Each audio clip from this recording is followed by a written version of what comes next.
The Workings of a Human Specimen. By Lucience. Chapter 41, The Unfurling Path Chosen.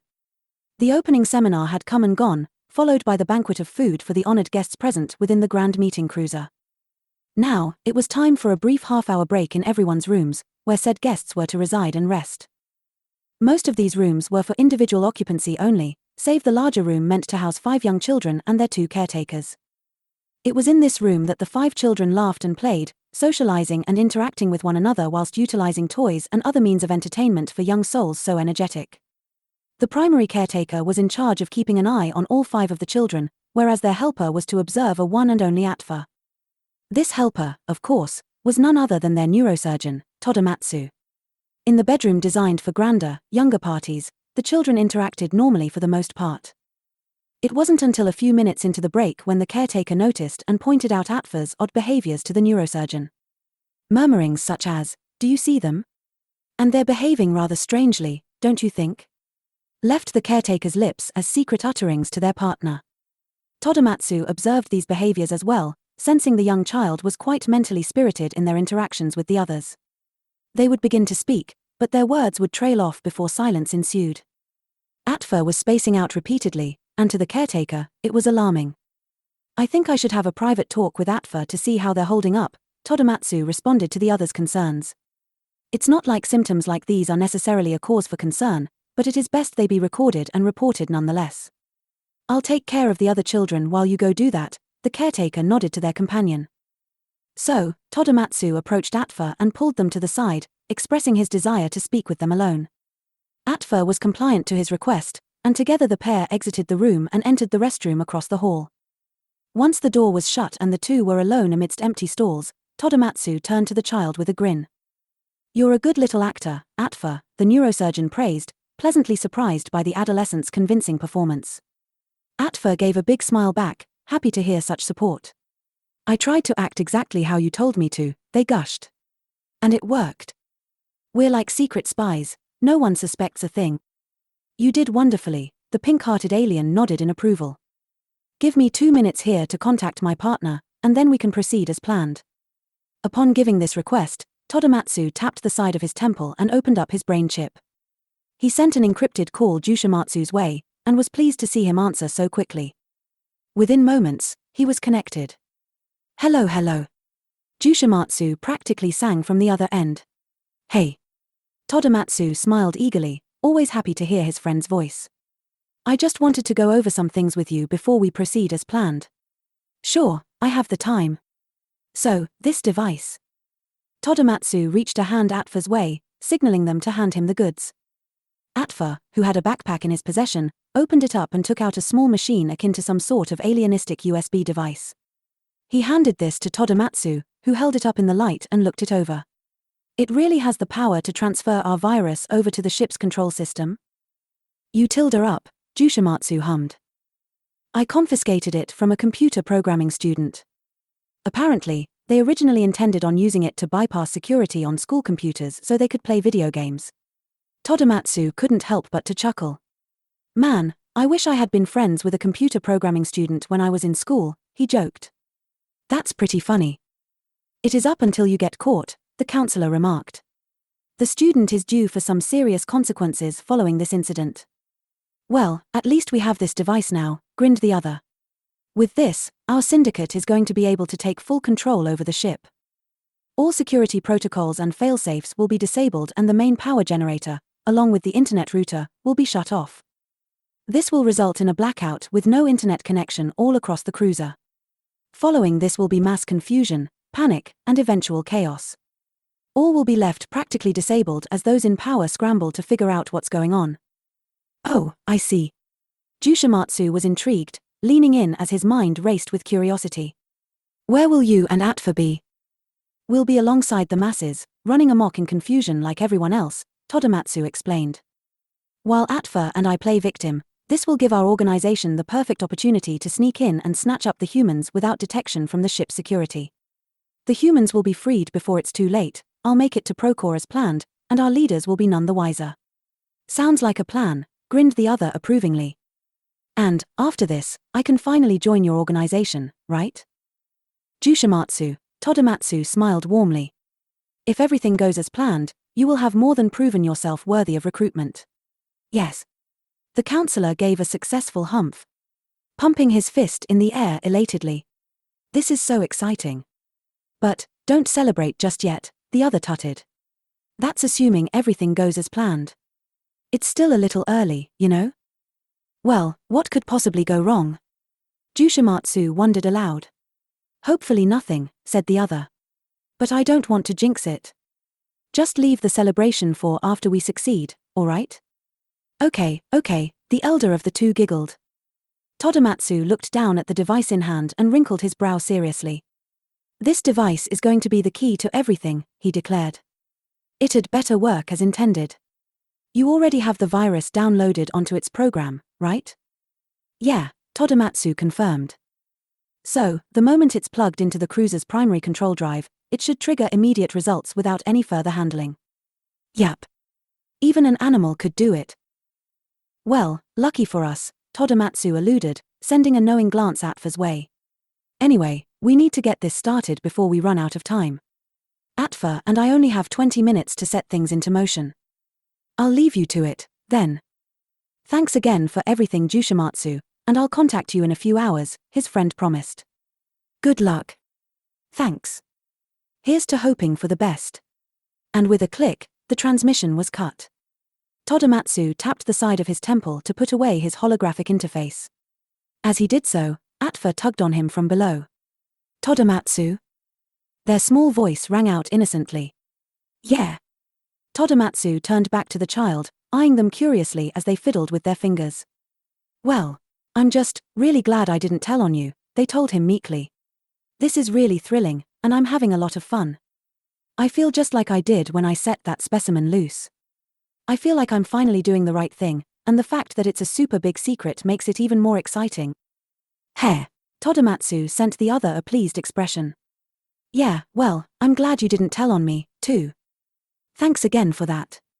We're not going to get caught, are we? He couldn't help but to ask. Hopefully not, said the other. We just need to stick to our plan and act accordingly. We need to be quick and efficient about things. Choromatsu knelt to the other's level and handed them the hacking device that was to be utilized. Looking into their eyes, he added, Do you have any questions about what you're supposed to do? No, I think I got it, Atfa replied, taking the device into his hands and stuffing it back into his backpack. Though, I guess, I'm a little worried. Why, what is it? Well, the small child shifted in place uncomfortably. I heard that, well, one of the animals was kind of bitey. Choromatsu couldn't help but to laugh a little at this. You won't be hurt by them, he assured. I promise. Those humans are as gentle as they are intelligent. I think they'll understand that you're there to help, and will cooperate. All right, they nodded. Okay. So, are you ready to kick this plan into action? Atfa formed a small, eager smile, looking up at the other with big, sparkling eyes. Yeah, I am. Wonderful. Then, let's go. Choromatsu turned and presented his back to the other, preparing to lift him piggyback style. Atfa hopped on with his legs hanging over the alien's shoulders. Then, with a big breath, Choromatsu rose to his feet with the child towering above. With the child being lifted so high, they were now almost able to reach the ceiling. Choromatsu walked carefully over to the wall and helped lift Atfa further up until they were standing straight on his shoulders. Like this, Atfa was eye level with an air vent. This vent was the perfect size for someone of their stature. Now presented before this secret exit, Atfa unscrewed the vent and opened it up, setting the cover aside and making for them room to crawl in. And, off they went through the darkness inside of the vent. Once Choromatsu felt the weight leave his shoulders, he stepped back and sent the child one last look as they crawled off. Good luck, Atfa. Be back soon. His final words echoed through the room and into the vent, leaving Atfa with a small smile as he scampered away in a hurry. Choromatsu was now alone. And here did he sit, waiting and hoping and praying for the child's safe and quick return from their visit to the human's nest. Intermission. The ambience was darkened and muddled beneath the absence of luminance present in the infinite void of water, an enticing abyss in which Choromatsu inhabited. The limp body of this man floated endlessly in its crude slumber, taunting him with a single, loose string of consciousness to hold to. He couldn't speak, nor could he really think. He was aware, but in that awareness was a lack of capacity for anything beyond simple observation. It was a dream, one where he was granted very little control. He floated endlessly, falling further and further through the thick matter under the heavy tug of gravity pulling him closer to the earth. There was little light present, its only source being the moon above, which was faded through the murkiness of the ocean enveloping the man's body. It was a slow and quiet atmosphere, though hidden within was a tint of wariness too. Choromatsu stared in a daze, eyelids low and heavy as he watched the moon shrink as its distance ever increased. The motion of gravity was slow as nature did its bidding, sucking him closer to the seabed below. A hand reaching up meant nothing in fate's eyes, and onward did he continue to fall. Under nature's control he was a pawn with no power, his only role being to rest. And rest he did in this state of unmoving imprisonment. An eternity passed before Choromatsu's back eventually hit the ocean floor. A cloud of sand burst like fog upon impact, bouncing and flourishing outward like blood slipping through a glass of clear water. The man's arms slowly rolled out as he sprawled upon the sand, still staring upwards in his dazed state. His mental detachment was apparent as he seemed to react not to the slightest of alterations in his environment. In this imprisoned mind, he allowed his eyes to shut as he was laid to rest. When Choromatsu opened his eyes again, he was no longer in the ocean. His surroundings had changed in the blink of an eye, and he was somewhere entirely different. Entrapped within a cage, he was now sitting upright in a disorienting gravitational shift. This cage, it was familiar. It was a chamber, a tube, one meant for the support of life functions and feeding. He found he could no longer move his extremities as his hands and feet were now encased within small mechanisms keeping him still. There were lines and wires leaving his flesh, along with an irksome handprint sealing his lips shut. The only light was the faint purple emanating from the chamber itself, along with whatever liquidy goop that filled it. Outside the life support tube, there was a foggy darkness circling around his essence. He couldn't see beyond a few inches, making it seem more like he was in a state of non-existence rather than in the LSR. Accepting his fate of slumber until he were to be eventually freed by an alien in charge, Choromatsu let his eyes shut once more and attempted to rest. He could only rest in this state for a few minutes, however. Bam! Choromatsu's eyelids fluttered open upon sensing a terrible bashing noise just outside his tank. The tube shook under the mighty strength of a figure throwing its fist against the glass, looking in at Choromatsu with intentions unknown. Choromatsu's expression was finally colored with the slightest of emotions, this one being concern as he perceived the lanky, mysterious individual standing before him in the darkness. Bam! This alien, it smacked its fist once more against the glassy exterior, causing another loud bang. Choromatsu squinted, attempting to peer through the thick fog and make out who it was. Bam! Was it the higher-up? Was it Ichimatsu? Was it Choromatsu? Bang! Bam! Crash! Finally, with one last blow, the glass shattered. And in that instant, Choromatsu finally woke up.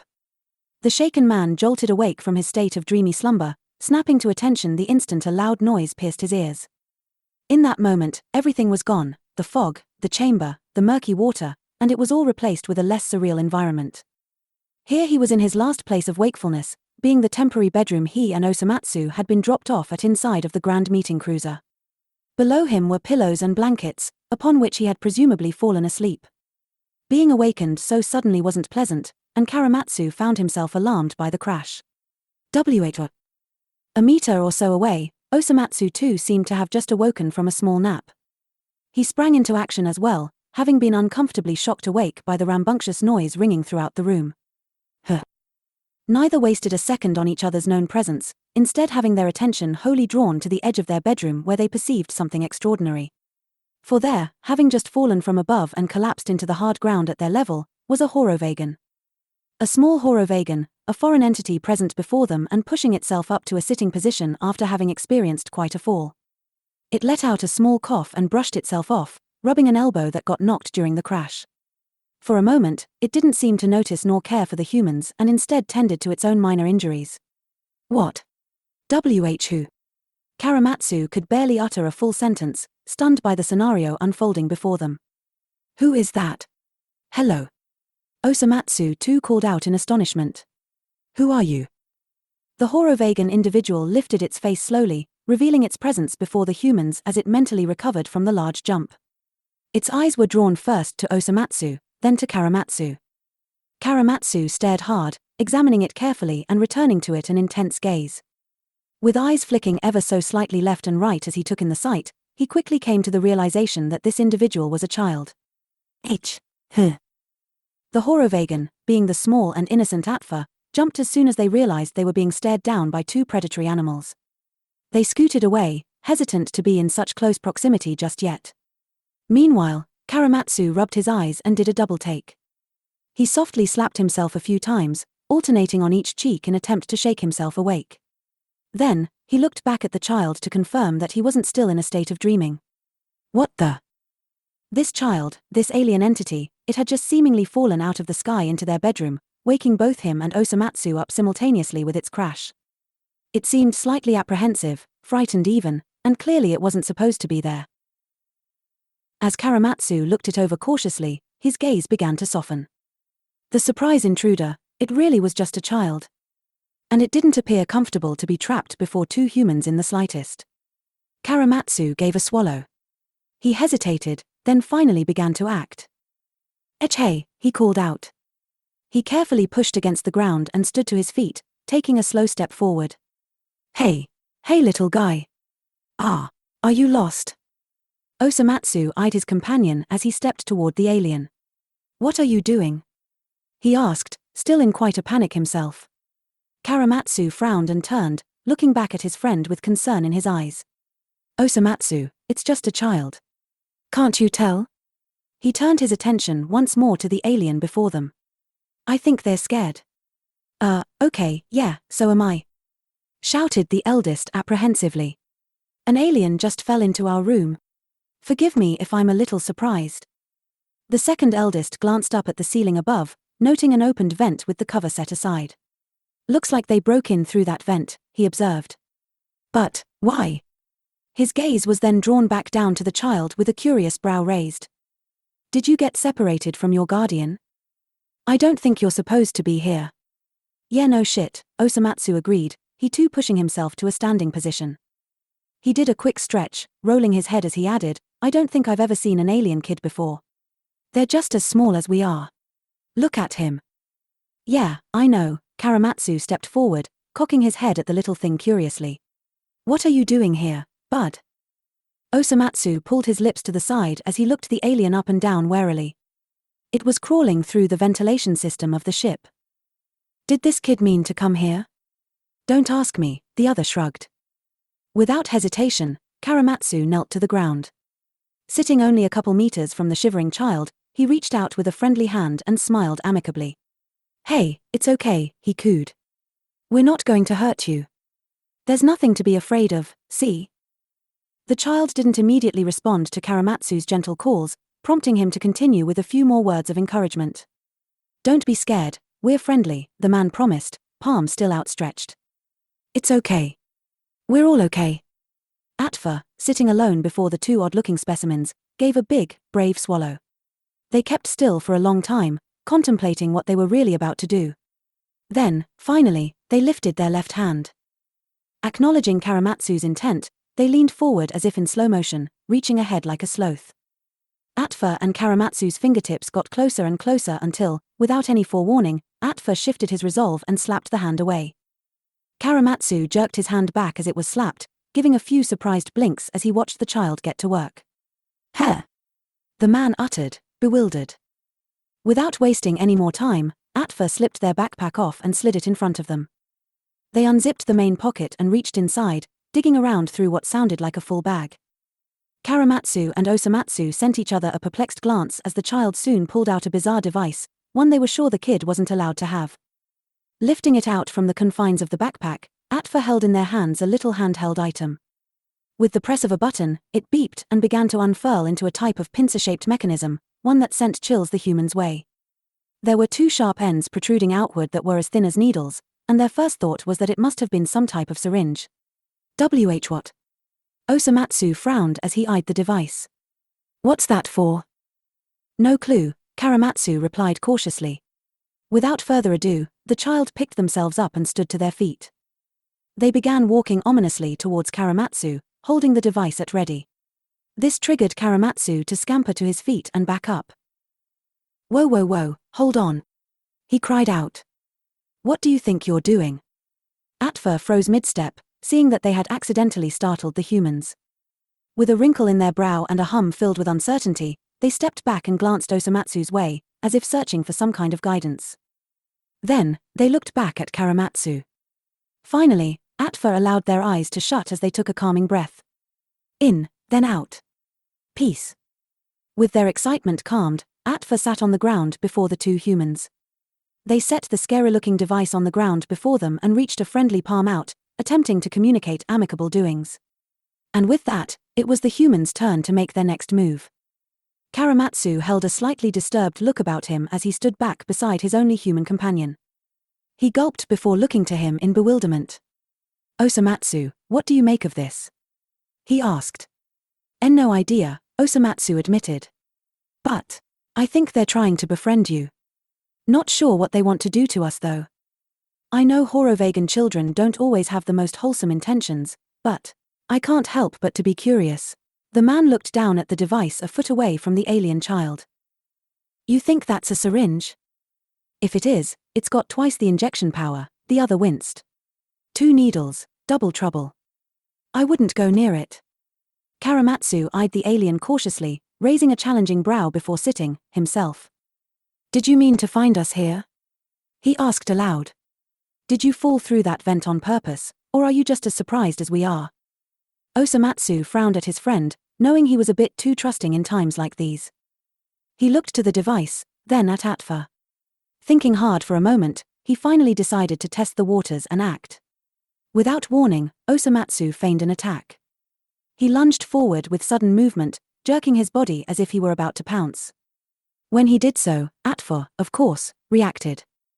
The small child let out a staticky yelp and scampered away in fright, recklessly stumbling towards the far corner of the room and curling its knees close fearfully. Choromatsu's expression dropped as he watched this happen. Osomatsu. Choromatsu hissed, shooting his friend a glare. Calmly, Osomatsu replied, it's not a weapon. What? Osomatsu walked forward, approaching the device. He knelt and picked it up, looking it over and examining its exterior carefully. This thing isn't meant to hurt us, he declared. Not sure what it does, but whatever it is, it's not for self-defense. Choromatsu stood back up and snatched the device from Osomatsu's hands, displeased by his method of determining. He sent him one more look before turning to the shaking child. At this time, Atfa appeared more fragile than before, harboring a newfound fear that controlled their primal body language. Seeing that this was the case, Choromatsu got down on all fours and crawled forward gently, keeping his head low. I'm sorry about that, he apologized with a guilty smile. He's just an asshole, don't mind him. Osomatsu glared and muttered, they can't understand you, you know. Choromatsu slowed as he got closer, gently handing the device to the child. The child, of course, was skeptical at first, but found the strength to reach out and take the device back in their hands. There, see? Choromatsu assuaged. We're all good here. As the man slowly pulled his now emptied hand away, his wrist was gently grabbed by Atfa's right hand. Choromatsu blinked, watching as the child took him by the other hand as well. Then, with a third hand, they slowly reached up towards his face. Upon nearing the human's mouth with their fingertips, they hesitated, clearly still quite spooked. Then, as gentle as a feather, they took hold of Choromatsu's jaw. Choromatsu swallowed as he was grabbed by the alien's many hands, feeling the anxiety rise in his chest. He was becoming alarmed yet, he could also feel how terribly the child was trembling simply by handling him. So, he allowed the child to proceed. Atfa reached one more hand up so to hold on to Choromatsu by the hair. Then, they lifted the device up and began to cautiously close in on Choromatsu's neck. Choromatsu's eyes went wide. Ah, Choromatsu. Osomatsu called, he too growing alarmed. It's fine, he called back. Let's just see what happens. The device drew closer and closer to Choromatsu's throat as he quietly complied. After a few moments, it soon became clear that Atfa was zeroing in on the man's neckband, not his throat. Choromatsu's expression turned curious as he saw the 2 pincer-like needles clamp down upon the band. Then, all 5 of the bands around Choromatsu's body began to glow. Choromatsu blinked in surprise as he witnessed wristbands begin to melt. Within seconds, all bands clinging to his wrists and ankles zipped across his skin, flowing up toward his neckband. The four merged with this final band before the entire device morphed back into its original bullet-like form, which was now being held perfectly by the two pincers. Choromatsu slumped as he watched Atfa pull the device away, taking from its grasp the gel bullet that contained Choromatsu's bands. They put the bullet away in a small pocket in the backpack as Choromatsu looked down at his body. Osomatsu. There were no more bands, he had been freed. Osomatsu's jaw dropped as he watched this happen. No fucking way. Without hesitation, Osomatsu bolted forward, triggering the child to scrape their feet in scooting themselves further against the wall in fear. Choromatsu saw this and threw out a hand, signaling the man to stop. Easy now, Choromatsu warned. Be slow, I think they're really scared of us. Sorry. Osomatsu took a couple slow and easy steps forward before kneeling beside his partner. Then, he smiled at the child and held out one of his wrists, pointing at the band that bound it. Me too? He asked innocently. Can you take mine off, too? Atfa was breathing rapidly, swallowing hard as they tried to calm themselves. They hesitated before looking Choromatsu for guidance. Choromatsu nodded and pointed to Osomatsu's neckband. Can you do the same for him, please?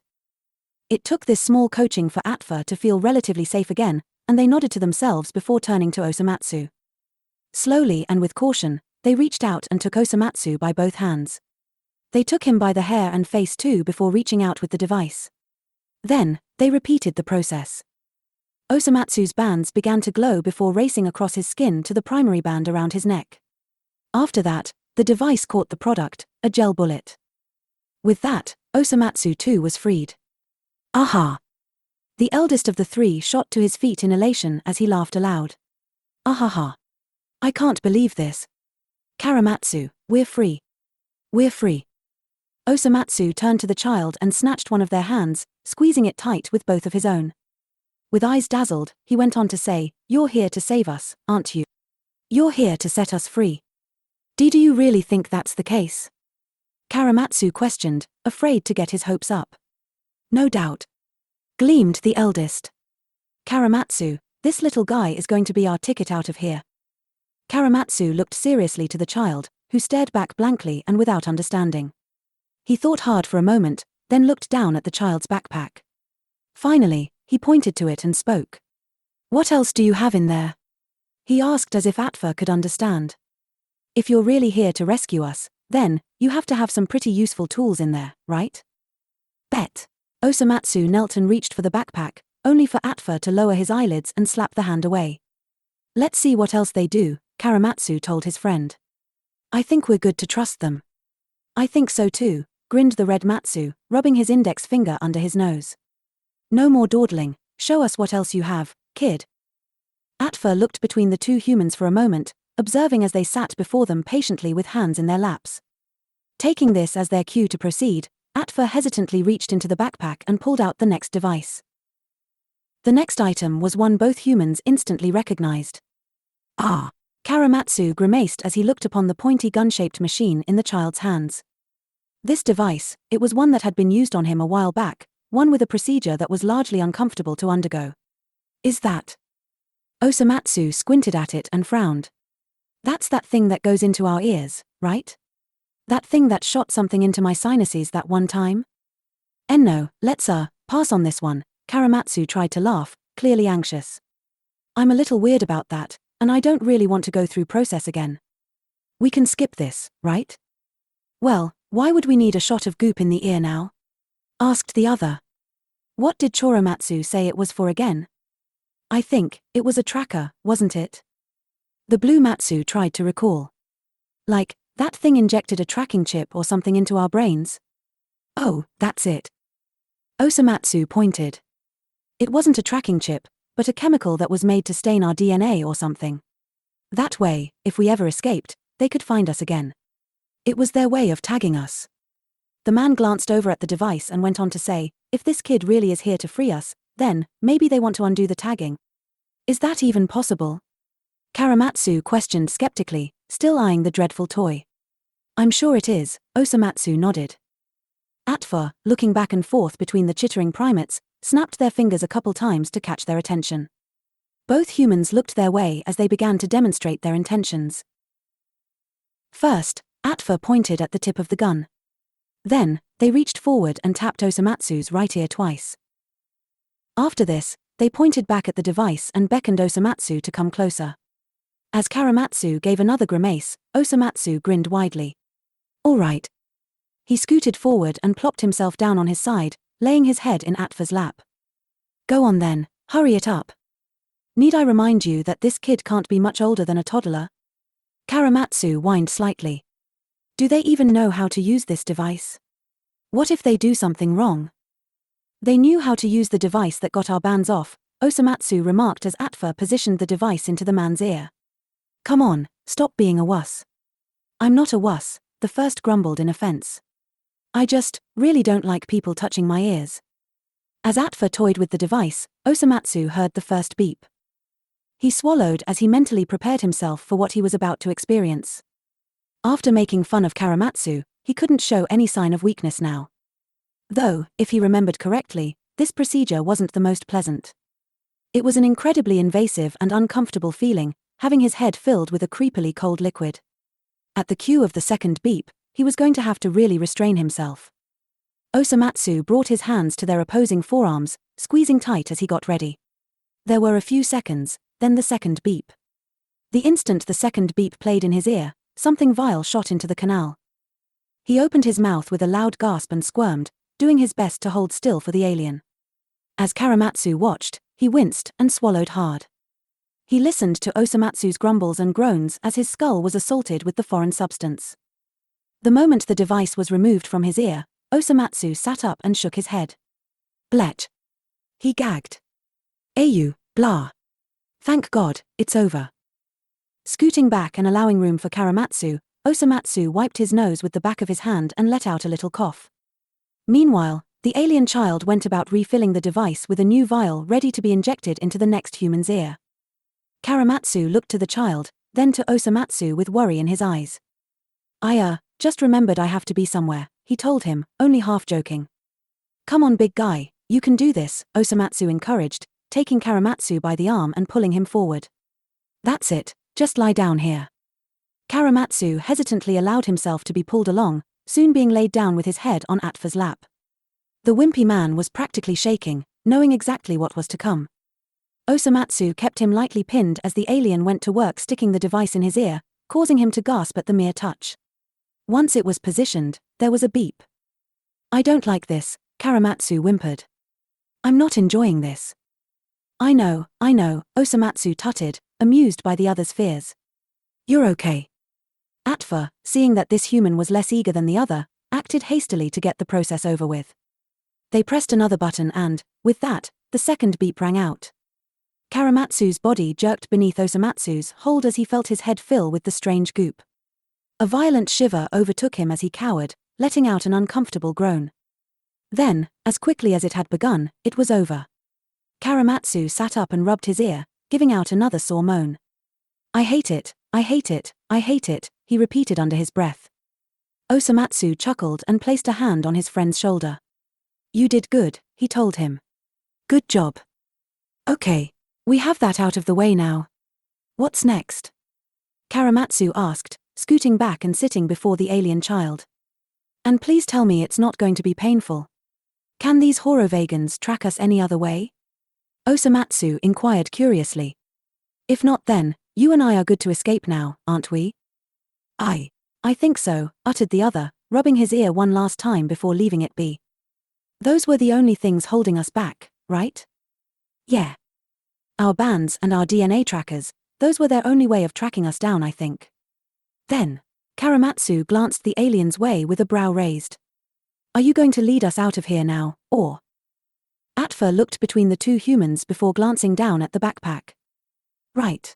They knew this next part was going to be the most troublesome, and that was due to their inability to communicate with these creatures. Atfa had already disabled their prison bands, and they had overwritten the humans' genetic tracking data with arbitrary coding. But now, Atfa needed to find a way to tell these animals what their role in the plan was, and what exactly this next device did. Atfa wrinkled their brow and put the gun-shaped device back into the backpack. They dug around until they pulled out a couple items, consisting of a notepad, a pen, and a small, alienistic plug of sorts. The humans cocked their heads as they observed these new items, ever more curious.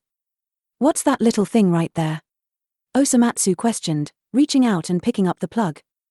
The plug had a sort of holographic exterior design in that its colors were 3D over a silver background. "It kind of reminds me of some sort of USB drive? Or maybe a Bluetooth connector." "Whatever it is, it looks pretty high-tech," Choromatsu noted, taking it from Osomatsu and having his own look at it. "Hey kid, what is this?" Atfa barely spared a glance as they reached for the notepad and lifted the pen in their left hand. They positioned its tip above the surface and didn't hesitate to begin doodling for the humans a picture. "Oh." Choromatsu leaned in, intrigued. "They're drawing something." "Oh." The alien child glanced up at the drive and squinted before looking back down at their notepad and continuing their piece of art. The humans sat impatiently, both leaning in to catch a sneaky preview of what the child was about to show them. Finally, Atfa finished their picture and turned it around. At first glance, neither human could tell what was happening in the drawing. Choromatsu wrinkled his brow as he eyed the picture up and down, taking in the seemingly random lines and circles taking up the majority of the screen. It kind of looks like us." "Yeah, I see two people using a whip," Osomatsu observed. "I think that's a line, or maybe an arrow." He really couldn't tell. "Okay, and it's pointing to a box. A cage.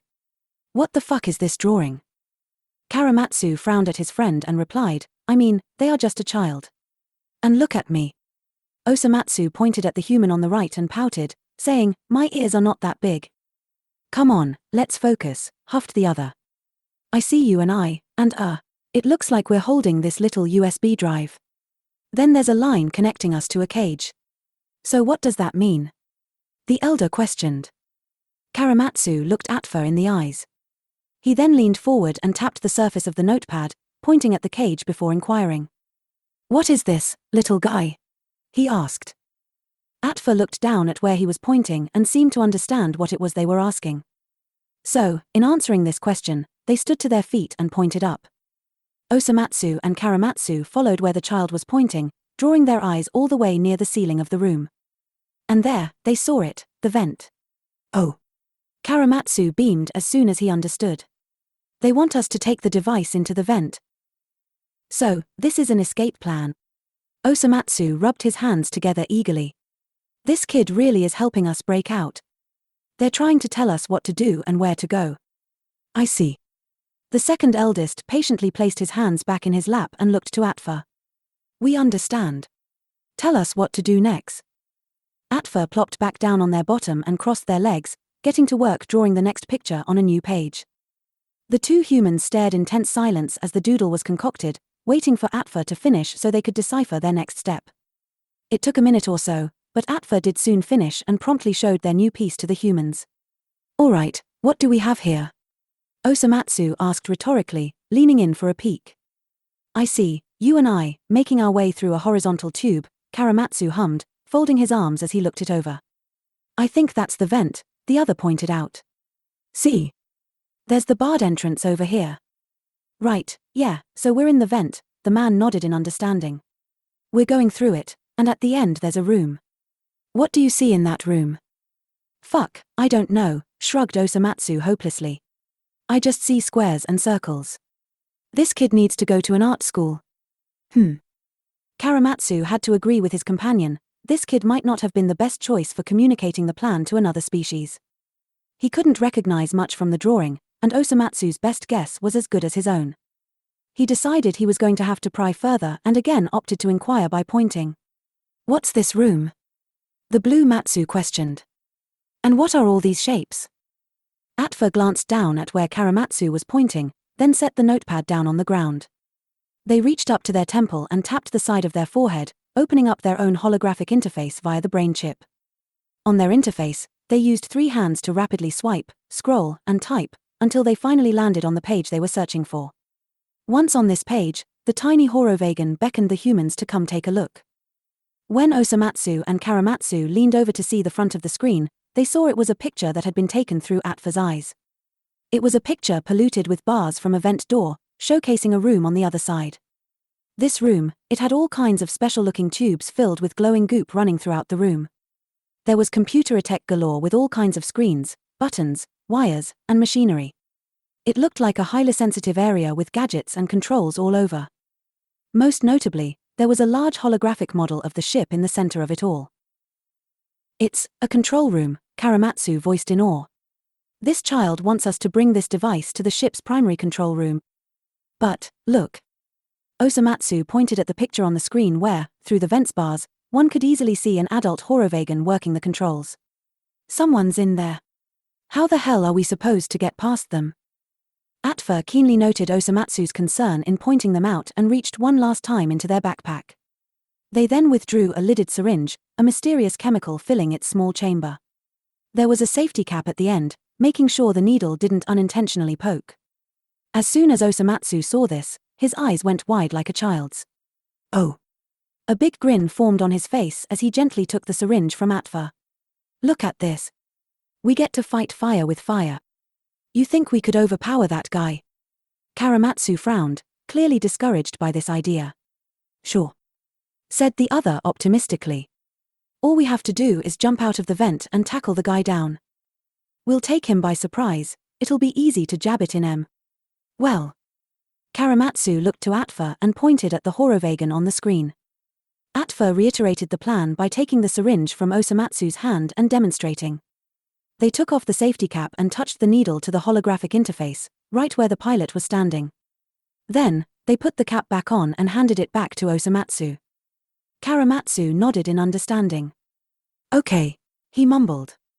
"I'm just a little concerned for our safety here." "Don't be." Osomatsu looked seriously at his friend.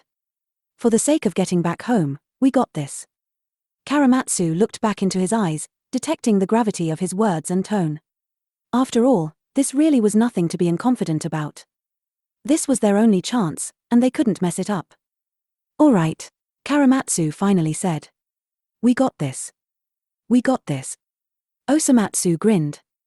Atfa closed their holographic interface and reached down for the notepad and pen once more. They opened it to a new page and began scribbling one last picture. This time, when presented to the humans, there was no doubt about what it was. "There's that USB thingamabob, and then, it's like a bullseye," Osomatsu said thoughtfully. 3 circles, with the smallest having 3 holes in it. "This drive has 3 prongs to it," Choromatsu informed, holding up the rainbow-tinted device. "Meaning, that bullseye is where it needs to be plugged in. So, we need to get to that room through the vent, then look for the bullseye?" Osomatsu pondered this plan for a moment. "Seems easy enough. I just really hope we don't have any trouble with the pilot," the other hummed. Then, he turned to the child and asked, "All right, what next?" Seeing as they were being cued, Atfa opened their notepad to a new page. They were just about ready to draw but, before they could begin, suddenly froze. Atfa blinked in surprise, detecting an incoming message through their brain chip. They tapped the side of their temple to open up the interface once more and read their new message. Of course, it was his new friend, Choromatsu. And, as expected, his time was up. Atfa closed the screen and quickly began gathering their belongings, stuffing the pen and notepad into the backpack before slinging it over their back. "Ah!" Osomatsu raised a brow. "Are we done here? Already?" Choromatsu frowned. "What do we do after we plug in the device?" "Maybe that's it," suggested the eldest. "Maybe that's all we need to do. And then, we just escape." "I don't know." Atfa stretched and looked up at the vent at a level nearly 3 times their height. Then, they looked over at the humans and pointed up. Osomatsu looked at the child, then up at the vent before nodding to himself with a big smile. "Come on, Choromatsu," he called. "Let's get the hell out of this room. We're escaping. We're getting out of here, hurry up." "All right," Choromatsu tried to smile, wishing he could appear as confident as his friend. With that, the 2 humans raced to the wall beneath the vent. Osomatsu laced his fingers together and prepared to help Choromatsu step up. Choromatsu followed this gesture and stepped onto his hands cupped below, pushing himself onto the man's shoulders. Once he was stable, Choromatsu reached behind and beckoned the Horovagan child to climb up. Giddy at their success in communicating the plan, Atfa skipped over and took the hand Choromatsu offered.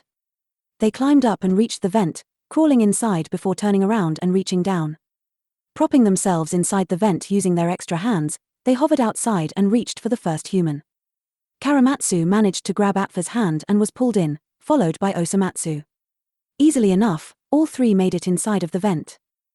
Atfa pointed the humans in the right direction and handed them one last tool, a screwdriver, before turning away and heading back the way they came. Osomatsu and Choromatsu waved goodbye, thanking the alien before hurrying on their way. They were eager, after all. This was their great escape, and nothing was going to deter them from success.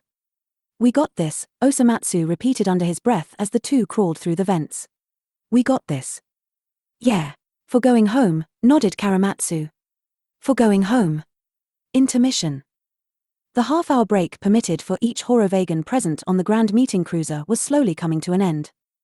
As Atfa rejoined Todomatsu on one end of the large ship, Ichimatsu sat quietly in his bedroom on the other end. He sat on the bed with 6 shoulders tense, staring down at the ground with a discouraged look about him. He thought hard, reminiscing about all the memories he was soon going to be made to forget. Choromatsu, his lifelong best friend. He was going to miss him dearly. Life wasn't going to be the same without him. Surely there was going to be an empty hole in Ichimatsu's heart following this procedure, a hole nothing could fill for the remainder of his life. And Choromatsu's current state. Assuming he was still alive out there, he must have been so scared. He hated the thought of it. He couldn't imagine what kind of emotional turmoil the poor guy was experiencing in his coming death. He couldn't imagine it at all. It made him feel terrible, being once more reminded that his friend was going through it alone. And he hated himself for it. As far as Osomatsu and Choromatsu went, well, Ichimatsu could only hope for the best for them. Perhaps they'd become pets to his leaders and live a spoiled life. That wouldn't be so bad for them, right? All he could do was hope that they would survive the ordeal and make it out okay. The final minute of the station-wide break counted down until everyone's time for rest was officially over. At this time, there was a simultaneous message received by all, informing them of their next task. For Ichimatsu, his next task would not be a seminar, but his procedure. Allowing himself one last, deep breath, he finally stood and exited his room. Others poured from their bedrooms out into the hallways of the cruiser, some mingling on their way towards their next destination. There was light banter echoing throughout the corridors and most appeared fairly jolly and stoked to be there. Ichimatsu brushed past colleague after colleague, being largely ignored as he quietly made his way. He soon exited the crowds and arrived outside the door to the infirmary. Here, he hesitated, attempting one last time to give in to acceptance. Then, he opened the door and entered. "Ah, welcome, Ichimatsu." The alien was greeted right away by the individual present in the infirmary awaiting his arrival. This doctor stood amidst a setup of chairs, counters, and a coffee table, organized in only the most aesthetically pleasing and comfortable of ways. A lobby was what it appeared to be, and the higher Horovagan was just getting things set up, it seemed. Hi," Ichimatsu nodded back. "Are you, the hypnotist?" "You will refer to me as a doctor," the other corrected. "I specialize in neurology, physiology, nursing fundamentals, anemology, and specialized hypnotism for patients under my care." "Ah, my bad," he apologized. "I'm just a little unfamiliar with the ins and outs of this, procedure, and all related to it." "I'll be happy to fill in the blanks for you," the doctor told him formally. "Please, if you'll have a seat in one of these chairs and we can get started on your vitals." "Okay." So, without further hesitation, Ichimatsu trailed along past a few chairs until he found one he felt most comfortable sitting in. He plopped down and tried to relax as the doctor approached him with a hovering cart of tools and devices. The doctor wasted no time beginning the ritual of analyzing and recording his physicality, all while making formal conversation that seemed much too impersonal. He asked questions such as, "Have you ever had a procedure done before? And are you quite nervous?" He even made a remark about Ichimatsu's life clock ticking rather rapidly, but dismissed it as normal considering the circumstances. Soon enough, his vitals were finished and the conversation came to a brief end. Ichimatsu sighed and stood to his feet as he was prompted to do so. The doctor led him through the lobby and down a short hall, directing him into the operation room in the back. Once entered, the door was shut and locked from behind. In this new room, there was a single chair in the center with all kinds of machinery and operating systems present above it.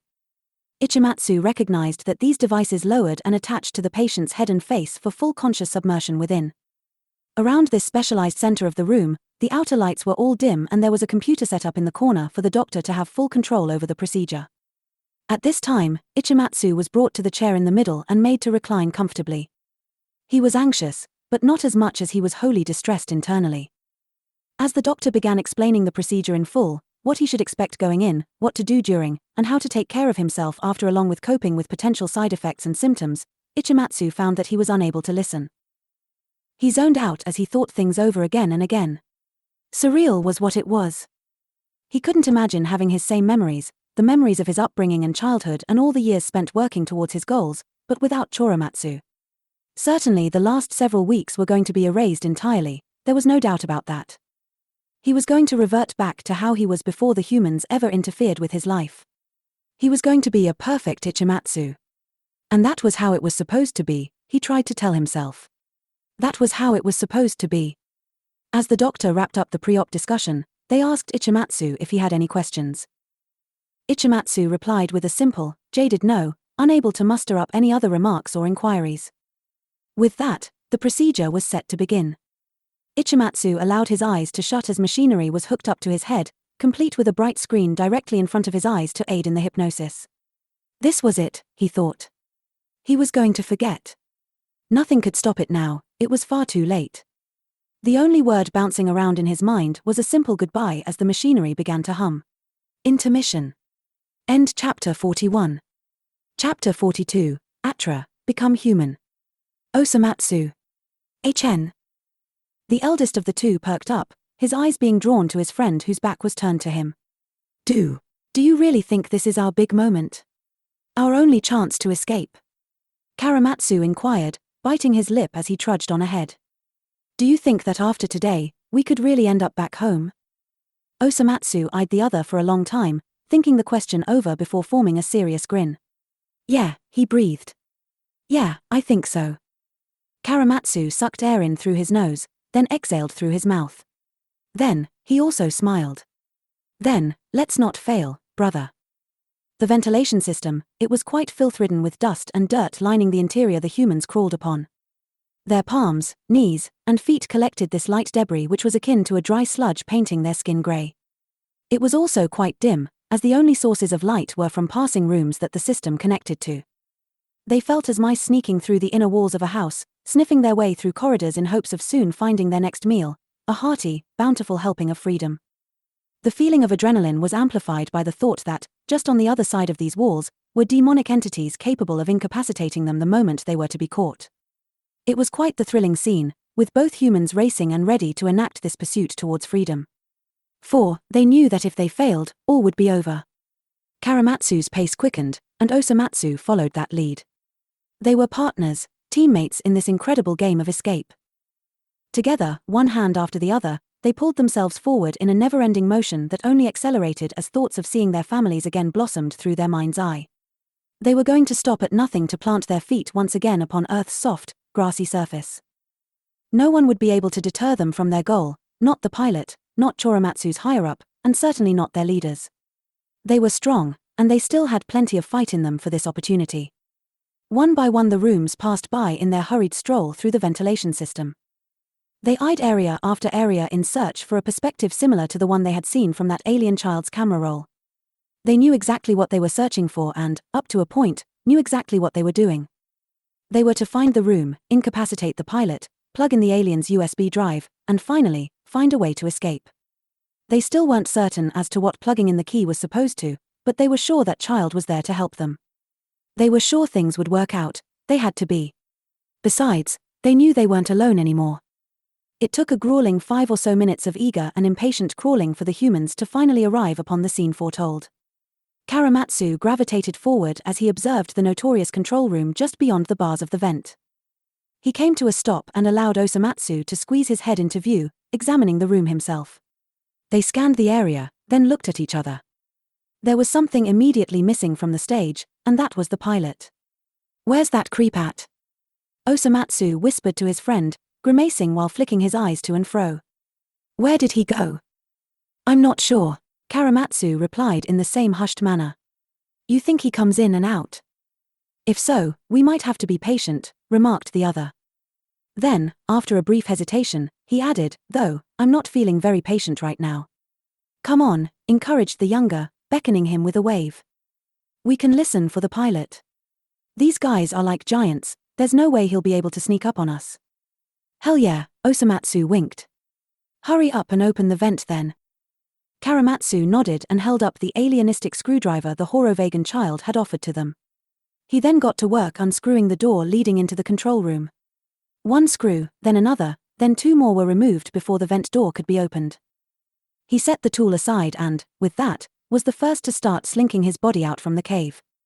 With the vent being quite high up, the humans weren't able to simply jump down, they were going to have to climb. Choromatsu initiated the climb down after sparing a few cautious glances around the room. After once more confirming the coast to be clear, he stretched his right leg as far as he could, reaching the tips of his toes toward the end of the nearest shelf. Once he made contact, his toes curled around the edge in a tight grip and he began to lower himself down. Although he was being careful, Choromatsu couldn't avoid knocking into a glass vial, causing it to topple and twirl. He let out a sharp gasp and threw his hand forward, snatching the bottle before it could tumble and shatter on the hard floor. Then, he slowly moved his body, one limb at a time, upon the shelf where he sat for a moment. He wiped the sweat from his brow and glanced up his friend's way. He'd almost blown their cover and Osomatsu hadn't even left the vent yet. Osomatsu, having watched this, rolled his eyes before reiterating their needed caution with a shushing finger over his lips. Choromatsu nodded and silently mouthed the exclamation, "Sorry." Then, he watched as Osomatsu performed the same dramatic motions Choromatsu had pulled off in getting out of the vent and onto the first shelf. As he did so, the younger turned and continued on scaling down from the near ceiling. Osomatsu followed as Choromatsu wrapped his arms around a dense liquid-filled apparatus, sliding down like a fireman before hopping onto its curved ledge. From there, the humans were able to step down onto a countertop before jumping to the floor below. Finally, they were on ground level. Osomatsu wiped his hands free of dust, swiping his palms across one another as he stepped forward and looked around. Choromatsu too looked up and around, eyes big like a kitten's as he curiously perceived all there was to take in. The area, it was, as expected, quite high-tech. There were all sorts of translucent tubes spiraling and curving around machinery that was far too futuristic for the lads to comprehend. An electric humming noise was present as background ambience as bubbles flourished through the filled tubes, making for a grotesquely intriguing setting. They saw computer interfaces with all sorts of sensitive modules and controls, ones that Choromatsu made a mental note to stay far away from for fear of accidentally steering the ship into a nearby planet. They saw shelves lined all across the walls, overstocked with materials and supplies and all sorts of gadgets and doodads.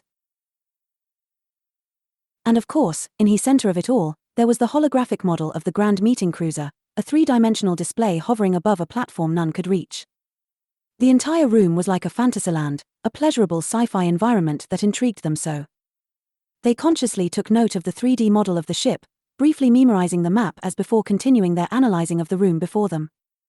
For a few moments, Choromatsu and Osomatsu found themselves mesmerized by their surroundings. They took in the sights and sounds of the control room like infants crawling through a forbidden nursery, with toys and tools enticing them to come play. Osomatsu himself neared the control pad that was much too high for him. He crawled up into the chair present and stood before mounds of buttons and controls, dazzled by their presence. It wasn't until Choromatsu tugged on him from below, shaking his head at him, when the man got down and stepped away from the temptation of pushing every single button there. As the humans progressed forward, Choromatsu trailed his fingers across one of the many tubes in the system filled with goop. He wondered what these tubes were for, as they were present running in and out and all around the room. They looked like highly sensitive material, it was quite fascinating. He eventually passed them and followed Osomatsu towards a great computer that seemed to be the center of control for the entire ship. This computer, it was more than just a supercomputer, it was a massive collection of displays powered by machinery and wires galore that left the humans quite awestruck. There were all kinds of sensors and intriguing design choices that drew them in. It was marvelous, and both humans wanted to see more. As Choromatsu explored the lower half of the computer, Osomatsu again climbed a chair and began his own search for the outlet. They were looking for a plug of sorts, something they could put the alien USB drive into. Something like what they had seen in that alien child's drawing. And, it didn't take long before they came across it. "Down here." Choromatsu called quietly to the other, motioning him to come down. "I think I found it." Osomatsu hopped down and walked over to where Choromatsu stood. Choromatsu folded his arms before the outlet, looking it over carefully. Just like in the drawing, it appeared as a sort of bullseye in shape and design, along with 3 holes for the plug. Osomatsu leaned in and cocked his head. "Yup, looks like this is it," he declared, holding up the drive. "What do you think will happen when we plug this in?" "I don't know, but I'm ready to find out," Choromatsu replied. "Let's get to it then." Osomatsu nodded and started the motion of lifting the drive to the outlet. He positioned it closer and was just about ready to plug it in when he triggered a new interface to pop up between him and the center of the bullseye. This holographic model was rectangular in nature with what appeared to be squares and circles drawn onto tiles planted into the interface. Osomatsu retracted his hand in surprise, blinking and glancing Choromatsu's way curiously. "Heh!"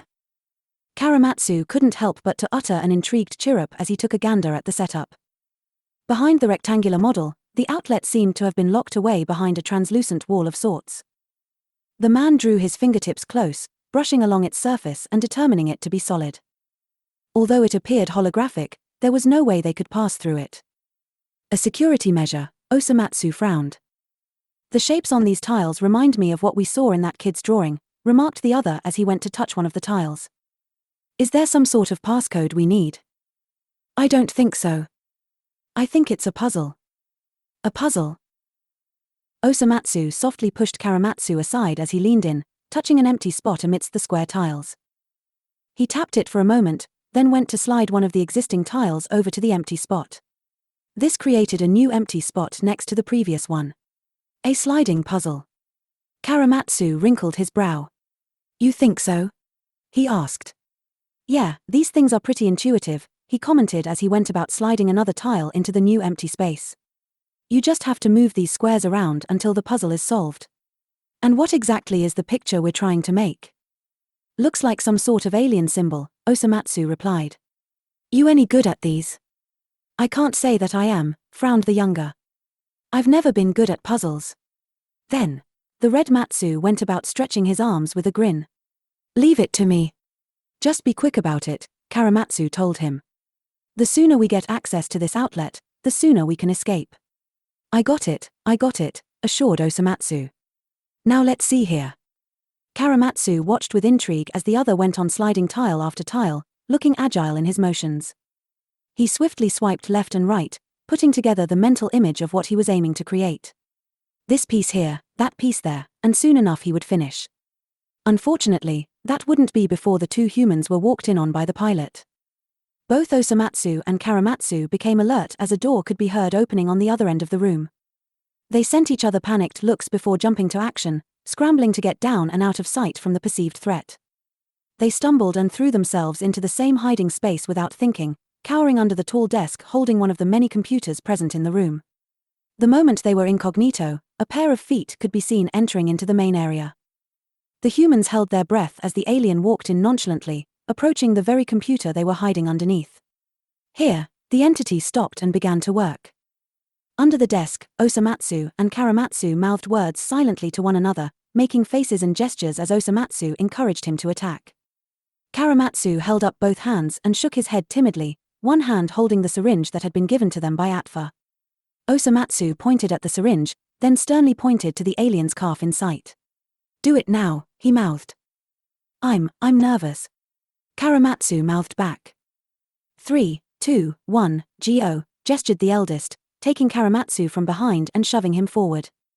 "Go, now." Okay. Choromatsu stood, still in hiding before the long, lanky legs of the alien entity.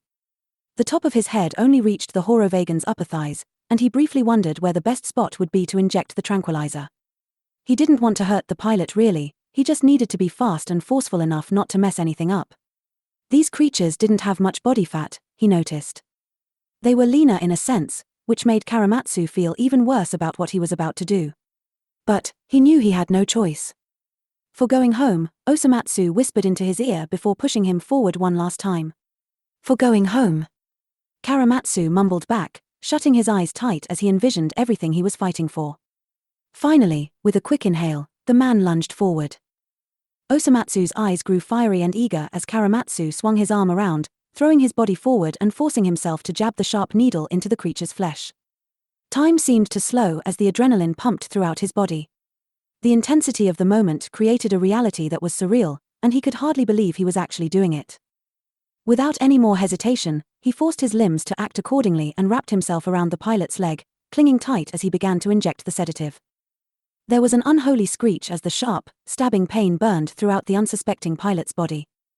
Without thinking, without speaking or even looking, the creature threw one of its powerful arms out, swinging into Choromatsu's face with a wham in attempt to get whatever pestering animal was attacking it to go away. Choromatsu cried out like a pup, bracing himself as his body flew back and tumbled across the room, catching bruises and scrapes as it went. The syringe had been easily knocked out of his hand, clinking and bouncing until stillness at the Horovegan's feet. Its contents were barely half-emptied. Choromatsu finally slid to a stop as he cowered, cringing and babying his left eye. He hadn't expected such violent retaliation, though he supposed he should have. After all, getting a needle jabbed into your leg couldn't have been too painless. Choromatsu hissed and moved back his hand to see if there was any blood. Thankfully, it didn't appear he was bleeding, but his eye was already starting to swell. He was going to have a black eye for sure, easy. Meanwhile, the Horovegan pilot had fallen on its behind, grasping at the pain in its upper leg. It gave staticky moans and gurgles as the half dosage settled into its bloodstream. Within seconds the alien was feeling woozy. It hardly knew what hit it, that is, until its eyes fell to the syringe on the floor before it. It wrinkled its face in confusion, processing what had been done before widening its eyes and looking up at its attacker in shock. Choromatsu and the pilot locked eyes. Then, both looked back down at the syringe before looking back at each other. They were both in shock and for a moment, there was no movement. The pilot, letting slip a dire grumble, then reached forward for the syringe, attempting to confiscate it before it was too late. Choromatsu gasped and scampered ahead, desperate to snatch it up before the other could. He was too far away, however, and the alien's fingertips were only inches from the tool. Before the pilot could make contact, a foot came sliding into frame, knocking the syringe away and sending it spinning wildly across the floor.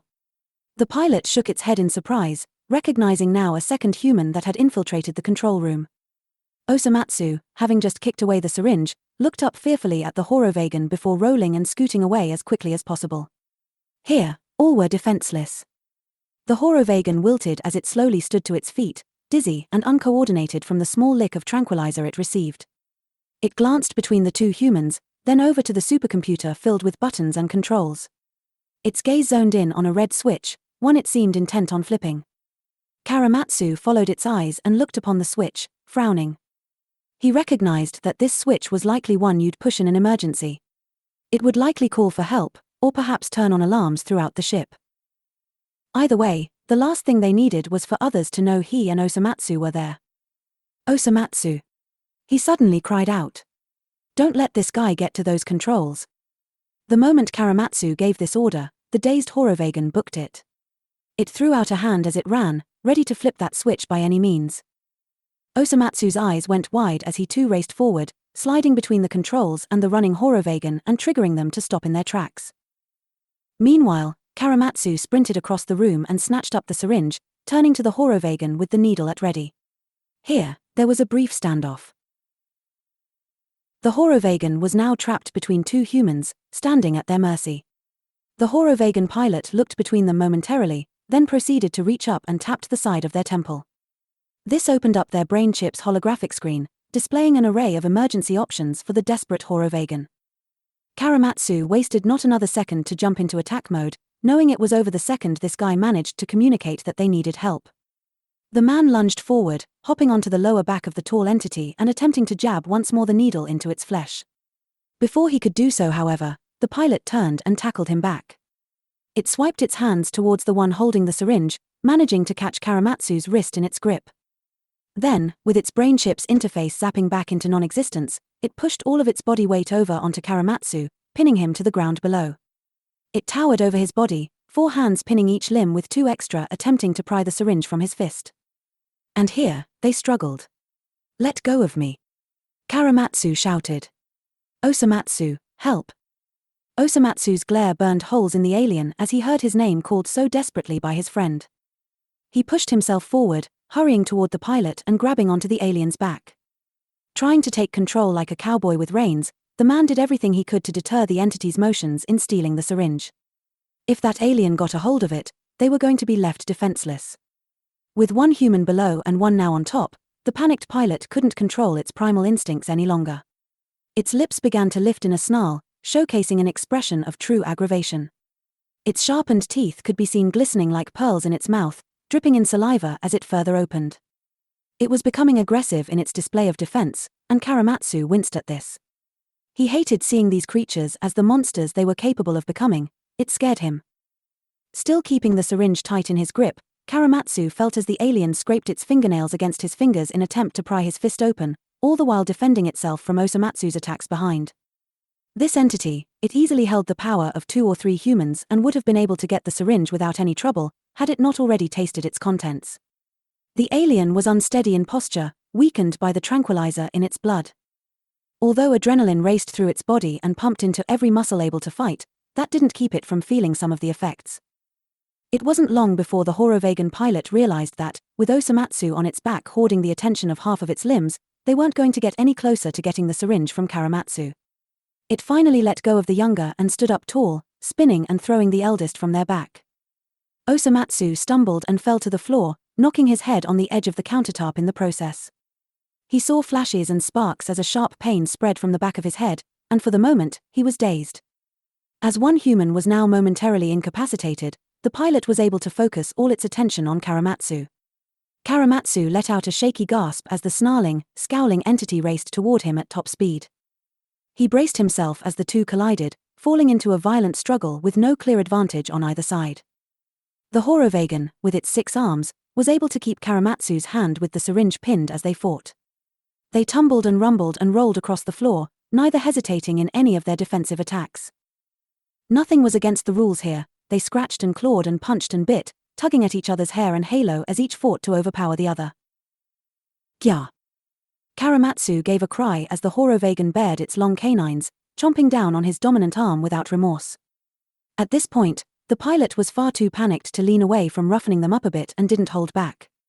Its razor incisors slipped through his skin and tore into his flesh, causing a splash of crimson fluid to spurt from the wound. Finally, the man let go of the syringe, dropping it into the Horovagan's hands.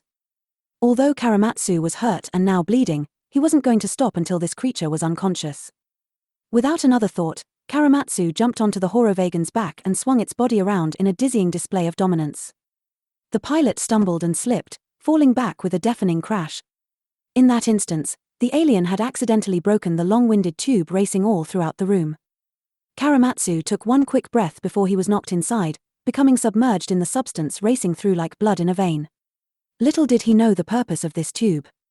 As Choromatsu's body was flown through the point of breakage and into the bubbling liquid glowing from within, something significant happened. The fluid, it had a stinging sensation to it that caused the man's skin to tingle as his blood flourished and mixed, polluting the sterile substance with dirty human DNA. Zoom in. Inside the wet matter was trillions of sample cells, trillions of scraps of life flopping around with their flagella and hairs like bacteria. Red blood cells washed over like a tsunami from the sea, tainting every nook and crevice with human plasma and DNA. The environment had become red and of iron, and no longer was it pure and controlled. Zoom in. DNA, it leaked from the red blood cells as their exterior melted off in the foreign substance. This DNA mingled with the DNA from the pre-existing Horovagan sample cells that made up the liquid of the tubing system, altering the genetic coding of which was being read by the control room's atmospheric processor. In that moment, no longer were the Horovagans present on the Grand Meeting Cruiser unable to turn human. Now, they could not become anything but. The pilot's eyes went wide the moment the tubing system was damaged and the human fell inside. Its panic, however, was short-lived, as it was no more than a moment later that something in its body began to change. The computers, the system, the atmospheric processors, the coding being read had been altered, and they now read a new instruction that was being projected and forced onto every living Horovagan on the ship: become human. With hardly a chance to react, the pilot twitched and jerked, shivering violently as a malfunction occurred in its brain chip. The malfunction was tangible to its host, and the Horovagan fell to its knees, seizing. All around the ship, from the Grand Meeting Hall to the leaders' quarters, every individual's attention was pulled from their current task and reassigned to the immense pressure and pain cultivating from their brain chips. Many let out staticky squeaks and gasps, some collapsing from the sensations they were experiencing as their bodies began to succumb to new orders. Lessons that were being taught, conversations that were being had, even menial tasks such as taking notes or snacking on a saved morsel of food was instantly halted shipwide. The head of Animal Behavioral Studies held himself up against a counter as he cringed, crying out, "What is going on?" He turned to one of his leaders, the same leader who had interrogated the humans and had worked on Choromatsu's investigation, and called out to her. "Ifaya, my leader." In the room of 6, with the leader, a corrections officer, the neurologist, the sexologist, and the geneticist all present, all seemed to be experiencing the same thing. Ifaya couldn't even find the strength to reply as all fell deeper into their seizure. Across the ship, even the 2 caretakers of the young Horovagan children were affected.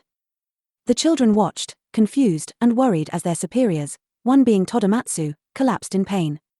Todomatsu couldn't help but to shout, "What the hell?" as he knocked toys to the floor in his disoriented state. Atfa called to him, uttering his name in anxious bewilderment as the other children clung to one another. Panic ensued all across the ship as room after room was inflicted by this invisible force. The atmospheric processor was doing exactly what it was supposed to in controlling those present, and none could resist the terrible sway of the coding being injected into their brain chips. Back in the control room, Osomatsu had finally shaken himself back into reality. He took in the sight before him and observed as the pilot held themselves up from the ground, holding their head as staticky gurgles left its throat. Behind this individual, Choromatsu had long been swept away into the tubing system. Remnants of his sticky blood coated the broken glass that had shattered onto the floor as glowing fluid from the system sprayed into the room. God, they had fucked up. Osomatsu winced, knowing well that something had truly gone awry. But, in his eyes, this just meant he had to act fast. With the pilot practically incapacitated as it suffered on the floor and his teammate gone with the wind, or rather, with the tube, Osomatsu was left by himself to enact their final task before escape. Without any more hesitation, the man turned to the security puzzle still on display hovering over the input of the computer. He raced towards it and slid just a few more pieces of the puzzle, finally solving it and removing the security task from view. He now had access to the bullseye. Holding the alien drive in his hand, he looked down at it with determination before plugging the thing in. The moment that alien drive was plugged into the supercomputer, a powerful surge of electricity shot up through a collection of wires and into the ceiling. Osomatsu watched from below, eyes widened as the shockwave scattered, affecting every piece of machinery in the room. The computer's visual display began blaring red and blue lights as an alarm was sounded all throughout the ship. Every hall, every room, every area and corner was suddenly illuminated by these rambunctious alarms echoing off the walls. Machinery hummed with a pitch gradually increasing, higher and higher until Osomatsu had to cover his ears. Then, in that moment, it all stopped. All the alarms went silent and everything went black as if the machinery of the ship had shut off entirely. Osomatsu was engulfed in darkness with a dying hum that only lasted a few more seconds before desisting entirely. And just like that, it was all over. Osomatsu kept his eyes shut for a minute or so longer, bowing his head into his knees as he remained curled in a fearful position. The alarms, the mechanical hums, the dying screeches and blinding lights, it had all vanished in the span of an instant. Had he done it? What exactly had he done, anyway? He had plugged in the device given to him by the Horovagan child, and was now left in utter darkness. The man, he hesitated before straightening his neck and revealing his face. His eyes opened as he glanced around the now eerily silent room. All around him, things were dim. So, a power outage, he figured. That alien USB drive had to have been the cause of it. The only source of light appeared to be coming from the softly glowing goop racing through the tubing system that was strung all throughout the room. Ah! That tubing system. Choromatsu had been knocked into one of the tubes, breaking it and falling into the liquid. He needed to go find him, Osomatsu thought frantically. He jumped to his feet before turning toward the collection of broken glass. Then, he tripped over himself in attempt to stop his own feet from running. For, there was another problem. The Horovagan pilot. Although he appeared unconscious now, having finally succumbed to the tranquilizer, something was significantly different about him. He was human. Osomatsu's eyes widened as he stared down gravely at the individual now splayed out upon the floor, half the size that he previously was. This alien, it had shifted into that of a human male. Light brown hair, a bowl haircut, and a familiar outfit seen worn by every shapeshifter in this form. His eyes were shut sleepily as he snored away, not a conscious care in the universe. This man was completely out. What the hell? Osomatsu muttered this with a grimace, glaring down at the sleeping, human pilot. How was this creep taking the form of a human, exactly? Had he made contact with Choromatsu's lips during their struggle? Some sort of awkward, accidental, mid-fight smooch? There was no other explanation, right? Though, it was odd. From Osomatsu's experience, Horovagans lacked the ability to remain in their faux form during periods of unconsciousness. How was this guy still human while under the influence of the sedative? How had he not turned back into Horovagan? What is going on? The man grumbled, exasperated by this unexpected outcome. Then, he looked up and around and called out, Choromatsu? Choromatsu? Can you hear me? Where are you? There was no audible response from his partner. Osomatsu huffed and sped over toward the opening in the tube, where liquid continuously splashed out and pooled on the floor below. He tightened his lips as he looked the opening up and down, considering for a moment actually going in after him. After all, he wouldn't know exactly where his friend went unless he followed. And, besides, they had their atmospheric whatevers to keep them from actually drowning, right? Right. No way.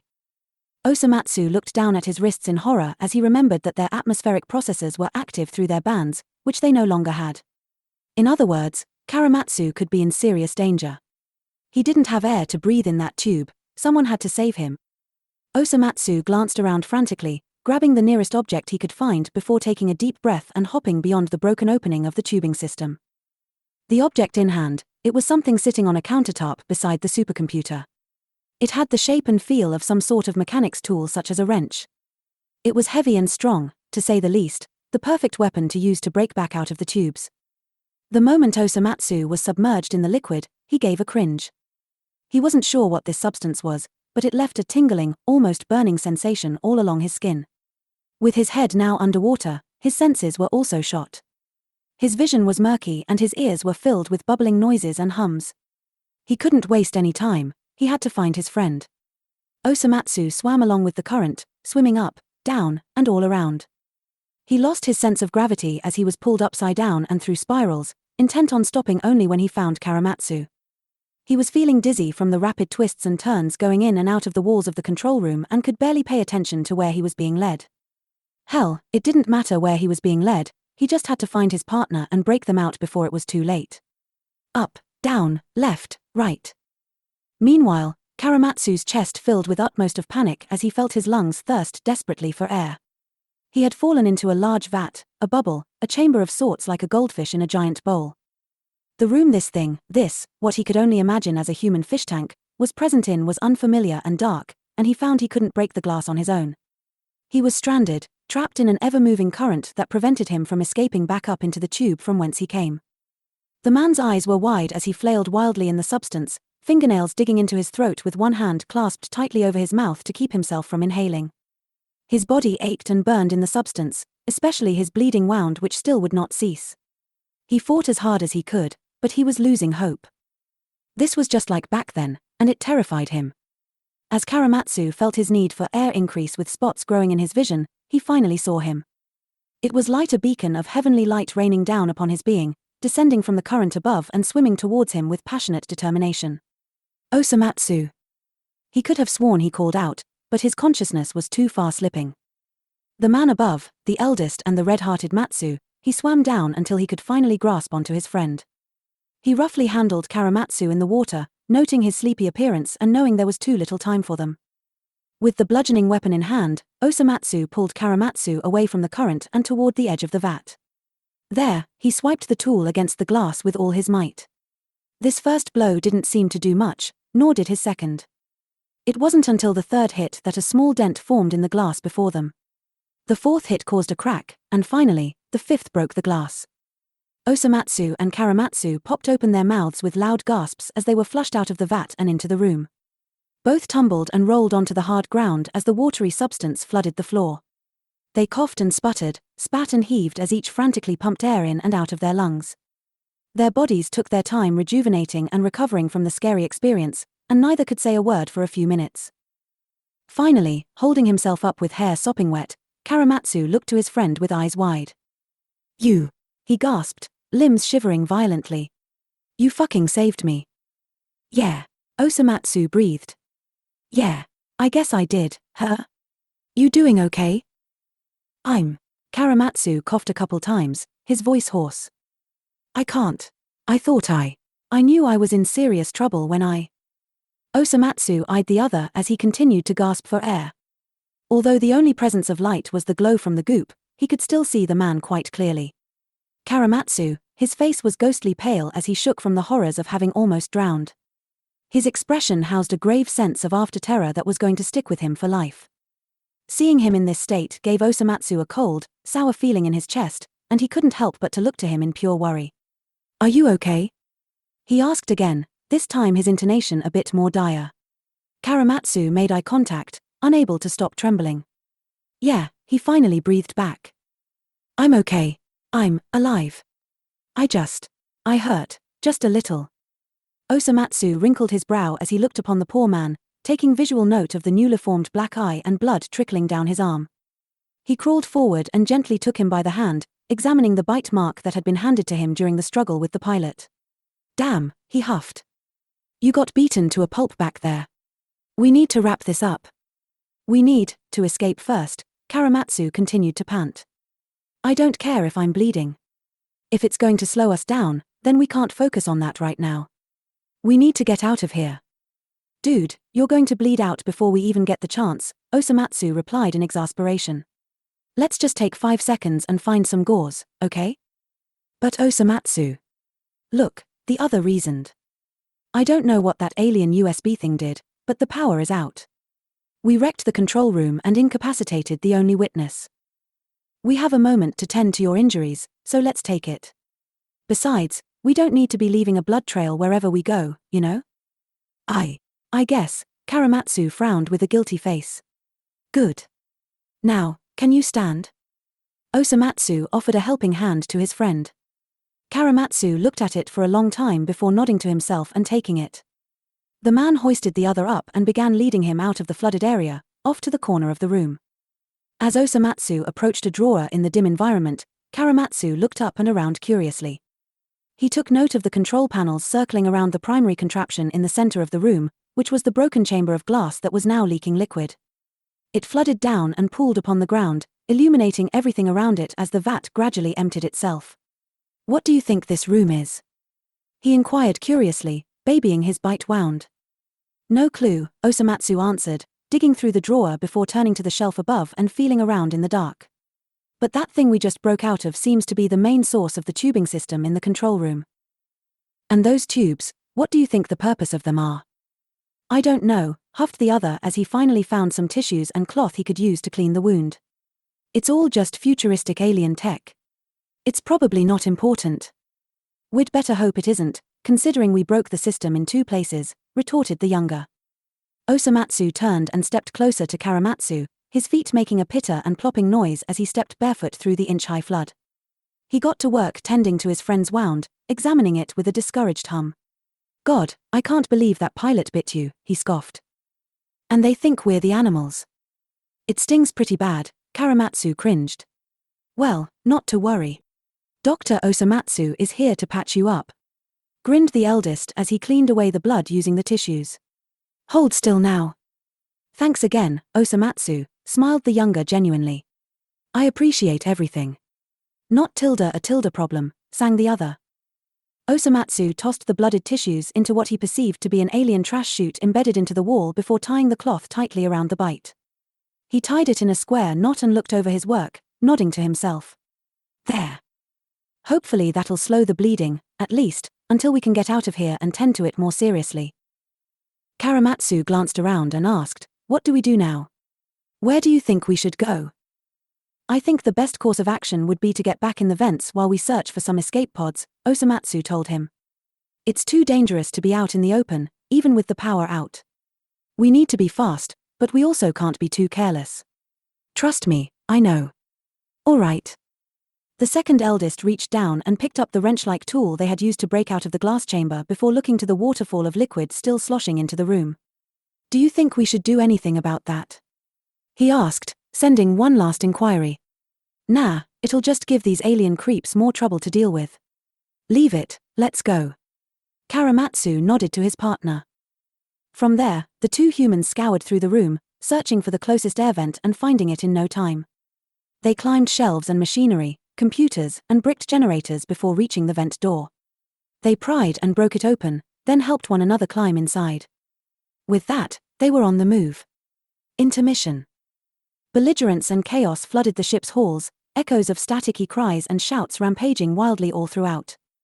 Some 30-odd individuals ran amok, separated in groups of about 5 that felt louder in the panic as many found themselves trapped within rooms they couldn't get out of.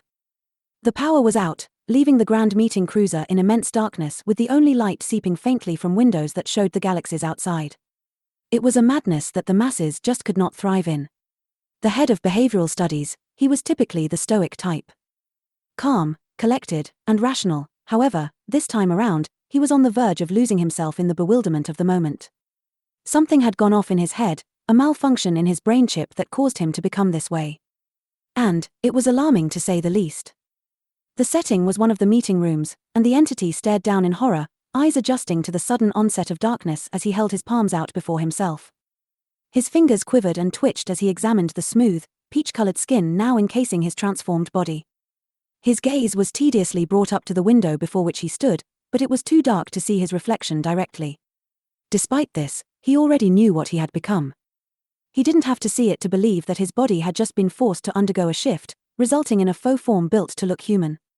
He had experienced an odd sensation, an almost painful one emitted from his brain chip before he was made to transform. Something had happened, and he wasn't the only one affected, it seemed. All around him, the 5 others contained within the same room all seemed to be experiencing the same level of astonishment. The geneticist housed big, perplexed eyes as they ran their fingers through their hair. The sexologist clung to herself as she looked about in horror, observing the other newly made humans around her. The neurologist shouted a curse or two as he hurriedly attempted to shift back into his natural form without any success. The corrections officer did the same, he too failing to succeed. And finally, the great Horovagan leader Ifaya could be seen observing with a wide-eyed glare, taking in the scene and situation keenly and logically like the natural professional she was. The 4 lower-class individuals all began speaking at once, asking questions and voicing their confusion and panic as the head of animal behavioral studies turned to his leader gravely. "What is going on?" he asked, attempting to suppress his anxieties a little before her. "Well," the leader pursed her lips, watching as their subordinates panicked in the room before them. "It seems there's been a malfunction with the ship's control processors. Clearly we're dealing with a power outage, along with quite an unexpected side effect." Ifaya looked to her hands, wriggling her human fingers before looking to the higher-up. "At least, this proves that the atmospheric processors are still working." "That's good to know. How could this be?" the man questioned. "I thought the coding in place was designed to keep us from becoming human, not force us to stay so. Most of the individuals here have never even made contact with human DNA before. What happened?" The Horovagan leader brought a finger and a thumb to her chin as she thought carefully, eyes narrowed. "Someone has tampered with the atmospheric processing system in the control module. And, considering the effects following, there can only be one party responsible." With a big breath, she said, "Those humans have escaped." "They escaped?" repeated the higher-up, hardly daring to believe. "But how? They should not have been able to break out of their temporary nest. We're going to have to investigate to find out. But first." Ifaya tapped the side of her temple, opening up her brain chip's interface and browsing her contacts. Then, as she tapped the profile of a fellow leader, she was greeted with an error. Her eyebrows flicked up in intrigue. "It seems our internet systems are down, as well," she declared. "How could a power outage have affected our mobile data? This is quite alarming." The higher-up opened up his brain chip's holographic display as well, wrinkling his brow as he scanned through its contents. "Our brain chips are useless right now," he muttered. "What the hell did those humans do?" "Multiple systems have been affected at once," Ifaya stated. "Some serious damage has been done, all of which is likely the work of the humans. We need to get to the control room ASAP, as this could prove dangerous." The higher-up frowned as he thought over all possible courses of action. Protocol would certainly be for everyone to go to a safe room while the humans were located. However, the energy systems were down and the power generator didn't seem to be working correctly, meaning they had no usable technology to track the humans down with. Their internet connectivity was also shot, so there wasn't any feasible way to contact the others throughout the ship. All communication outside of direct verbal contact was now an impossibility. There was also one other problem. Hey, we can't get this door open. The leader and higher-up walked hastily over as the corrections officer reached as far up the door as he could. With the power being out, they could only open it manually, which involved a switch at the very top center position of the doorframe. It was a switch placed in a special spot, one that only a Horovagan could reach. But they were no longer Horovagan, they were tiny little humans in a ship far oversized. One human alone couldn't reach this switch. It's not opening automatically, and we can't reach the switch, shouted the neurologist in a frenzy. Here, come over here, the corrections officer commanded of the neurologist, pausing from his reaching up the door and presenting a hand to the other.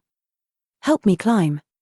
The neurologist didn't hesitate to hurry over, clasping his human fingers together to create a step the officer could use for leverage. The officer carefully stepped into his subordinate's hands, hauling himself up as he tried again to reach the switch. It was to no avail. The higher-up turned gravely to his leader. We need to find the animal control officer to help us track the humans and secure the safety of the other leaders, he urged. Yes, the other leaders and I must be protected at all cost, conceded Ifaya. The humans are unpredictable and violent, and I do not doubt their capacity to cause mortal damage to anyone they happen to cross paths with. As far as the animal control officer goes, however, he shouldn't have brought any of his equipment on this ship. He'll be as defenseless as the rest of us. With our brain chips being disconnected from the main server, we're not going to be able to incapacitate the humans from afar, the higher-up noted. A simple glance and nod won't do a thing. We would have to open up the interface of their neckbands and put in the command for sedation manually. But this might prove too dangerous.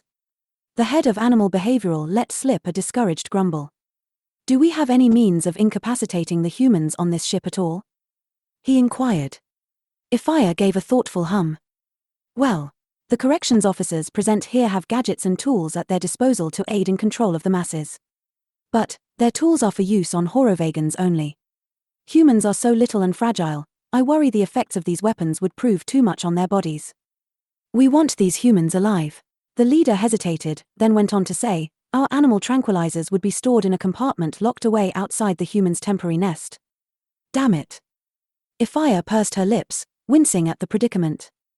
Assuming the humans are still in the control room this very moment, it appears we'll have to get the tranquilizers before heading over there. What other kind of damage do you fear these humans could have caused?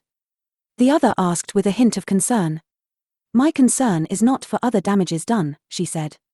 But more so for the current state of the pilot. If the pilot is incapacitated in any way or, worse yet, dead, then we have no one to steer the ship.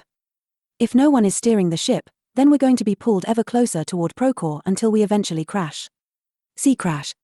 Then, the control room should be our number one priority. The higher-up told her. Let the rest of us handle the humans so you and the other leaders can get the power back on. Ifaya glared at the other and said, don't be a fool. Acting so recklessly is how people get hurt, especially considering we're now all the same size as those creatures. I won't have anyone losing an eye when it can easily be avoided. This is what we're going to do, she went on. You're going to help me find the other two leaders. Then, the four of us together are going to investigate the human's nest and retrieve the tranquilizers. From there, we'll get to the control room and see if we can fix whatever mess the humans made. And, the moment we see those humans, they will be sedated. The higher-up pursed his lips, thinking the order over before nodding his head submissively. Understood, he spoke. And, regarding this door.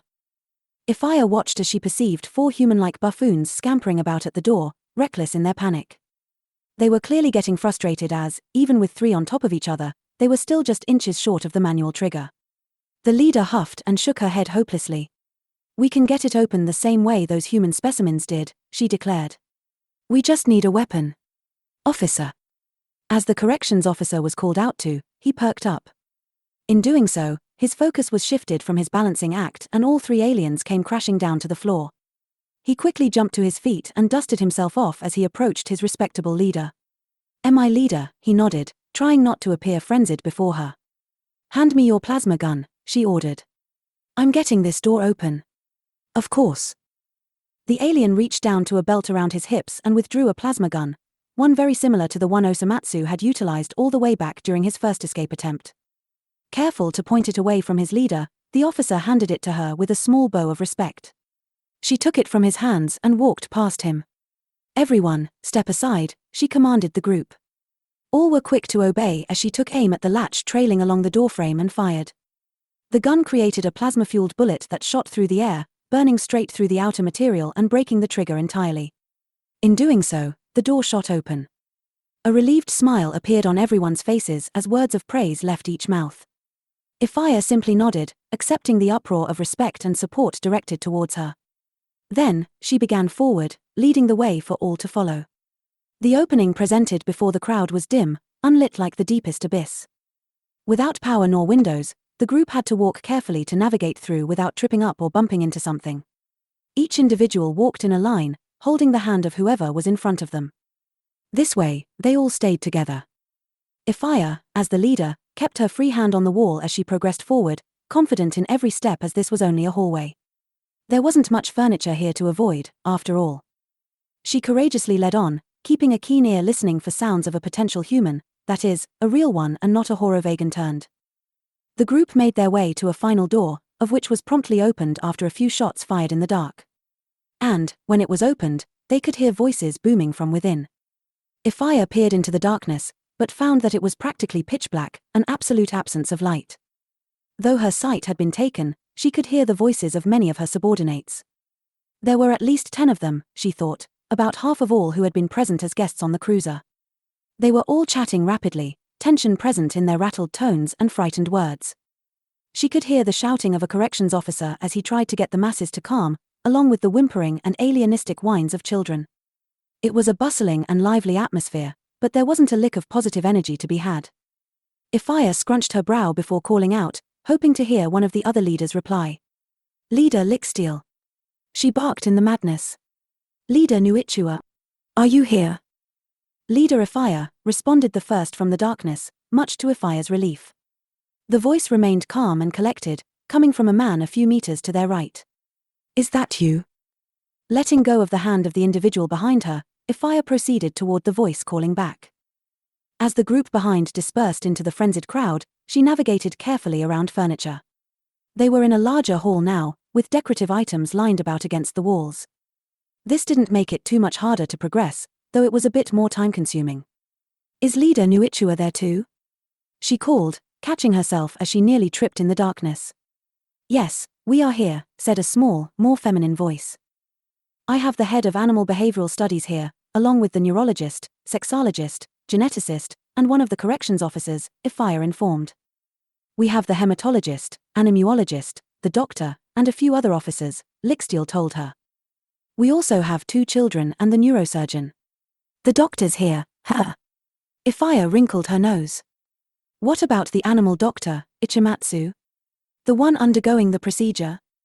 "He's presumably still in his session, probably not even lucid," the other said dismissively. "But, that's not really a concern right now. We have bigger issues."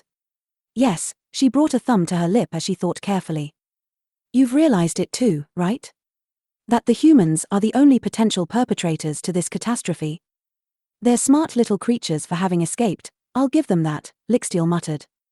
"We need to get those tranquilizers so we can incapacitate the threat," Nuichua asserted in her small, deceptively innocent tone. "Then, we need to get to the control room so we can fix the damage and get this ship back on course before we crash." "Precisely," Ifaya nodded. Then, she turned and called out in the dark. "Where did the head of animal behavioral studies run off to?" "I'm here, my leader," the higher-up called back through the commotion. His voice grew nearer as he made his way over to the 3 Horovagan leaders. "I just spoke with the caretaker, they're missing 3 of the children. They apparently got lost in the chaos and wandered off. And my patient is one of them." The leaders and higher-up turned their attention to a new voice as it arose, this voice belonging to a very anxious Choromatsu. Biting his thumb nervously, he went on to say in a genuine tone, "I'm sorry for interrupting, but Atfa disappeared. He was supposed to stay with me at all times, I don't know where he went off to. His mental state is still impaired in its recovery from the surgery, it's not safe for him to be running around on his own." "It was your job to keep an eye on him," Licksteel glared with a raised brow. "I know." Todomatsu brought a hand to his head faintly. "I think he followed the other children when we all got separated. Do you want me to go look for him, or do I need to stay here?" You and the corrections officers need to stay here, ordered Nuichua. You 5 will redirect traffic to the ship's safe room. You will wait in this area with the officers until Atfa comes along. Then, you and Atfa will join the others. Understood. Yes, the neurosurgeon obeyed uneasily. Okay, I'll do that. Now, leave us, Nuichua commanded coldly. Choromatsu nodded before meekly turning away from his leaders. Damn it, Atfa, Choromatsu thought to himself as he carefully wandered in the dark, back toward the crowd. We were supposed to stay with the masses, why did you have to go run off like this? As Choromatsu went about following the orders he had been given, the higher-up turned back to a fire in the dark. We mustn't waste time, he urged. Shall we proceed to the specimen's quarters? Yes, though, it's going to be quite difficult to navigate there through the darkness, the leader replied warily. How are we to proceed? We'll just have to follow the walls until we make it there, sighed Licksteel. Ifaya, you know this ship like the back of your hand. Go ahead and lead. We'll follow. Ifaya nodded, accepting the obligation and responsibility in leading as she took Nuichua by the hand. Nuichua then grabbed Licksteel's, and Licksteel took the higher-ups. There, in their little line did they begin to travel. The rambunctious crowd got quieter and quieter as distance was increased between the superiors and their subordinates. They could hear the calls and commands being given to the masses by the officers, ordering all to begin making their way to the safe room of the ship. Although present were only about half of the total occupants, the leaders still deemed it acceptable to begin herding their beloved scientists in that direction. Ifaya led the line along through the darkness, passing through corridors and halls. They knew they needed to make it through the grand meeting hall in order to reach the human's nest, so this was their first landmark. They just needed to find their way through the maze of halls, first. As they walked carefully whilst hurrying along, small banter was made about the dire circumstances present.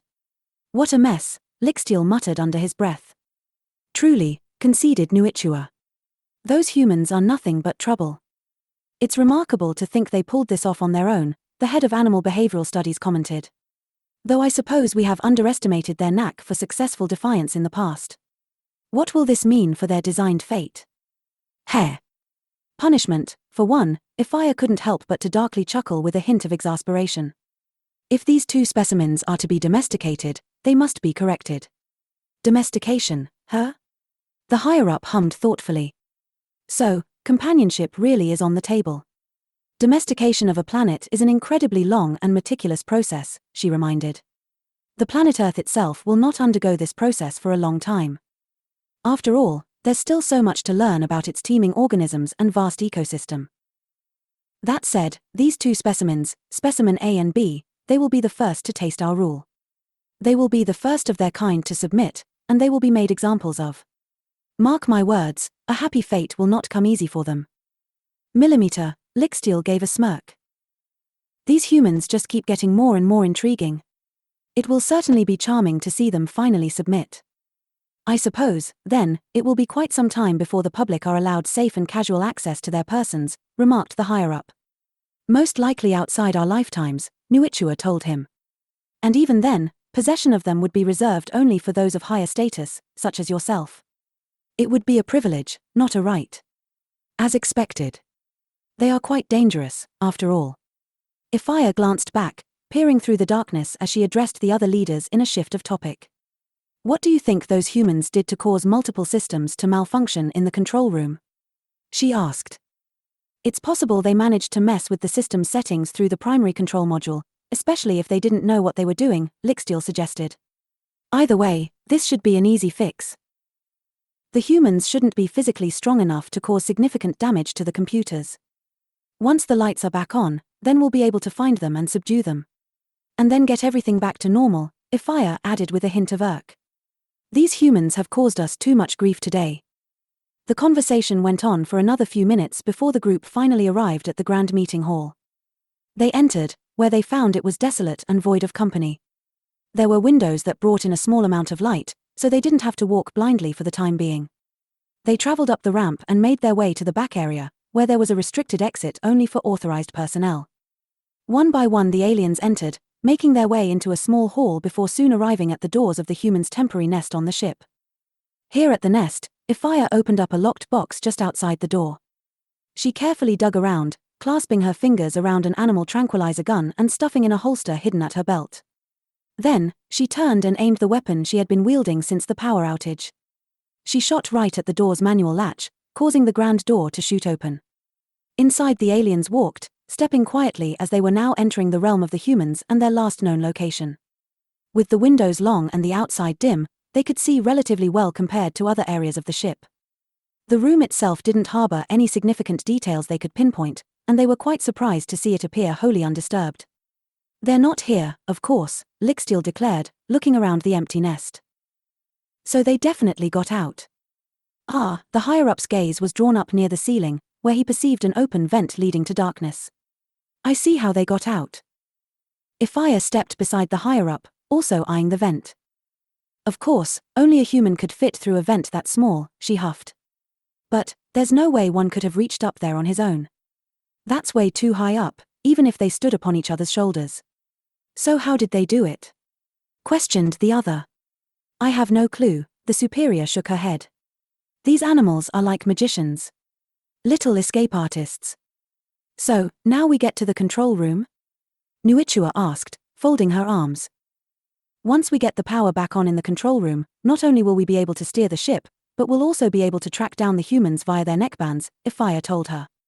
"It should all go smoothly enough, assuming those dirty creatures don't harm anybody before they're caught. Then, let's hurry." Now, armed with tranquilizers for the humans, the group hastily left the nest, leaving behind an empty and cold habitat that would, in their eyes, hopefully be occupied again soon. The group hurried along, stepping past chairs and around shelves and tripping and catching themselves as they went. The higher-up, he held tightly Licksteel's hand as Ifaya led in front. He couldn't help but to feel a bit invigorated, quite excited by the unfolding circumstances afoot. Not only did such predicaments leave him buzzing with adrenaline, but he had been honored, chosen from many to aid his very leaders in their task of getting the ship back under control. He was actually running alongside his vulnerable leaders, helping and working proficiently to fix what had been broken. No doubt must he have been trustworthy and dependable in their eyes, and for this, he felt humbled. They would not fail, for he was determined to impress his ever-merciful leaders. He would help them get the power back on. He would help them steer the ship out of harm's way. He would help them capture the humans. He would help them ease those present, currently frantic in the safe room. All would work out, he was sure. It was a game, and this he was going to win. It didn't take long for the group to eventually stumble across the hall leading to the control room. They went on their way, footsteps roaring through the confinement until finally arriving at the high-security door. Ifaya didn't hesitate to shoot the manual latch, and in an instant the door opened. Gasps left each throat as a tsunami of liquid substance burst from the doorway. The echoes of rushing water flooded their ears as the wall of fluid splashed from its confinement and spread like lightning down the hall. Each present felt as their shoes became soaked, with everything growing illuminated from the glowing chemical substance. All let go of each other's hands, lifting their feet in disgust as the situation was analyzed. It was immediately clear something had been leaking inside, leaving them with a mess that continued rolling further and further down the hall at their ankles. As Licksteel and Nuichua groaned uneasily at the disgusting fluid now tugging at their heavy clothes, Ifaya furrowed her brow seriously.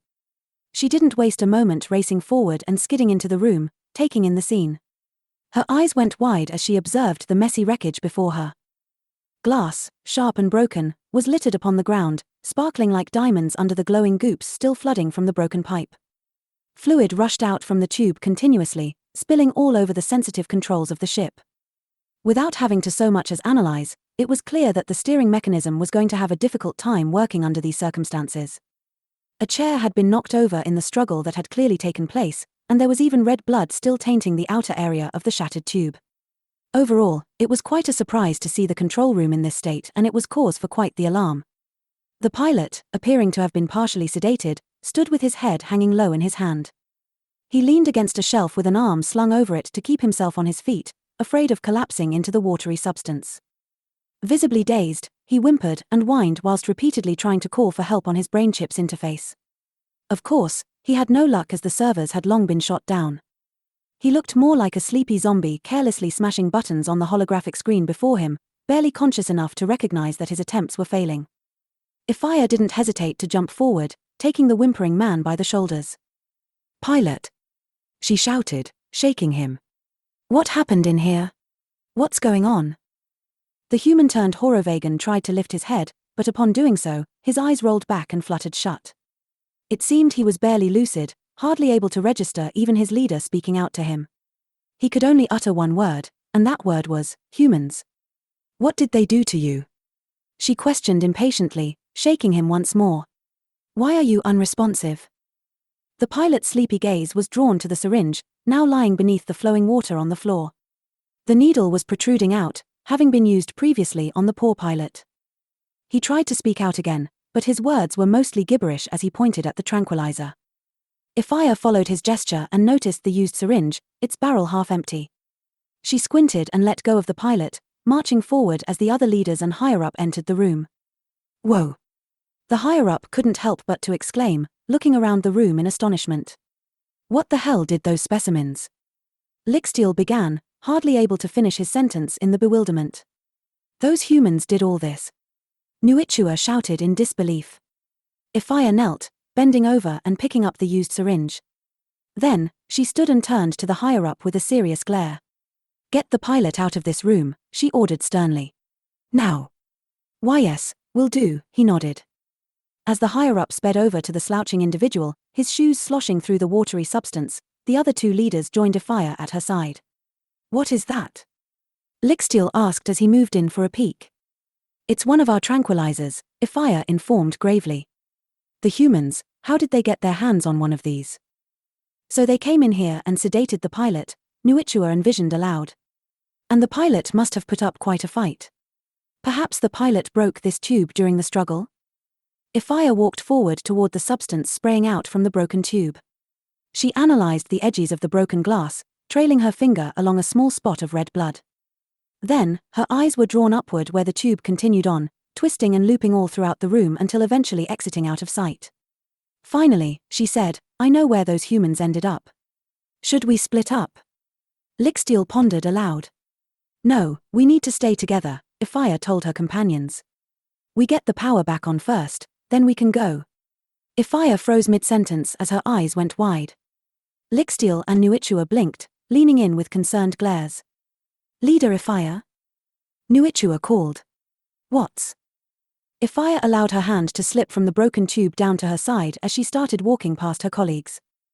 Her walking feet made splashes and smacks as she stepped forward toward the primary control module. Licksteel and Nuichua watched wordlessly as she then knelt at the base of the computer, leaning in with a piercing gaze. Without breaking her stare, she set the tranquilizer aside and closed in on the object in question.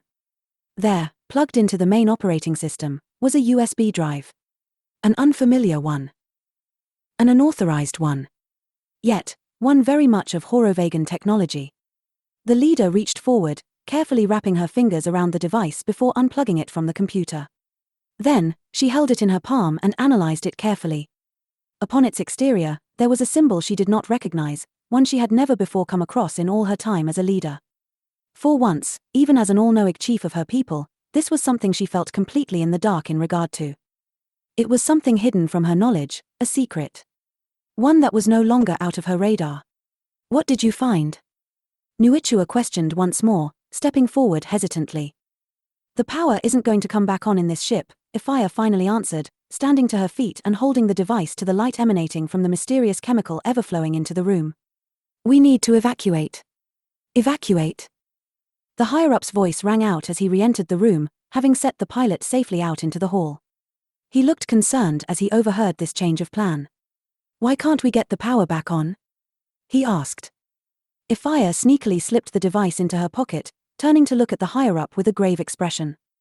This wasn't a physical attack on the hardware of the primary control module, she informed. This was a bug that infected the entire system's software. The whole system itself, it's bricked. Raising a brow, the higher-up stepped forward in ignorant confusion. How do you figure? He asked. And besides, she continued, dismissing his question entirely. The steering controls. Ifaya turned to look at the interface being continuously doused in the chemical substance, analyzing its exterior with a frown.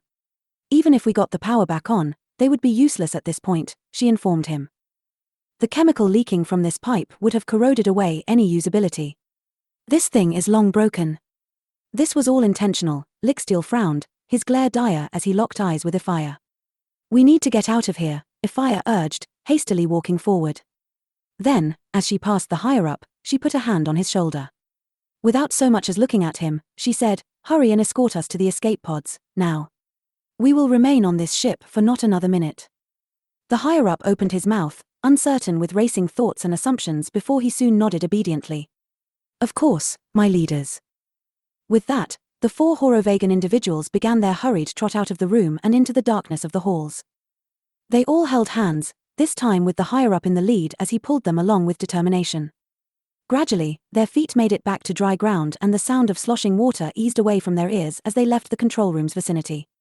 No longer were they present alongside the abandoned pilot, but instead were hurrying on their way to the emergency escape pods.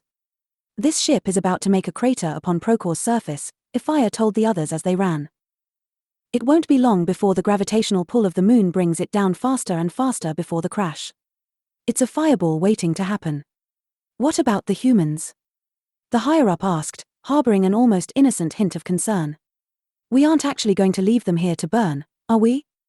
"Unfortunately, there just isn't time to search for them in this massive ship," she responded pitifully. "Besides, upon figuring out this new information, I think they might just know a little too much." "New information?"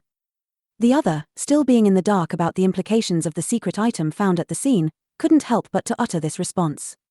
For once, he felt like he was missing something, that he wasn't fully in the know. But of course, these were his leaders. He could trust them. They knew what was best. The higher-up hid away his concerns and shook his head before asking, "Does this mean we're leaving everyone else on the ship behind? Are we evacuating alone?" None of the leaders responded to this as they continued forward, causing the higher-up to frown in sincere worry. He understood that it was an emergency situation now that the primary control module was deemed bricked, but did that really mean that they couldn't go back and rescue even a few of the great scientists present on the ship? What about the officers? The head doctor? The children? Ichimatsu? Was everyone but him and his leaders truly being left to die in a crash? Was that really what was being implicated at this time? "My leaders, he gave a dry swallow as he continued hurriedly leading them through the grand meeting cruiser. "I don't know about this. Are you sure it's okay to abandon all of these magnificent and loyal scientists during a state of emergency? Are they going to be saved?" "My dear behaviorist," Ifaya frowned coldly as she spoke to the other in a low voice. "You have been given an order. Do not question it, for in doing so, you question us. Are we not your great and merciful leaders? Have we not provided for you and raised you up and loved you? Your loyalty shall not wilt nor falter, especially during crises such as this. Do I make myself clear?" The higher-up cleared his throat. "Yes, of course," he nodded as his feet continued racing on. "I think everything is just happening too fast for me to process, is all. I will always obey your commands, even until death." "Very good," the leader could be seen with a small smile forming in her lips. "That's what we want to hear." It took only a couple more minutes until the 4 alien individuals finally arrived on scene. They stopped before a grand door, which was easily opened thanks to Ifaya's weapon. Inside, there were 3 pods and a transparent floor that opened up the room to the dim and colorful outer space below. The space itself was a compact and secure, small and cozy and ready to be utilized. Each one had a manual switch installed that was capable of ejecting the occupant's pod far into space, far from the ship and ready to be rescued. And it was inside the doorway to the room that the higher-up stopped, watching as each leader approached their own escape pod. He looked around for a moment, eyes wide and still a bit worried. "My leaders," he began softly. "There are only 3 escape pods." "Yes," Ifaya cooed as she opened hers up. "And so it is by design that only 3 of us leaders be on this ship at one time. But..." For the very first time, the head of animal behavioral studies sent the other a look of pure vulnerability. "What about me?" The leaders all ignored the higher-up's question as they got settled and comfortable in their own escape pods. This prompted the leader to inquire further, his anxiety rising. "Am I to escape with you 3 or not?" He reiterated his question. As Lixtiel and Nuichua buckled in, Ifaya sent the higher-up a faint smile. "It's a shame. I always did admire you and your work, Mr. Behaviorist." Her eyelids lowered as she eyed him softly. "But, you're a liability. After all, the humans escaped with the help of somebody on this ship." The higher-up's eyes were wide and helpless as he processed the quick-coming betrayal he was beginning to foresee. No, he tried to let out a faint laugh. That's impossible. No one would dare enact treason against us by doing such a thing. What could possibly have given you such an idea? We have been betrayed, dear higher-up, Ifaya went on. All has been made clear upon examining the scene of the crime. And, for this reason, Lixtiel, Nuichua, and I must be the first to leave. It is priority. It is protocol. It is the way it has to be. Would you not have us be the first to be brought to safety? Lixtiel questioned with an unapproving glare. No, it isn't like that, the higher-up stuttered. But, are you really leaving everyone here to die? Is there no rescue coming? No one to save those present on this ship? Someone on this ship is a traitor, Ifaya declared. They must be dealt with swiftly and cleanly. They must be made an example of. Too many individuals present here today have been influenced by the humans' behaviors and words, and it is too risky at this point to continue trying to redeem anyone. Besides, how are we to call for help when our brain chips have been rendered useless at this time? The other brought a hand to his head as he tried to process everything they were revealing to him so suddenly. But, the humans, and, the people on this ship, and, I've been nothing but useful and obedient. I'm having a hard time processing. Ifaya finished buckling herself in as she hummed gently. For what it's worth, I'm sorry, she said with a faint smile. None of this was planned, but I do believe it is necessary to cleanse our people of the corruption caused by the humans. They had their chance to be saved, but again they were defiant, so much so that they even persuaded one of our own to enact betrayal against their own people. It is not an easy decision to make, but it is the best. You do understand, don't you? The prosperity of our kind is dependent on our ability to read this existence of defects. And, we could have multiple upon this ship as we speak. Who do you think it is? The higher-up asked, still holding hope that this might not be his end. Who do you think the traitor is? It's hard to say, Ifaya sighed. Which is why this is a necessity. We don't have time to sift through all the passengers and investigate association with a force we know nothing about. This could be as big as one individual, to hundreds. And for that reason, for the sake of the empire of Horovagankind, you must be left here to perish alongside everyone else.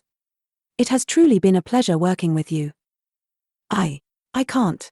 No, I don't want, the man swallowed, eyes wide as he took in the facts.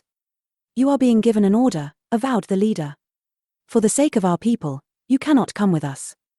Giving a hard swallow, the higher-up went on to say, but, I know I can be of use.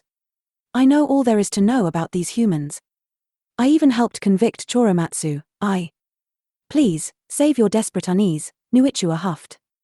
You are loyal to us, to the very end. And for that, you are great. So, do not taint your heroism any further by arguing with your leaders. This is your fate, and this is your destiny. Ifaya sent the higher-up another deceptively kind smile before shutting the pod in sync with the other two leaders. If you know what's good for our people, you will stay here and allow your fate to play out alongside all the others. Now, goodbye. Wait. Before the higher-up had the chance to say anything else, the floor beneath each pod suddenly shot open. For a brief moment, a powerful gust of wind blew about the room before dissipating in an instant. The higher-up threw an arm over his face to protect himself from the short-lived wind and, by the time he moved his arm away, his leaders had already been ejected. And there, he stood, knowing the soon-to-come fate of the ship and all occupants present. And, of course, this included himself. There was truly no way to call for help. If the leaders wanted them all to die, then, they were to experience their demise. That was just how it was. No one was coming for them. The higher-up, he had been betrayed and abandoned last minute by those he loved the most. And this earth-shattering revelation left him motionless as he continued to process the very serious reality they had been assigned. Intermission. End chapter 42. Chapter 43, The Collective Unity of Genetic Defectives.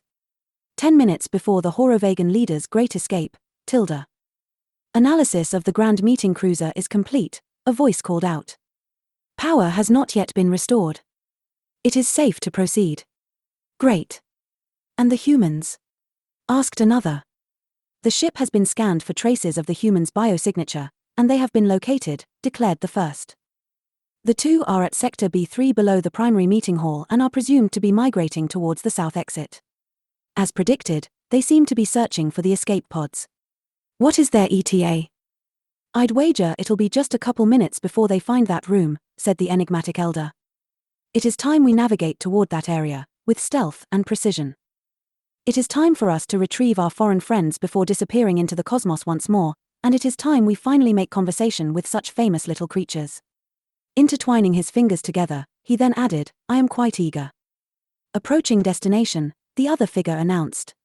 We ready? Yes. Let's go meet these humans. Come on, come on, come on. Osomatsu excitedly urged his partner to follow along in his hasty scoots through the dark and dusty ventilation system. It was a frantic, yet eager energy that blossomed from each individual as they raced against time, hoping the power stayed out for long enough to allow them the freedom that they craved. Each took gasps and heavy breaths as they hurried along, letting out a sneeze or two from the dust that erupted from the flooring below in their haste. Although it was quite dim, light emanated from the occasional room they passed by, keeping them aware enough of their surroundings. As Choromatsu pursued forward, he mistakenly knocked his arm into a passing corner. When he did so, he let out a squeak and sucked air in through his gritted teeth, exhaling a cringe. His arm, it burned immensely from the bite he had received during his struggle with the pilot. Although it was wrapped tight to prevent further bleeding, he still couldn't put much pressure on it without a shockwave of pain echoing up his arm. When Osomatsu heard his friend's whimper, he frowned, though he did not slow in his pace. You still doing okay? He asked without looking back. Why yeah, I'm good, Choromatsu replied, careful not to forget about his wound again as he crawled on ahead. Well, damn, I hurt. Yeah, I bet, remarked the other. That stupid creep, biting you and giving you a shiner. It's fine though. We just need to get the hell out of here while we still have the chance. Do you think we're going to see that kid again? Osomatsu couldn't help but to wonder. I mean, do you really think they would have given us the key to freedom without meeting up with us one last time? I don't know, Choromatsu hummed in uncertainty. It was hard to decipher the plan exactly. But, I'd rather not wait around to find out if that's the case. Right. The red-hearted human gave a grin. God, this is exhilarating. I'm so excited to get back home. I really, really hope this works in our favor. Whatever happens. The other two smiled. At least we finally know we're not alone. Despite everything, despite all that we've seen and all with whom we've interacted, we finally know there are aliens out there that have our best interest in mind. Yeah, just like Ichimatsu and Choromatsu. The moment these words left Osomatsu's lips, both went silent. Their expressions dropped as their gazes fell down to the darkened ground beneath them, their pace subtly slowing. Speaking of those two, do you think either of them are on this ship? Choromatsu finally asked. I dunno, the other shrugged dismissively, his tone shifting from cheerful to stubborn. It doesn't matter, though. What the hell can we do? These aliens have done a good job keeping us in the dark about everything. Maybe. The younger's eyes brightened subtly. Maybe the people helping us escape also want to help Choromatsu and Ichimatsu? Well, Osomatsu wrinkled his nose uneasily. Maybe. That is, if they're not already. Choromatsu swallowed hard at the thought. I don't want to think that's the case. Well, all we can really do right now is play it by ear, why no? Said the older of the two. We don't know what's going to happen. We really don't. But, I mean, our safety, you and I getting out of here and getting home, we have to take care of ourselves first, right? Ah, right, Choromatsu tried to agree. After all, we might never get this opportunity again, reasoned Osomatsu. If you and I get caught, hell, we already don't have a clue what their original intentions were for us. Imagine now. They might end up euthanizing us on the spot, if not lobotomizing us or something. Osomatsu pursed his lips as he continued. I know I'm being selfish by thinking this way, he admitted, taking responsibility for his shameful resistance. But, for the sake of our own preservation, I can't afford to worry about Choromatsu or Ichimatsu right now. All I care about is making sure you and I get out of this alive. That's all I can worry about. I'm scared if I use any energy worrying about them, then we might not make it. So, please, let's just worry about ourselves, at least until we have a better grasp of the situation. All right, Choromatsu. Choromatsu sighed. Okay, he conceded. We'll see how things play out for us. It'll be okay. The two small humans continued on with their travail through the dirty vents, passing room after room. They knew they were bound to hit the escape pods soon. After all, they had gotten a brief glance at the 3D model in the control room. They had a general idea of where they were headed. They just needed to go south, near the grand entrance of the cruiser. They needed to near the same entrance they had seen on their way inside of the ship, back when they were transported from the feeding tubes to their temporary prison within. Yes, it was all coming together, they just needed to keep moving. I think we're getting close, Osomatsu told his companion after a couple minutes of silence. That big entrance we saw? We should be in that area right now. Escape pods, here we come. Choromatsu beamed, unable to keep himself from grinning eagerly. Hell yeah. I'm dying to get back home, said the second eldest. My dad, I can't wait to see him. To tell him I'm still alive. To relieve all of his stress and worry and have everything go back to normal. Look, up ahead. Osomatsu slid to a stop in his hasty crawling and peered through a couple bars that led into a brand new room neither had before entered. This room, it was circular in nature, relatively compact and cozy for a full-grown Horovagan. There was a single entrance at one end of the room, with 3 large escape pods lined up perfectly along the outer rim of the floor. Embedded into the ground was a clear window showcasing space perfectly beneath, allowing a small amount of light to seep into the room. Upon seeing this area, Osomatsu's eyes sparkled. We made it! He exclaimed.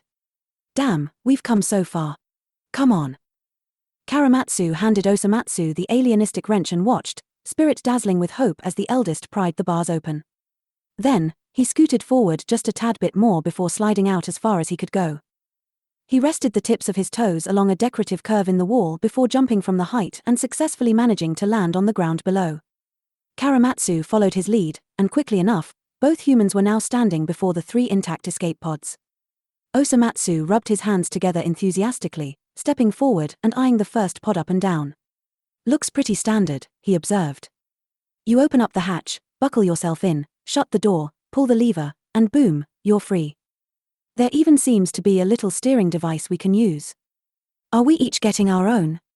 Choromatsu questioned, feeling the translucent exterior of the second pod's door. Why not? Let's get out there and stick together, alright? Osomatsu smiled. We'll be out and about for a few hours, maybe even a day, but we'll survive.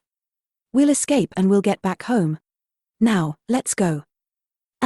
Choromatsu gave an uncertain hum, analyzing the technology built into each escape pod. And, how realistic is this plan? Osomatsu shook his head, amused.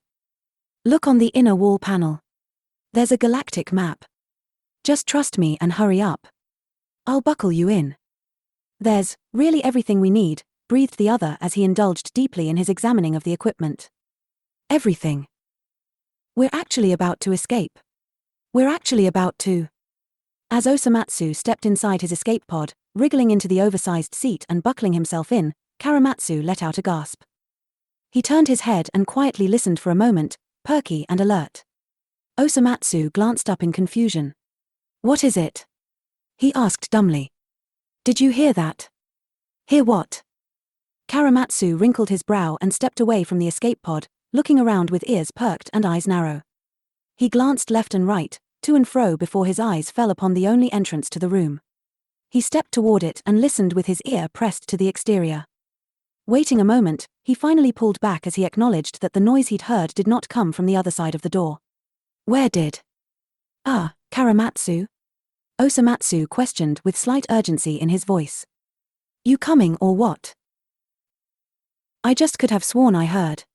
Choromatsu's eyes fell to the floor, the transparent glass separating him and Osomatsu from the cosmos out below. And there, his eyes went wide. Just below them, there was a ship. An alien ship, one adorned with all sorts of neon lights and beautiful craftsmanship. It was growing larger and larger as the distance between them decreased. Someone was here, and they were closing in on that room. Fuck, Osomatsu. Choromatsu cried out. Someone's down there. What? Osomatsu unbuckled his seatbelt and jumped beside Choromatsu, looking below them as the small ship approached quickly. No way. They're in the way. If we use the escape pods now, we're going to eject right into them. Do they see us? Do they know that we're here? Questioned the younger frantically. Should we hide? Yes. Osomatsu snatched Choromatsu's arm and swung the man over, hauling him powerfully behind one of the 3 escape pods. Both cowered in fear, shrinking as small as they could behind the large pod in hopes of not being seen.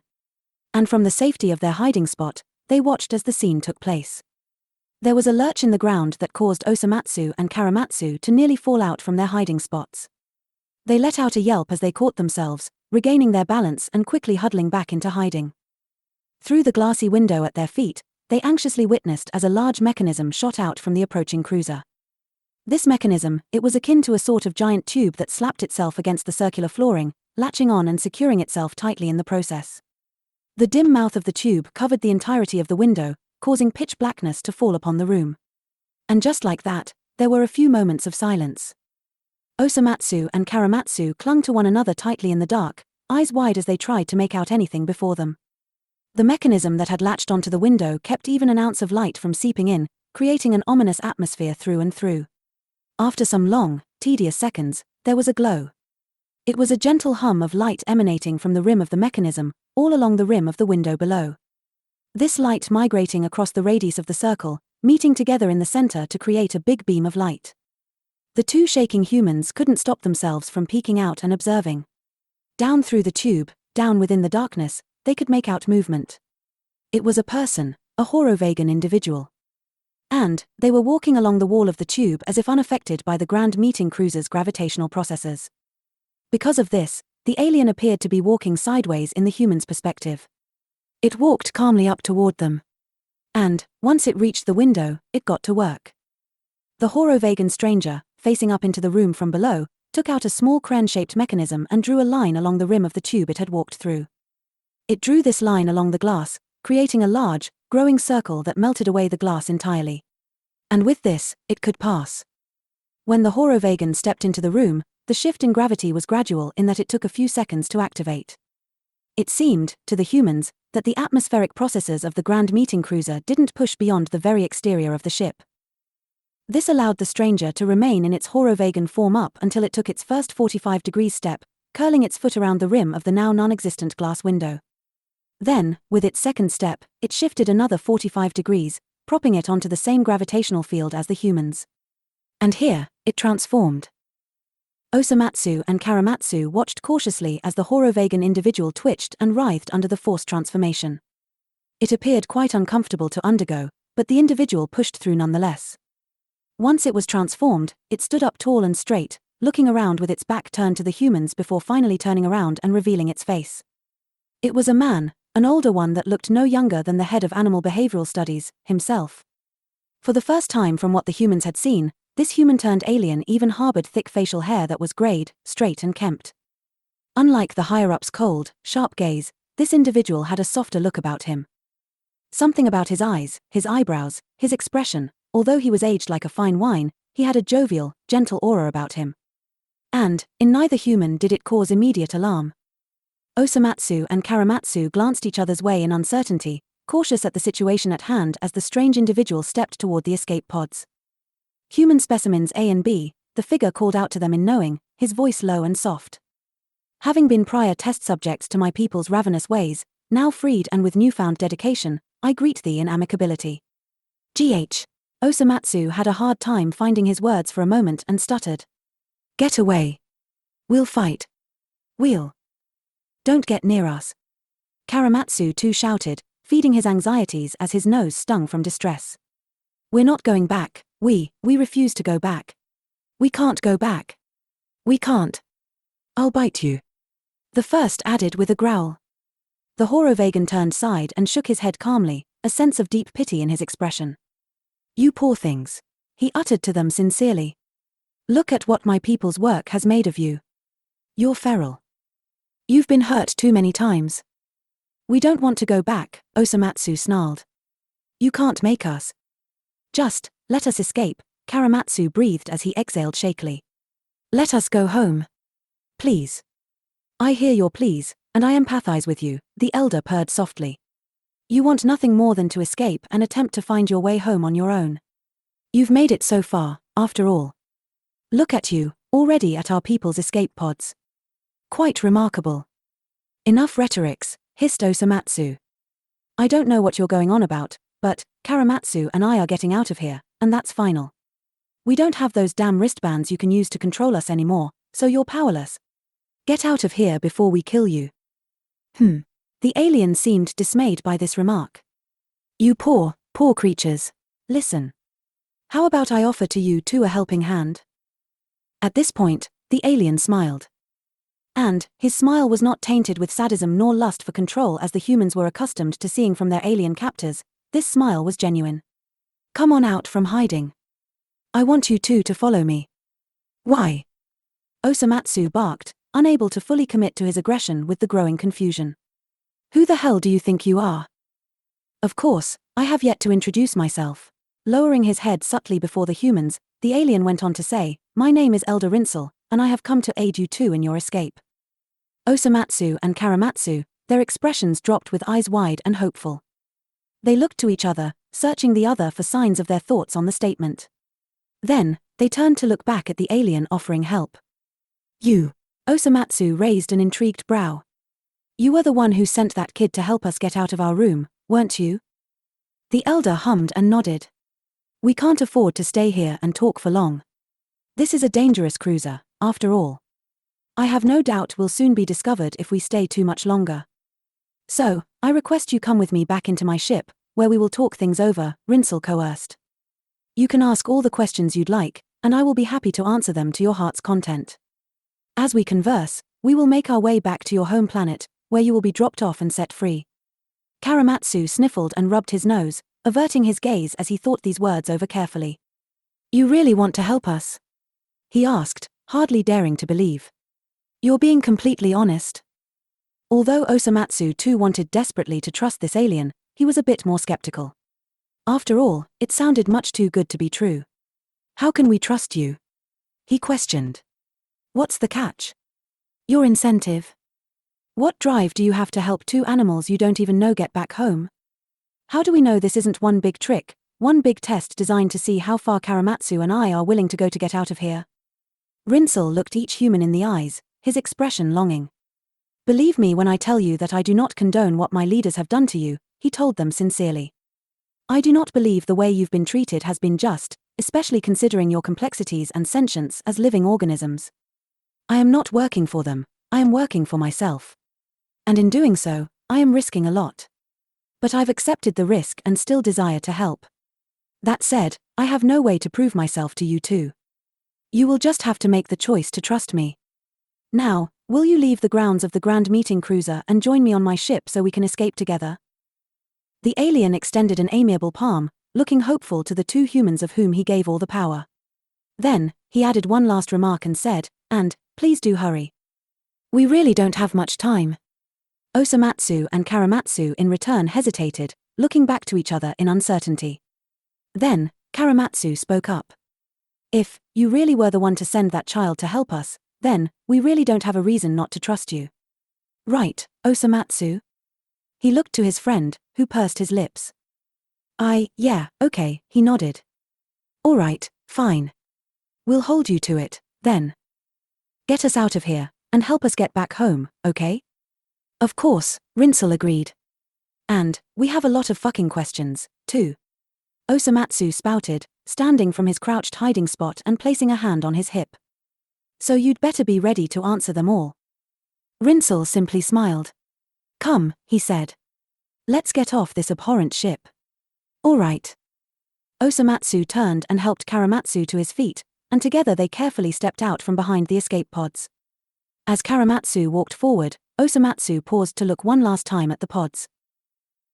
His gaze fell to the ground before them, where he presumed this Rinsel had his ship parked on the other side. It seemed they really had no choice but to trust this guy anyway, considering they wouldn't be able to escape without crashing into it.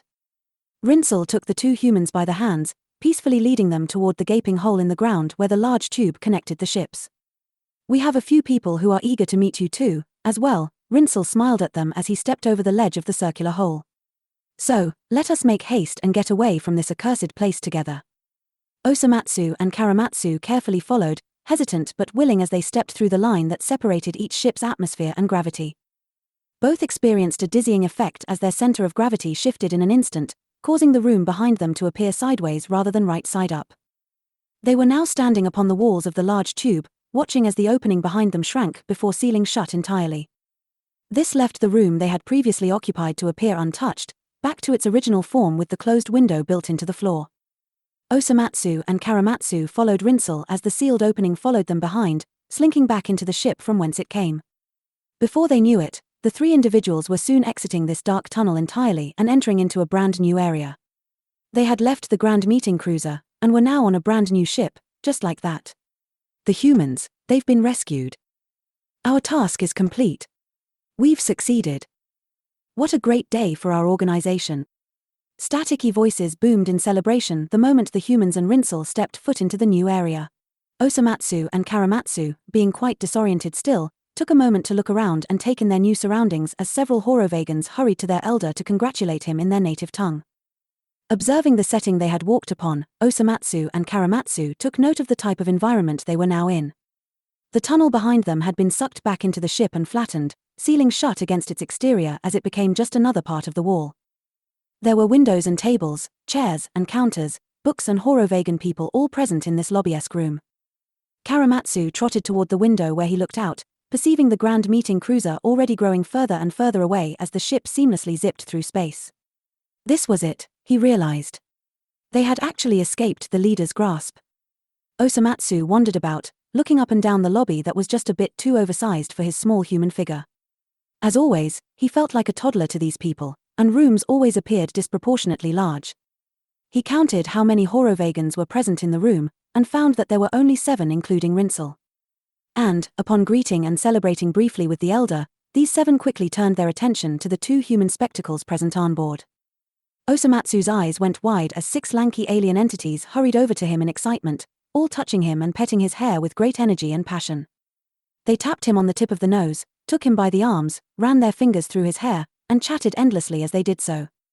Then, the first went forth with its swift and unexpected kiss. Osomatsu grunted uncomfortably as this stranger took him by the lips and began to transform. Before him, he watched as the tall figure shrank into a new face he had yet to meet. Big, childish eyes, black hair, and a friendly face. Yeah, this guy was just a little too happy-go-lucky. Hello, hello. The stranger beamed with a big, eager grin. He took Osomatsu by the hands and shook them up and down in a dramatic motion. It's nice to meet you. Wow, this is so cool. Look at us, ahaha. We're just little primates now. This is so fun. Ah. Osomatsu swallowed as his hands were shaken aggressively. Hi to you too. As Choromatsu approached the group and joined Osomatsu as the center of attention, 2 more aliens swooped in for kisses. And just like that, 2 more had transformed. Don't mind him, said a new stranger in human tongue. He's new. And a little too excited to be here. It's an honor to finally be meeting you too, Specimens A and B, the third alien greeted calmly. Definitely an honor. The first exclaimed, squeezing himself back in front of Osomatsu with a happy smile. Then, he pulled the man in for a big, bear hug. You guys are so cute. Choromatsu, calm, commanded a 4th alien who had just gotten done stealing a quick kiss from Choromatsu. There's no need to shout. I can't help it. Squealed the one apparently named Choromatsu. This is all too exciting. A 5th and 6th alien went about, taking kisses from the humans and following their colleagues in the mass transformation. Your language, the 5th pointed out with a grin. Just as expected, it is truly complex. So profound, so many words and nuances. Just like our own. The 6th came up from behind the 2 humans and slung an arm around each one, pulling them into another hug as he spoke. What a great day this is. He cheered. And Choromatsu's right, you two are so cute. Adorable, giggled the 3rd, ruffling both humans' hair as they were continuously squeezed in the hug. Rinsel lifted a hand, signaling all to quiet down as he stepped forward before the 2 specimens. My friends, today we have succeeded in our mission of retrieving the humans, he declared, peaceful at heart. I know you are all quite excited by our circumstances, but let's not overwhelm our guests. They've just experienced weeks of hell before being rescued. After all, they're probably still quite frazzled. My 2 human guests, he went on. If you would please, have a seat at the large table. We have much to discuss. As Osomatsu and Choromatsu were finally let go and freed from being touched so much, the eldest of the humans looked to the younger with an unreadable expression.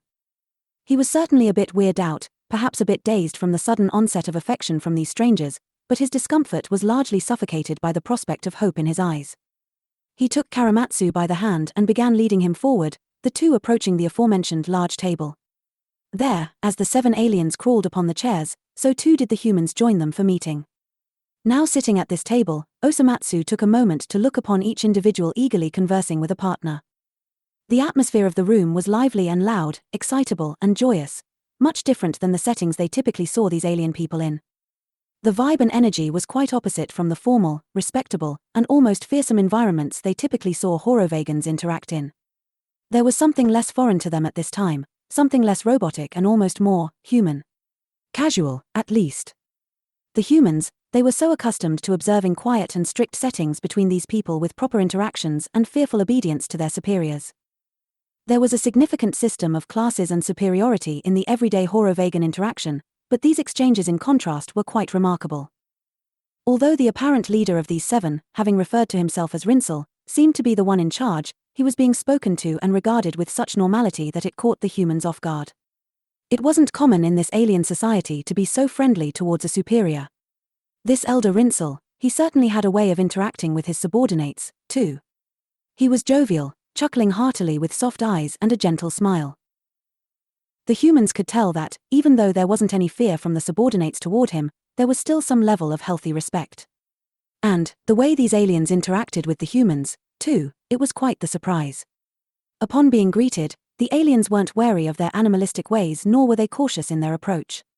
They weren't psychoanalyzing them in the slightest. Instead, these people, they really did see the humans as people, as well.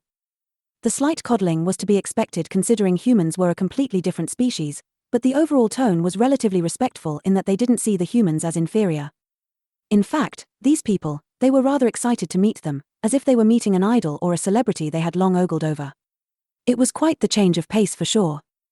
Osomatsu looked Choromatsu's way, and Choromatsu gave him a knowing look back. They were both thinking the same thing, these guys were trustworthy. Something about them was sincere, far from cynical or deceptive in the slightest. And, although the two were a bit bashful at having been greeted with such informal ogling, along with the discomfort that came from the unexpected change of pace, they were ready to ask questions and listen to what these people had to say to them. Osomatsu cleared his throat, deciding to be the first to speak. When he spoke, all hushed and quieted down, turning their full attention toward the famous human specimen A. So, we have a lot of questions, he began. Who are you guys? Why are you helping us and not, well, treating us like animalistic pests? What's the deal here if, it's okay to ask? We certainly have some introductions to get out of the way here, Rinsel declared, resting his hands on his lap in delight. Allow me to formally introduce you to everyone. The elder gestured the table full of aliens grandly with a warm smile. Here, we have just a few members of our great organization. We have our new recruit, Counselor Choromatsu. Hello, hello. Choromatsu, the dark-haired younger greeted with a happy smile.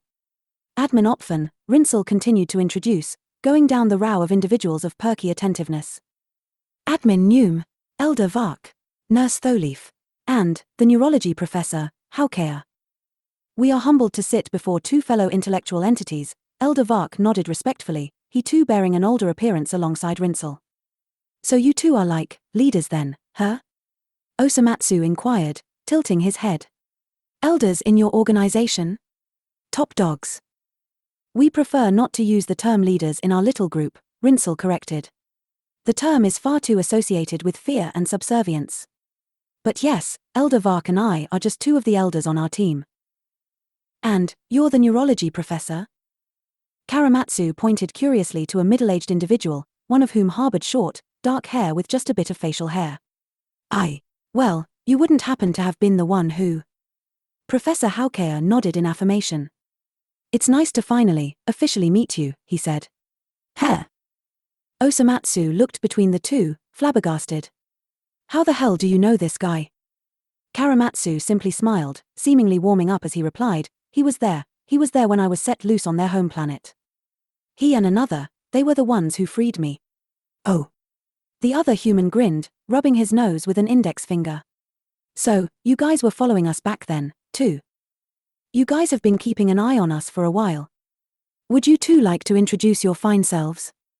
Questioned Nurse Tholeaf, a light-haired individual with a smooth voice and long lashes. Despite appearing a bit more feminine in the face, this individual had a rather masculine body shape with a flat chest. Neither Osomatsu nor Choromatsu could immediately tell whether they had shifted into a male or a female form. Well, Choromatsu eyed everyone, a sense of meekness washing back over him as the attention was brought back onto he and Osomatsu. My name is Choromatsu. It's nice to meet you all.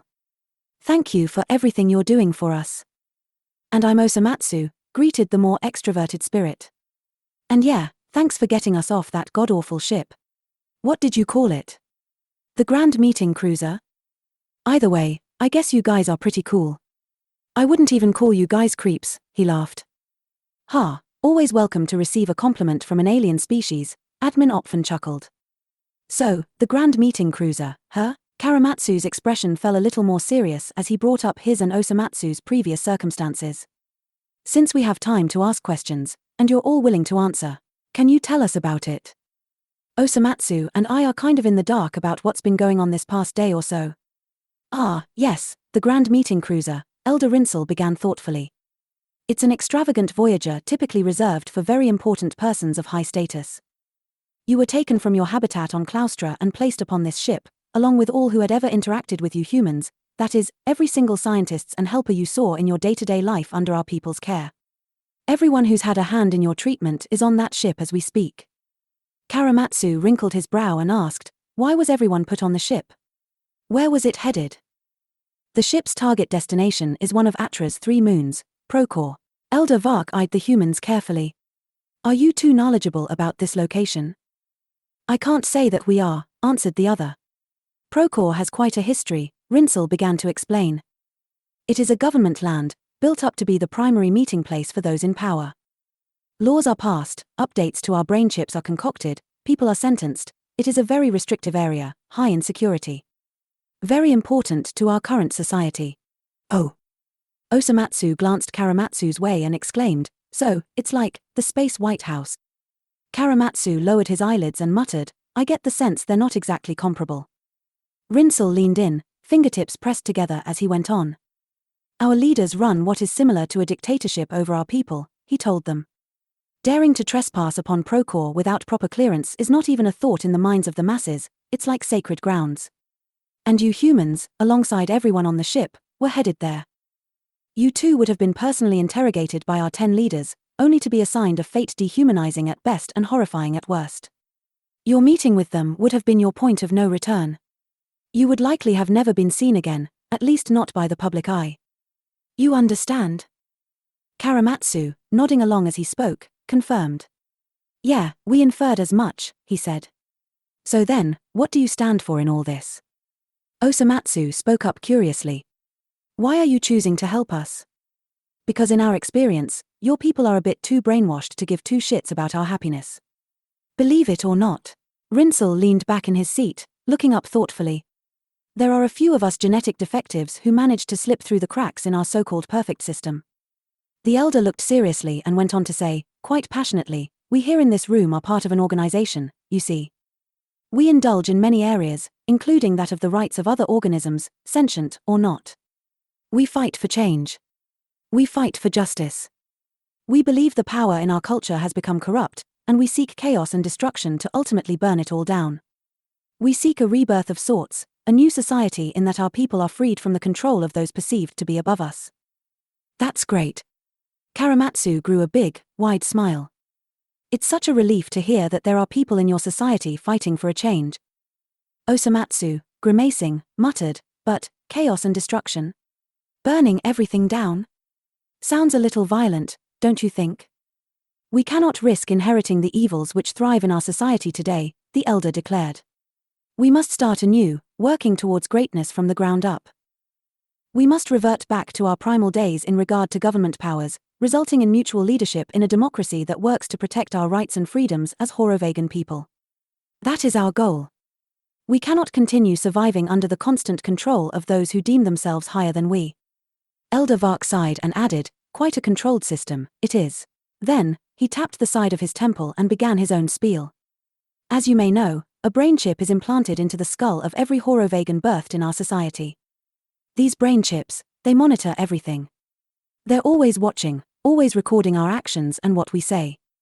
They control a person from their hourly tasks down to the very food that they eat. You humans, you have a fresh perspective on the philosophies of this mortal life, don't you?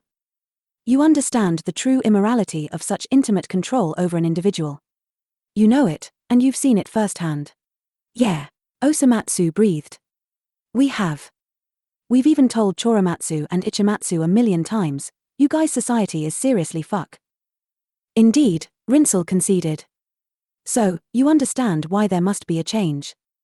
The red Matsu beamed and turned to Choromatsu, his excitement having been sprouting since the start of their conversation.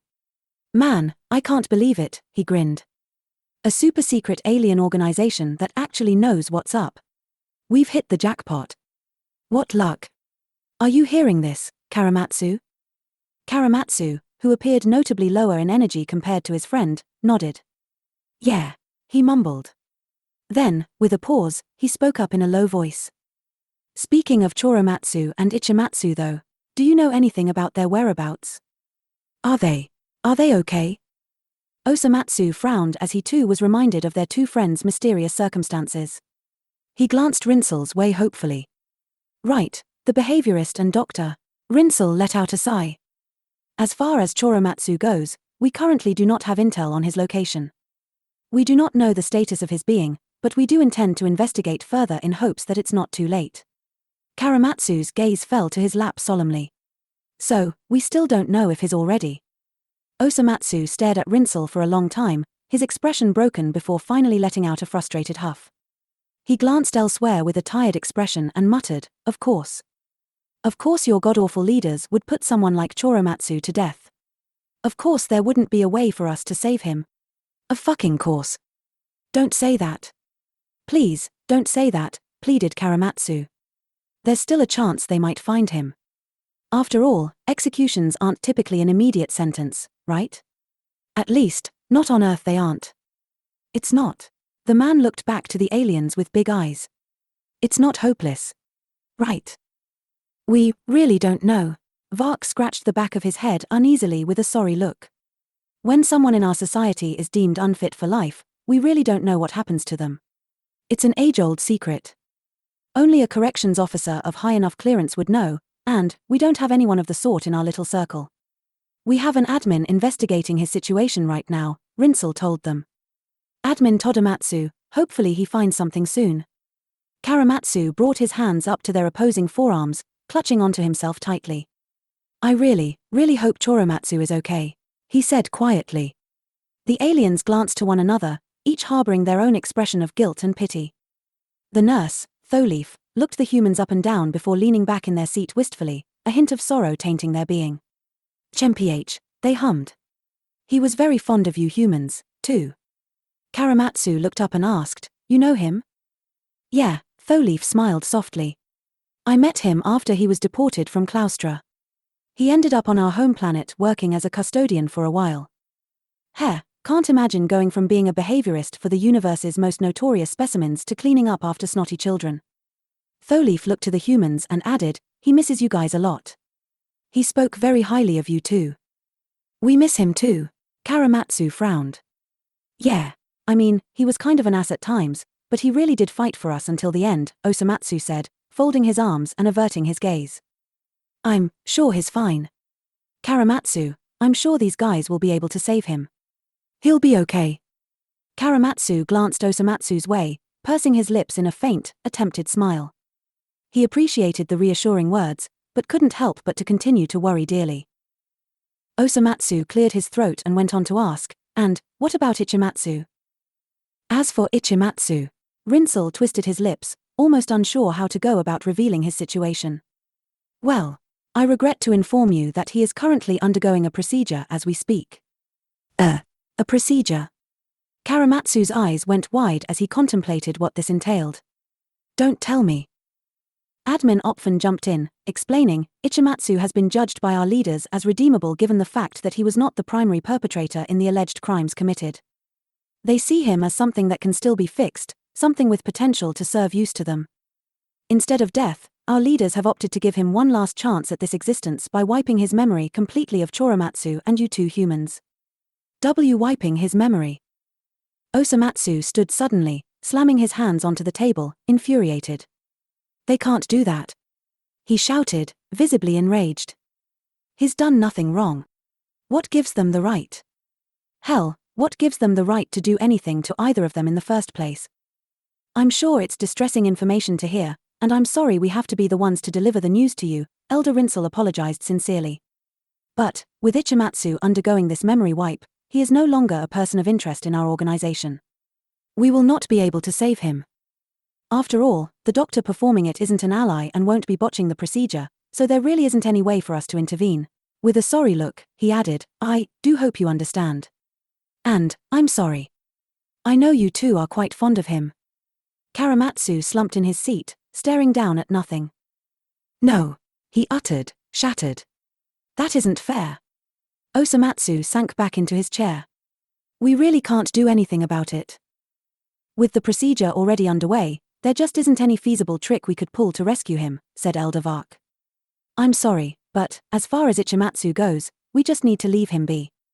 He will be rebirthed into a society that will welcome him, and he won't have any qualms or regret. He'll be okay. But, as Rinsel said, we're sorry. Osomatsu and Choromatsu both grew silent, glancing at each other briefly before allowing their gazes to fall. Then, after a few long moments of processing, Osomatsu spoke up once more. So, what do you need from us? He asked. If your people are trying to overthrow the government, surely you don't intend on just setting us free, right? Surely you need to make use of us in some way?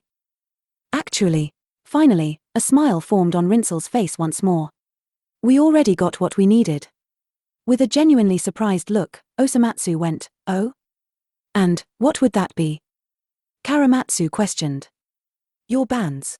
The neurology professor jumped into the conversation, pointing to his own bare neck. Those devices that bound you at the neck and extremities are chock full of valuable information that will be very useful to our cause. They've been recording data from the very beginning, all the way back to your initial abduction. And now, we have access to all of that. In their deactivated state, not only can we download the information stored, but they can't be tracked down by higher-ups, either, Vark added. As long as we have the information on these bands, we shouldn't need you two further. 4. Your past actions and behaviors, your language and speech and the way you articulate your thoughts and ideas, hell, your very essence itself is proof of the validity of everything we stand for. And so, your essence is all we need.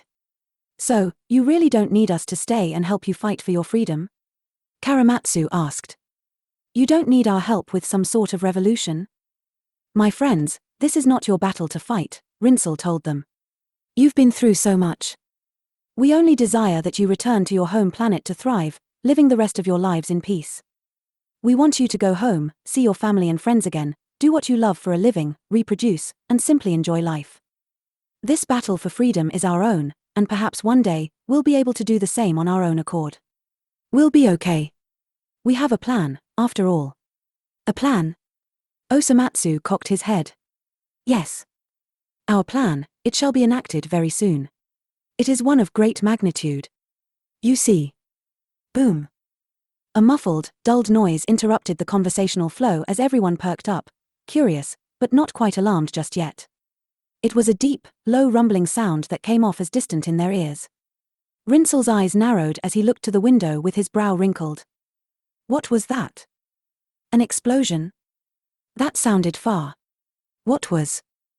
The neurology professor Haukea stood from his seat, squinting and peering through the window on the other side of the room.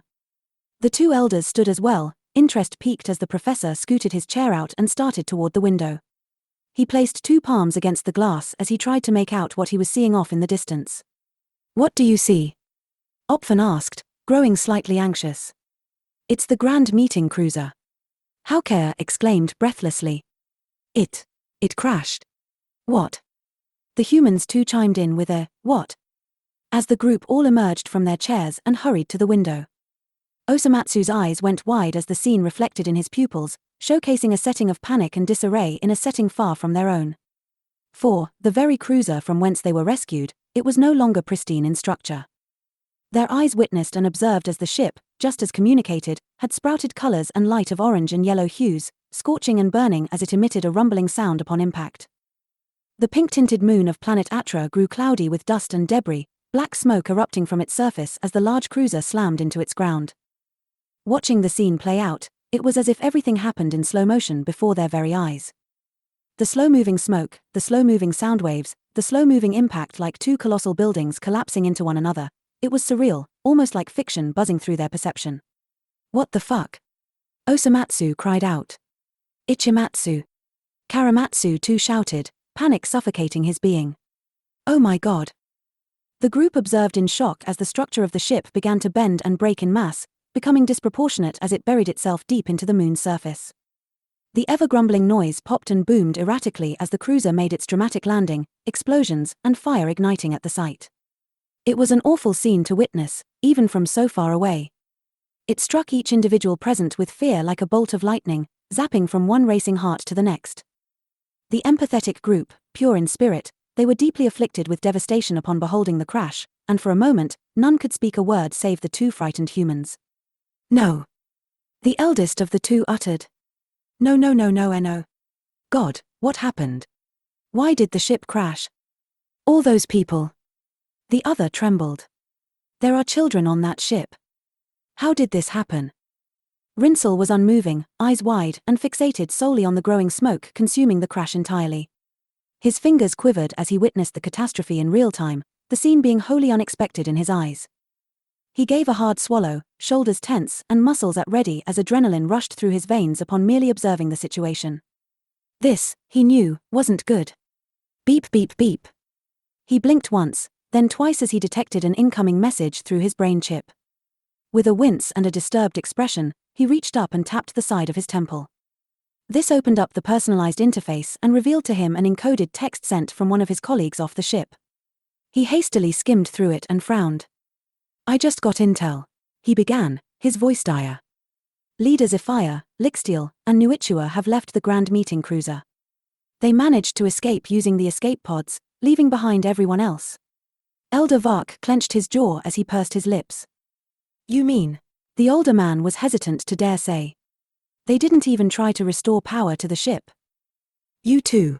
Rinsel turned to the humans with a serious look, though his tone wasn't exactly accusatory. What happened when you incapacitated the pilot? There was a bit of a struggle. Choromatsu frowned as he thought back, remembering the mess they had left the control room in. We broke this tube thing filled with water or something, and it flooded the room, Osomatsu explained to them. Elder Rinsel clicked his tongue in dismay. I see. I suppose that explains why I didn't have to extract any DNA in order to shift my form into that of a human, he pondered aloud. That did catch me quite off guard. What do you mean? Choromatsu wrinkled his brow in confusion. The elder looked the humans up and down before saying, that tube you happened to break. That mechanism is part of the atmospheric processing system. On that ship, there was a restrictive command in place to prevent anyone from shapeshifting into human. When you broke that tube, you must have gotten your DNA mixed up with the specialized cells already implemented in the system. This resulted in everyone present on the ship being forced to remain in their human form. Choromatsu's jaw dropped. We really did that? He exclaimed. I had no idea. And, in flooding the room, Rinsel looked back out into the stars, observing the ever-growing smoke. You must have damaged the control interface, resulting in an inability to restore power and/or control over the ship. The leaders, they likely recognized this as an attack and, with no way to regain control over the ship, decided to evacuate, Leader Vark told everyone. As expected, they prioritized their own safety over that of anyone below them. With leaders Ifaya, Lixtiel, and Nuichua having utilized the escape pods, they left everyone else to die, including anyone who may have had a hand in your escape. They wouldn't have known who was at fault for aiding the humans in this mission, Rinsel considered with a hand to his chin. Thus, the extermination of everyone present on the ship was necessary in the moment. Of course. Our leaders are sociopathic. Please. Tholeaf spoke out, grabbing Rinsel by the shoulders. Everyone would have survived that crash, right? No one would have perished. Enno, Todomatsu. Jushimatsu sank to the floor in a cowering position, grabbing his hair anxiously. Please tell me he's okay. And Atfa. Haukea bit his thumb anxiously. They and their friends are practically still infants. God, this is bad. Opfen cried out, tensing his fingers upon the window's exterior. We can't have them die. Not like this, Noom added on, shaking her head anxiously. A whole fucking ship of people. Choromatsu whimpered. Would they really have survived that just now? Everyone, quiet down, Elder Rinsel's voice bellowed. There is hope. Elder Vark turned to the humans and told them, as many of us know, there are age-old failsafes in place in the rare event a ship might crash. A failsafe? Asked Choromatsu hopefully. Yes. These failsafes activate when there's a significant and sudden force, a gravitational shift resulting from impact. It momentarily suspends occupants of a ship in the air so their bodies don't slam into the walls, keeping injuries to a minimum. In other words, Vark glanced Rinsel's way with a knowing look. The occupants of the Grand Meeting Cruiser, without outside help, will surely burn. Without outside help? Rinsel looked back, he understanding the nuance given to him by his fellow elder. Without us. Vark squinted and shook his head slowly, glancing briefly the way of the humans before looking back at the other elder. Elder Rinsel let out a long, deep sigh. Then, he stepped forward, hands behind his back as he stood before Osomatsu and Choromatsu with a serious look in his eyes. Humans Osomatsu and Choromatsu, he began, all other aliens present listening carefully as they tried not to panic. I have a favor to ask of you. It's no small one either, and it is entirely up to you whether you accept it or not. This is a task for which I will not have you swayed one way or the other. I understand you have already been through so much. But it would mean a great deal to me and my colleagues if you were to accept. Choromatsu stared back with a determined look in his eyes, already knowing where this was going. Meanwhile, Osomatsu cocked his head dumbly, not a thought nor awareness in that skull. What is it? The older human asked. See, we cannot step foot on Procore for fear of being seen by outsiders of the organization, Rinsel went on to explain. If our faces are revealed, especially at the scene of the crime, we will be silenced and all of our work will be for naught. It is not safe for us, and it might not be for a long time. That said, we would also find great despair in the unnecessary loss of two of our valued and respected agents. Not just agents, but friends, Tholeaf breathed quietly. You have a choice to make. If we provide you the necessary equipment to navigate through the wreckage and save our allies, will you leave the safety of this ship and return to the Grand Meeting Cruiser? Will you save Admin Todomatsu and Little Atva? In doing so, you would be doing us a noble service. Before Osomatsu could reply, Choromatsu interjected with his own resolve. Yes. He declared. We'll do it. And, we'll save Ichimatsu, too, before it's too late. Wait, what? Osomatsu grimaced, unsure. Hold on, Choromatsu, this is seriously dangerous. Let's think about it for a second. What if we get caught again? What if a higher-up spots us? What if we die in that fire, ourselves?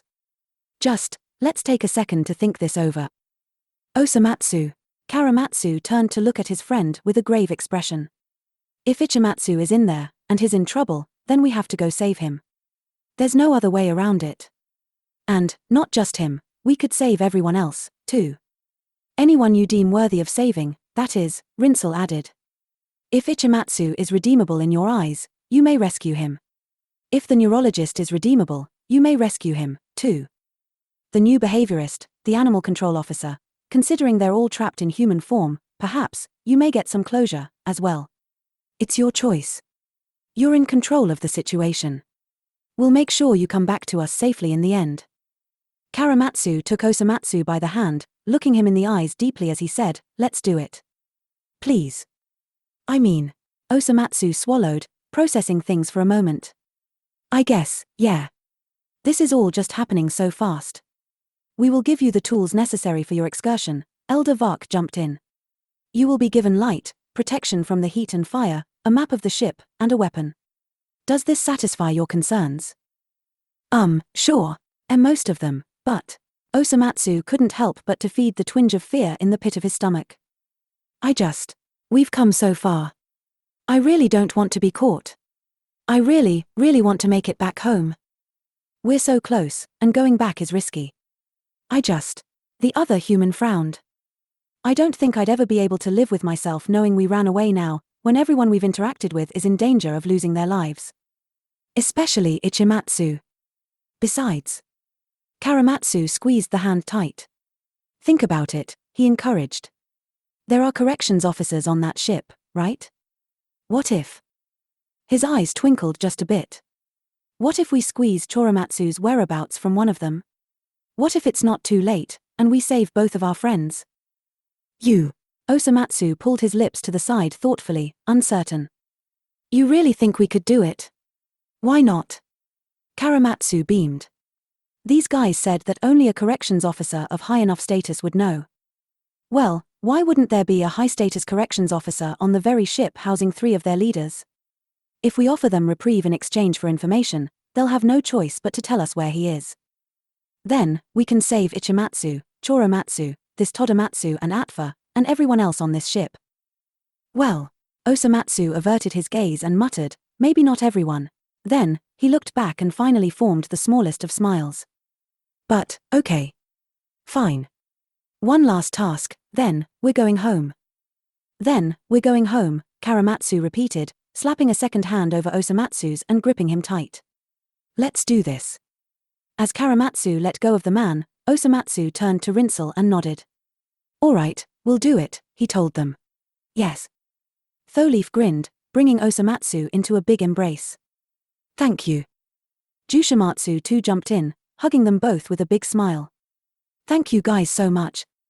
He exclaimed just a little too loudly. You humans are so awesome. Yeah, I guess we're pretty cool, Osomatsu chuckled, cheeks squished as he relished in the attention. All right. It's time for you two to go, then, Rinsel told them. We'll bring the ship over to Procore to drop you off, and we'll reappear to pick you up. Anne. The elder looked seriously to them. Whatever you do refrain from mentioning any of us in this room, or our organization. Please and thank you. Aye, Osomatsu grinned, bringing a complacent hand to his forehead in salute. Let's do this. All right. Choromatsu added on.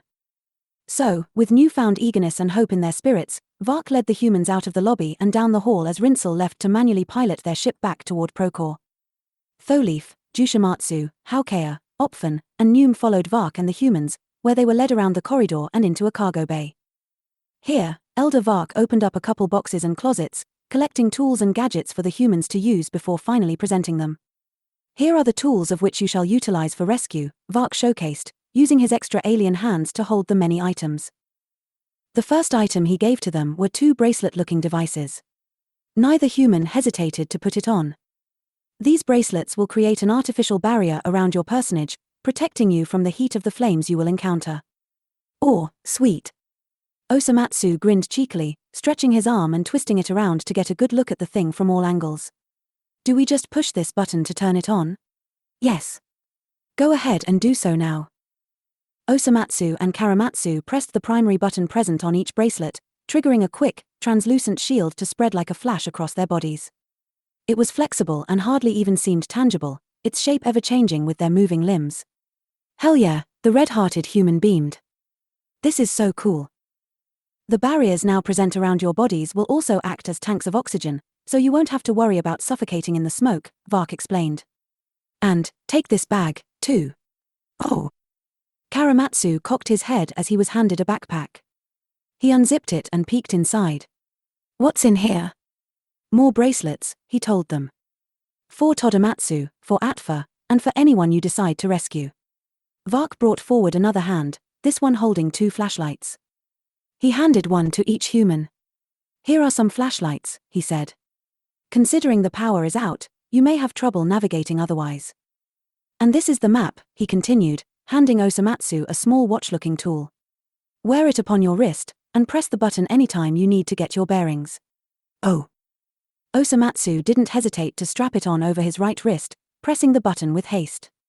This triggered a holographic screen to pop up from the watch, illustrating a map of the Grand Meeting Cruiser. Neat. And lastly, here is a plasma gun, the elder told them, presenting a device typically held onto by a corrections officer. He handed it to Choromatsu and added, use it in case of an emergency, but use it wisely. Do not kill anyone with it, for any blood that stains your hands will be your damnation. Osomatsu frowned like a pouty child as Choromatsu looked over the gun carefully. Oh man, Why do I get a stupid watch while Choromatsu gets the super cool badass plasma gun? He whined. Come on, switch with me. No way, Choromatsu said, ogling over the weapon. This is so cool. You two are now ready to face the disaster that has fallen upon the Grand Meeting Cruiser and all its inhabitants, Vark declared. We will be arriving on Procore shortly. Come, let us rejoin Elder Rinsel in the control room so you two may prepare to depart. And so, now armed with useful tools and devices at their disposal, Osomatsu and Choromatsu were led, along with everyone else, to the control room. This control room was much different from the one within the Grand Meeting Cruiser.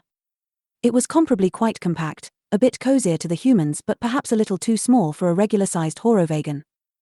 Rinsel sat in a floating chair in the center of computers and futuristic technology, typing away while occasionally tapping and sliding his finger across a holographic interface.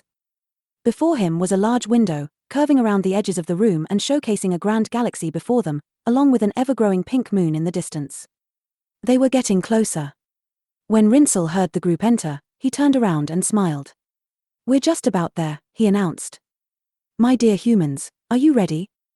Yeah, we're ready, Choromatsu grinned, determination present in his eyes.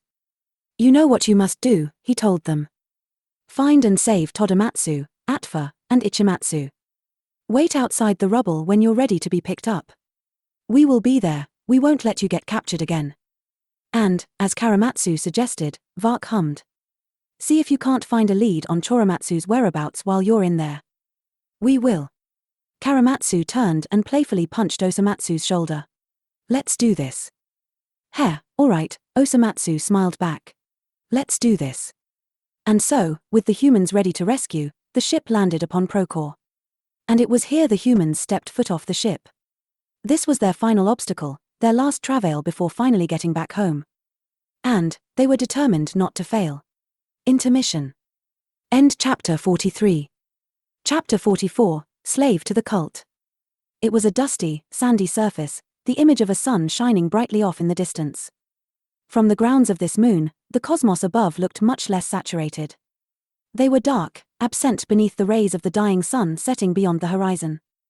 The stars were as visible as they might have been in a secluded forest on Earth, and the visible planet, the enormous, gorgeous Atra, caused the humans to feel disoriented upon looking directly upwards. Atra hovered over their tiny frames, stretching from horizon to distant horizon as a whole world before their eyes. The ship Osomatsu and Choromatsu had exited vanished the instant they stepped off the safety of its steps, disappearing into the skies above in a cloaked exterior that kept it from being seen. This left the humans standing upon a desert terrain, the sand pinkish in color with orange shadows stretching from the base of each hill. There was a breeze that swept sand particles out and about in swirling, dancing motions, threatening those present with a dust devil whipping up nigh. There was no foliage, nor any sign of organic life present upon the sandy, rocky grounds, and it was desolate in that there weren't any buildings or man-made structures in sight either. Meaning, they had landed in a rural area of the moon. Just beyond a cliffside and stretching tall from the ground below, there was a whirlpool of purling, unfurling smoke that was black as tar and thick as blood. It rose higher and higher, encapsulating the sun's rays and squeezing it in its deadly grasp. This smoke acted as a veil that blocked desperate eyes from seeing their last perception of light before being consumed by flames, a cruel blanket heavily setting in Procore's atmosphere.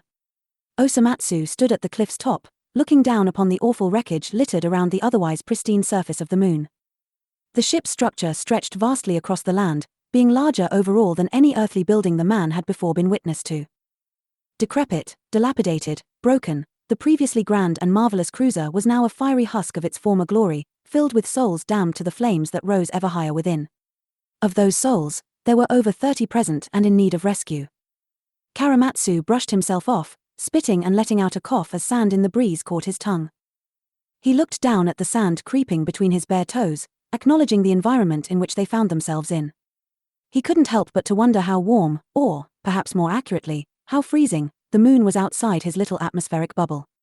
It was possible he'd die instantly without it, considering they were still in outer space. His eyes were then drawn to the skies above, taking in the sight of a black sky littered with stars just beyond the rays of the setting sun. The planet Atra appeared far too close for comfort, though perhaps it was just its insurmountable size that made Choromatsu feel uneasy.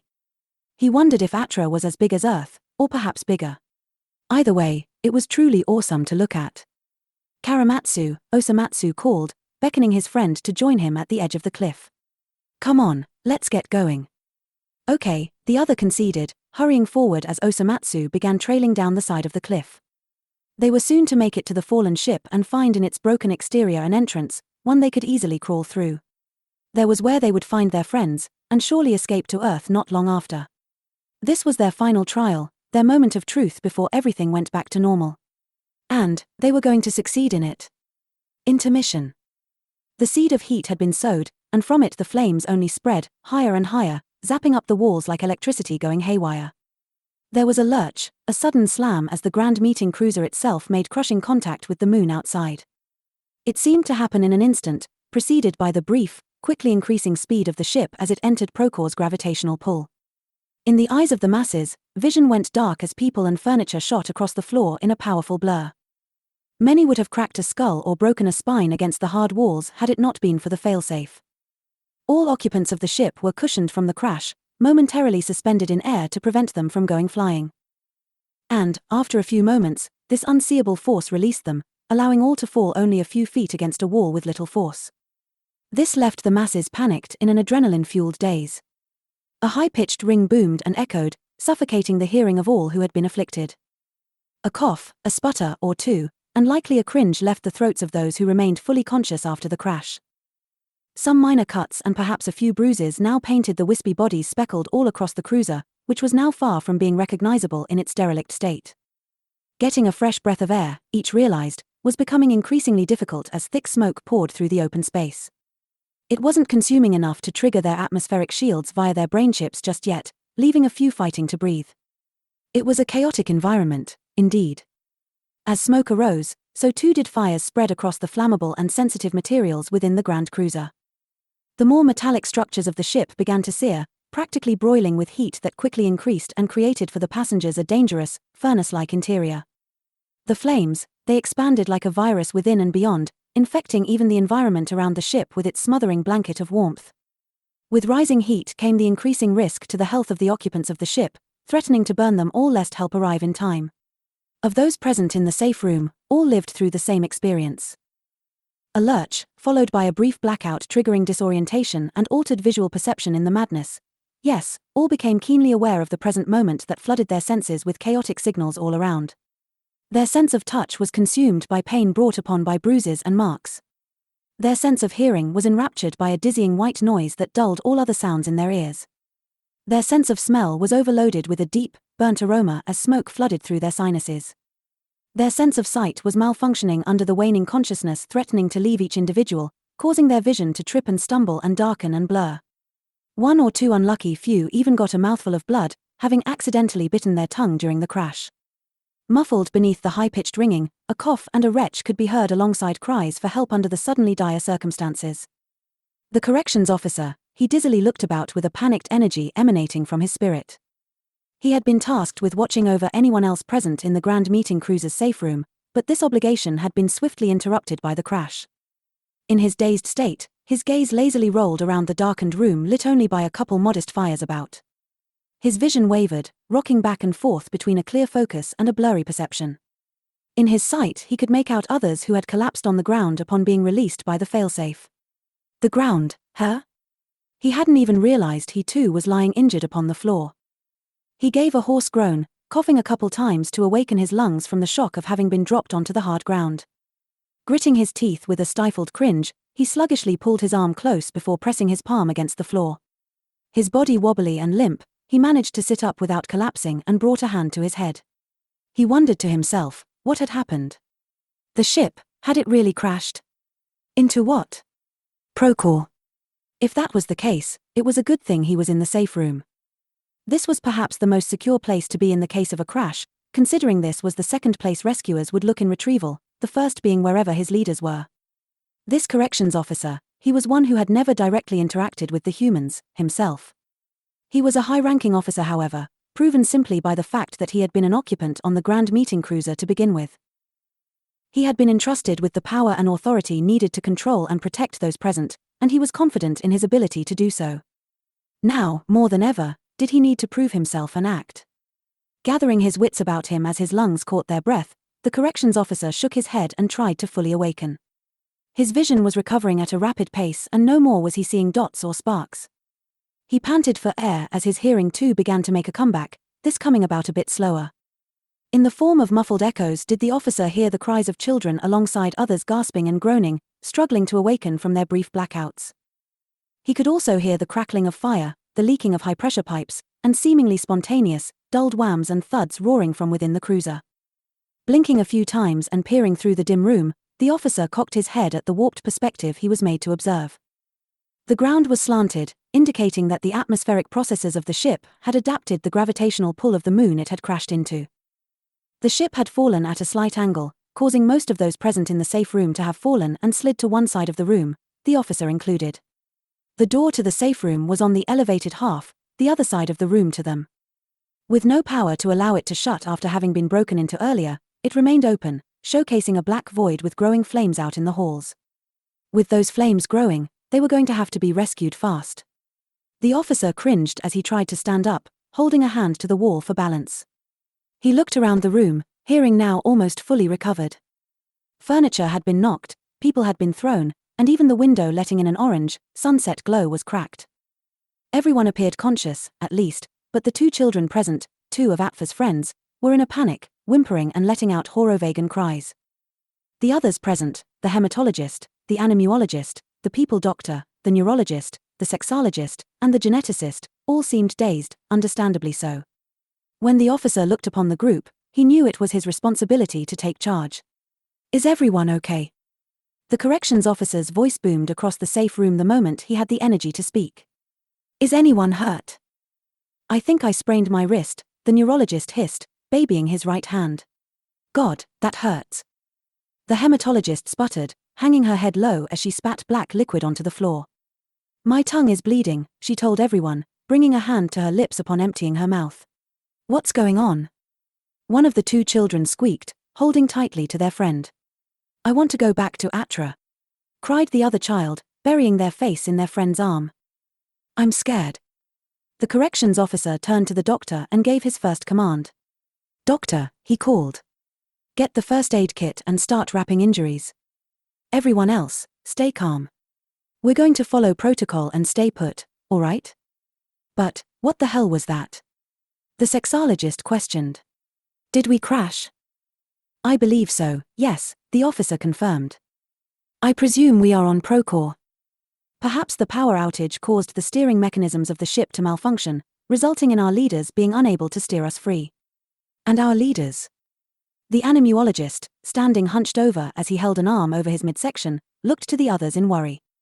"We can't just sit here, we have to do our part in making sure they're safe." "No," the officer barked harshly. "An emergency dispatch team will be sent our way promptly, I'm sure of it. We need to remain in a predictable spot for easier rescue, understood? It will only complicate things if we were to scatter ourselves about the ship. Besides, the safe room is the safest place we could be in situations like this." "But..." He let out a cringe. "What if they're in danger?" "Do not fret, for our leaders will be the first of us to be rescued," explained the other. "They will be sought out and retrieved swiftly and without problem. Right now, our only objective is to follow protocol and stay put until we too are rescued." As the doctor wrapped a splint around the neurologist's wrist, the geneticist opened up his brain chip's holographic interface. "Our internet connection is still down," he told the others, tapping the screen back into non-existence. "We're not receiving any emergency messages or updates about the situation. We could try to send an emergency ping, but would it even go through?" "It should, yes," the officer nodded. "Good thinking. Everyone, go ahead and send your SOS signal now." All followed orders, including the two children present. They each pressed the side of their temple thrice, followed by holding down the invisible button. Upon hearing a beep, they released their hold one by one. "There," said the corrections officer. "They should now know we're here, and we should be rescued shortly." The sexologist stood from her sitting position and staggered over tossed furniture and uneven ground, making her way to the window. Stepping around small fires growing, she gently touched the cracked surface and mumbled to herself, "I wonder if we can break this window open?" "There's no way," the neurologist shook his head. "That glass is as strong as diamond. There's only one way in and out of this room, and the entrance, well..." He glanced up, beyond the room in disarray to the thick smoke pouring in from the hall. The fires, they were spreading fast. Looking to the officer, the neurologist went on to ask, "Are you positive staying here is for the best?" "It's protocol," the corrections officer stated sternly.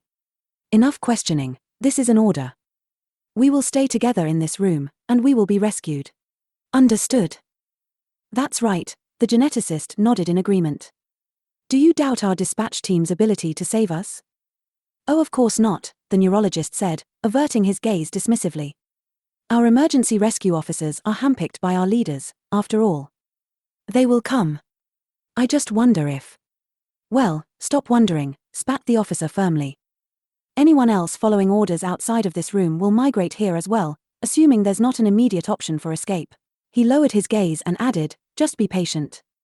Help will arrive." The inhabitants of the room looked to one another, anxious and concerned yet keeping their cool as this order was again reiterated. So that was all they could do, they thought. There was no other way around this, they just needed to wait. "In the meantime, we can do what we can to mitigate the damage and protect ourselves," the officer went on. He glanced upwards to the ceiling and said, "The ship's fire sprinklers are down alongside the power, so we'll have to make do with what we have here." The sexologist glanced around before hurrying over to the cabinet, opening it up and skimming through its contents in hopes of finding something useful. Then, she pulled out a sizable container of salt and held it up for all to see. "We can use this to take care of the small fires here in the room," she said. "We also have metal pans we can use to smother them. Someone get over here and help me out." The neurologist joined the sexologist at her side, taking a couple pans from the kitchen area of the safe room as both hastily got to work. The geneticist too was quick to help out, grabbing a couple bowls and filling them with water in hopes of dousing some of the flames before they spread. As the three went about killing the scattered fires, the doctor stood from the hematologist's side and retrieved some cloths. He dampened them under a cold stream of water and began handing them out to the group, giving each individual means of keeping cool under the ever-increasing heat within the ship. Bottles of water were also handed out in hopes of minimizing any heat-related injuries. And like this, everyone present in the safe room sat in tedious wait, anxiously glancing outside the window every now and then to see if they could catch a glimpse of the rescue team. The children clung to one another, letting out Horovagan whimpers and whines as the adults in their human forms worked to keep each other calm and healthy. The corrections officer stood at the doorway, keeping an eye out for any other survivors wandering the halls of the cruiser. Overall, the environment was moderately tense and just a little too warm, though there wasn't much panic yet. After all, these Horovagans, they were conditioned into believing that, no matter the danger, everything would turn out okay as per their leader's rule. They were theoretically invincible in that sense, nothing bad could happen to them.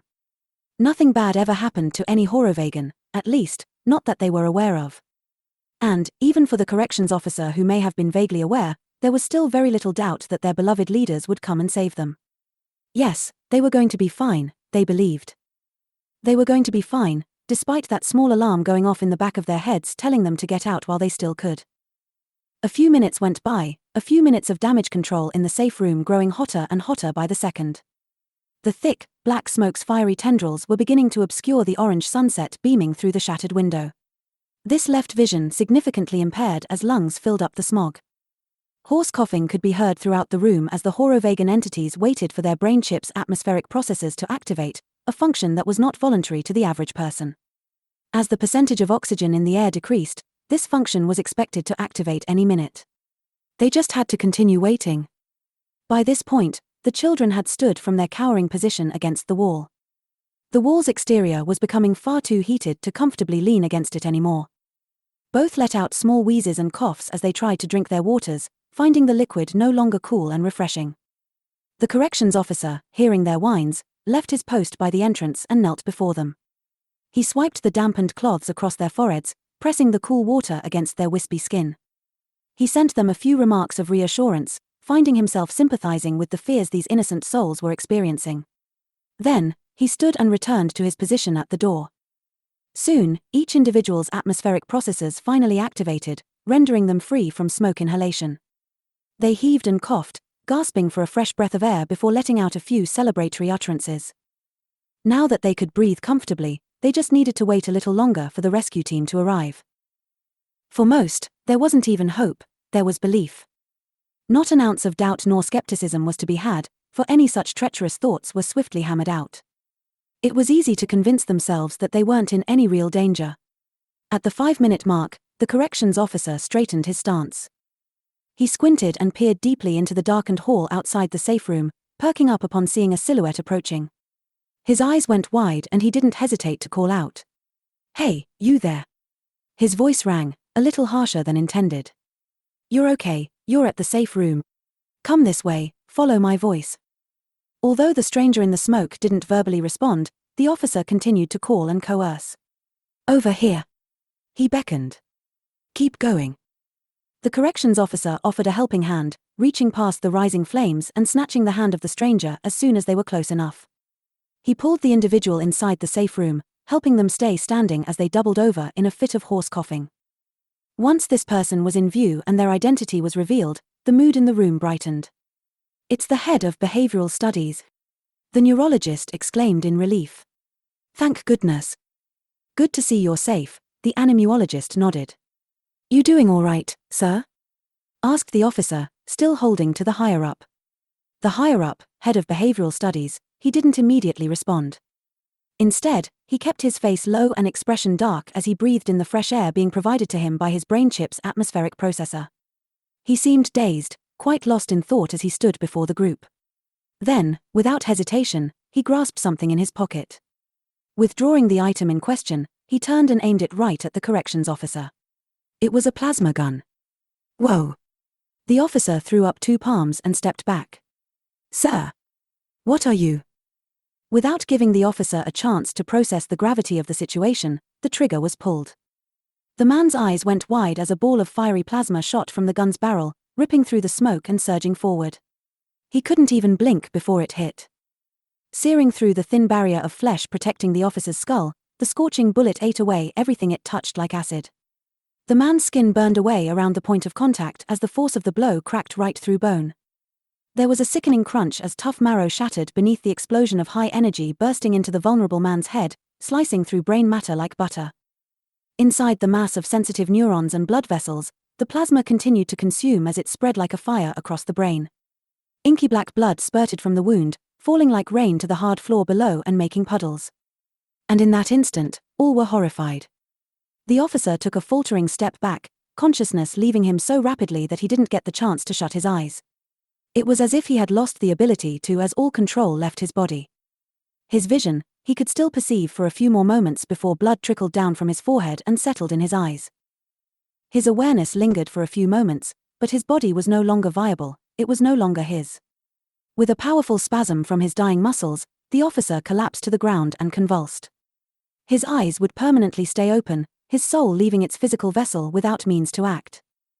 A heart that was no longer beating, blood that was no longer moving, brain activity going haywire like a desperate, malfunctioning piece of technology, the consciousness that once was now lost in the stars for eternity, damned from the physical realm to exist in a fate unknown. The frenetic muscles continued to seize until finally, a transformation began. Fluttering and warping and waving like the tumultuous waves of the sea, the officer's body shifted back into its horovagan form as if it were the body's dying wish. The moment the transformation was complete, the corpse lied inert, motionless, dead. And no more was the corrections officer. The 2 children present, having witnessed the murder from a mere meter or so away, shrieked in terror as they eyed the fallen horovagan. "Ayah! No no no no no." The first began to sob hysterically, then the second as they held each other tight. The others, they were too in shock to speak for a moment. The neurologist looked to the geneticist, who couldn't take their eyes off the dead body that had just moments ago been lively and well. The sexologist and anemuologist shared a look of horror, already trembling before the killer. Even the hematologist was shaken up, daring not believe the utterly treacherous act they had all just been witness to. In this state, none said a word for a few long moments. The higher-up finally looked up from the man he had just killed, making direct eye contact with the frightened group as he flaunted the gun in hand. "My dear subordinates," he began, voice low. "I come bearing a direct order received from our great and ever-loving leaders, Ifaya, Lixtiel, and Nuichua." His grave expression shifted as an ill, crooked smile formed across his face. "Their command has been heard," he went on. "And, it is with a loyal heart that I declare our new objective to be ablation of our physical vessels in this mortal plane of existence." The higher-up threw his arms out in a dramatic display, opening his palms to the sky. All of us present on this ship have been fated the extraordinarily vital task of perishing beneath the flames that will ultimately free us from this life, he chuckled, growing quite manic in the moment. Our ashes shall be planted upon Antimerides, rooting our energies into a blessed existence as we sprout upward towards the heavens above. With our energies freed, our great sacrifice will be celebrated by billions, and our leaders will send us off with the utmost of respect. Our duty as Horovagan people in our masterfully constructed society is no trifle one, as we live not in unfruitful, but in fortunate times. The madman raised the gun and shot at the ceiling blindly, causing all to cower before him. Let us march forth with humbled hearts and grateful souls, soaring towards the light which awaits us at the end. Am I superior? The doctor amongst the group stood warily before the crazed higher-up, palms out as if to pacify his madness. The other aliens present looked hopefully to the doctor, fearful before the perpetrator with the gun and hoping he could be soothed. Are you sure? Said the doctor. Is this not some kind of joke? A miscommunication from our leaders, perhaps? I can't imagine they would yearn for our demise. Our demise? The higher-up let out a hyperactive huff. Surely this is anything but. For, this is our rebirth. Our resurrection into a brand new dimension, a realm undiscovered by all who walk this physical plane. Together, we will ascend beyond the stars into a vast eternity of wonder. It is by destiny, it is by design. It is at the whim and desire of our great and omniscient leaders. He staggered forward like a drunken man, throwing his hands forward and grabbing the doctor by the shoulders. He shook him and said, Do you not see the multitude of blessings bleeding from the cosmos, raining down upon our faces like light shimmering from the sun? Do you not hear it? Do you not comprehend? Yes, sir, you seem unwell. The doctor told him worriedly. Please, go sit for a moment and rest while we await our rescue. The head of behavioral studies shook the doctor harder, telling him, You simply don't understand. You don't get it. All of us are fated to die in the flames of the grand meeting cruiser. This ship is to be our sacred grave, bestowed upon us by both our leaders and the fires ever growing nigh. It is our time, and we will pursue this fate to the very end. Murmurs arose from the humble group, chattering with one another whispers of disdain and anxiety. There's no way this is real. The hematologist commented. I don't believe it. Scorned the neurologist. It has to be a joke, right? Our leaders are leaving us here to die. The animuologist asked the obvious with the whites of his eyes growing large. I worry, the doctor went on, taking the higher-up by the hands gently. Is death truly necessary? Are those truly the commands that were given to you by our leaders? The higher-up finally let go of the other, waving the gun around in the air as he replied. You really think I'd display a show of dishonesty over something this crucial? My dear colleague, this is an honor. And, it is an order.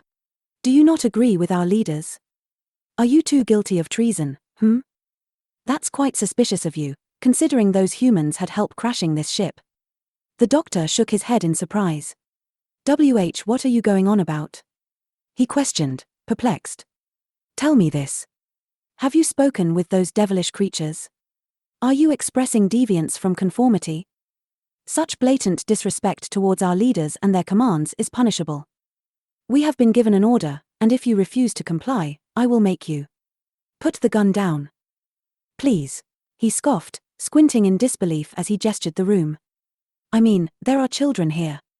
We need to wait it out so the rescue team will know where to find us. No rescue team is coming, Doctor, the higher-up told him harshly. As I've said, our leaders have ordered us to stay here and perish. Our leaders have actually. NNG, then. The doctor stood straighter, looking seriously to the other. If no one is coming for us, we need to find a way out on our own. You speak insanity, the higher-up glared. We can't stay here to die, the doctor proclaimed. I refuse. The higher-up's eyes went wide, not of fear, but of keen desire for predation. Then, you must be exterminated, he said simply. No, don't. Without hesitation, the unhinged superior aimed the gun. Another shot was fired, this time at the blasphemous doctor with little remorse. The doctor's body shot back from the force, the bullet embedding itself directly into his skull. With a crash, he was knocked into a collection of fallen chairs, where he collapsed onto the ground and began to shift back to his natural form. Once he was once more Horovagan, he lied motionless. Another was dead. The sexologist threw two hands over her face, harshly sliding her fingertips down below her eyes in absolute horror as the neurologist and geneticist fell to their knees, existential shock taking over their minds like a transmission feed overwriting any other thought. The children hid behind the closest adult as shouts became audible from each individual. No, no, no, no, no, no. This can't be happening. I don't want to die. I'm scared. For the love of God. Someone. Help. The higher-up's expression softened as he watched his colleagues frantically begin to babble, each with their own unique sense of fear at the thought of oncoming death. My dear subordinates, he tutted. This is a great day for us. We are to become martyrs in this dimension as we're reborn into another. Do not forget the ultimate truth of which we seek. Do not forget that we will be filled with profound knowledge upon tasting death. We have been chosen to learn of these things long before even our leaders understand in this universe. Come, celebrate with me. Our deaths will not be in vain. Please. The neurologist looked to the higher-up, quivering in hysterics. Put the gun down. Don't kill us. I won't have to as long as you obey, sneered the higher-up. We follow our leader's orders to the very end. Ha! Ha! The animuologist opened his mouth, letting out faint yells with every panting breath. The pace of his breathing only quickened, and within moments he fell into a bout of hyperventilating panic. Each gasp was desperate and strained, and without meaning to, he allowed tears to trickle and fall from his cheeks. Ha! Help! The alienistic cries of the children surged into loud wails as they witnessed the mental break of each adult present. As the animuologist fell into a full-blown panic attack, the geneticist was trembling on their knees. Their teeth chattered, body practically on the verge of bursting from the intense array of thoughts and emotions spiraling out of control in their head. The neurologist winced as the idea of charging at the higher-up crossed his mind. He knew he was too cowardly to try something so drastic, especially after seeing two of his colleagues die before his very eyes. The hematologist and sexologist, neither could look away from the corpses now bleeding out on the floor. Their colleagues, their dear friends, they were now deceased. It was terrible to wrap their heads around, and both trembled before the horrific scene. Neither dared so much as breathe. Calm yourselves, hushed the head of animal behavioral studies. Close your eyes, and allow yourselves to succumb to our demise, together. You're mad. Winced the sexologist, clutching her forearms tightly. You really intend on making sure we all die? I'm simply following orders. The alien's glare hardened as he aimed his gun, causing the sexologist to fall to her knees and cower desperately. And I will make sure everyone else does, as well. For the sake of our empire, for the sake of our leaders and the safety of our people. As the higher-up's aim swept away from the sexologist, she was left to curl into a ball and begin to sob. The hematologist laid a hand on her friend's back, comforting her whilst still quite in shock, herself. None wanted to believe this was it. As the flames soared ever higher, curling up the walls of the room and enslaving all to its immense heat, the prisoners remained trapped and cornered before the crazed higher-up. It was becoming difficult to breathe, for the air was becoming far too hot. Each found it painful to inhale the scorching oxygen, so much so that many found themselves coughing it back out. Black smoke now blocked out most of the light from the window, putting everyone in a suffocating whirlwind of darkness. Each figure in the fog had become a silhouette, and they recognized that it was like this they were going to die, blinded, breathless, and burning. There was no way out. They could not escape. The two children kept their eyes wide as they panted loudly for air, refusing to let go of one another. Neither could quite comprehend the possibility of death, but certainly knew this was their demise. And it was horrifying. The panic and terror created a squeezing in their chest, a tightness that could not be calmed. They were scared. They were scared of death, of all that it entailed. They were scared of the pain associated with the process. They were scared of never seeing the people they cared about ever again. And, most of all, they were scared of the unknown. Their people had yet to know what was in store for those whose bodies lay deceased, and not knowing was perhaps the scariest of all. They would never grow up, they thought. They would never finish school. They would never graduate nor live a long and happy life filled with approval from their leaders. Instead, they would experience perhaps the most painful sensation in existence, which was burning to death in a dark room. Wallowing in this panic-fueled state, the fearful group stayed put before the individual with a gun. They had no choice, they saw themselves as dead either way. And here was where their cries would be heard, melting beneath the smoke rising high. And each held a fear that it was the last noise they would ever make. Intermission. The pink-hearted neurosurgeon, he had blacked out upon impact. With every dizzy blink and disgruntled groan, the alien's vision became clearer. At least, it was as clear as it could get while the air was riddled with black smoke. The silhouettes of his eyelids clamped shut over his sight, forcing his irises to again focus every time they reopened. He let slip a few dry coughs as he tried his best to snap himself awake, though it was a daunting task. His mind would continuously slip, pushing and pulling him like the tides of the ocean, to and from awareness until he finally shook himself fully alert. What? Upon uttering this word aloud, he fell into another bout of coughing, doing his best to clear his lungs of the blackish soot present in the air. He waved his hand to fan the smoke from his face, trying to get a fresh breath.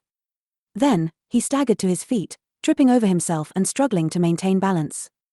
Disoriented and disorganized whilst also blinded by the dark, he stumbled forward without thinking. Another cough and a sneeze left his lips as he slapped his hands against the wall to hold himself up. The moment he did so, he forced a gasp. The walls, they were scorching hot. He quickly retracted his hands and stepped back, accidentally backing into a chair. Upon doing so, he knocked his foot into one of the chair's legs and ended up tripping, collapsing back and falling into the arms of the fallen furniture. He let out a pained hiss as he lied sprawled out in the mess. What the hell, he groaned, sitting up and rubbing his wrist. Where?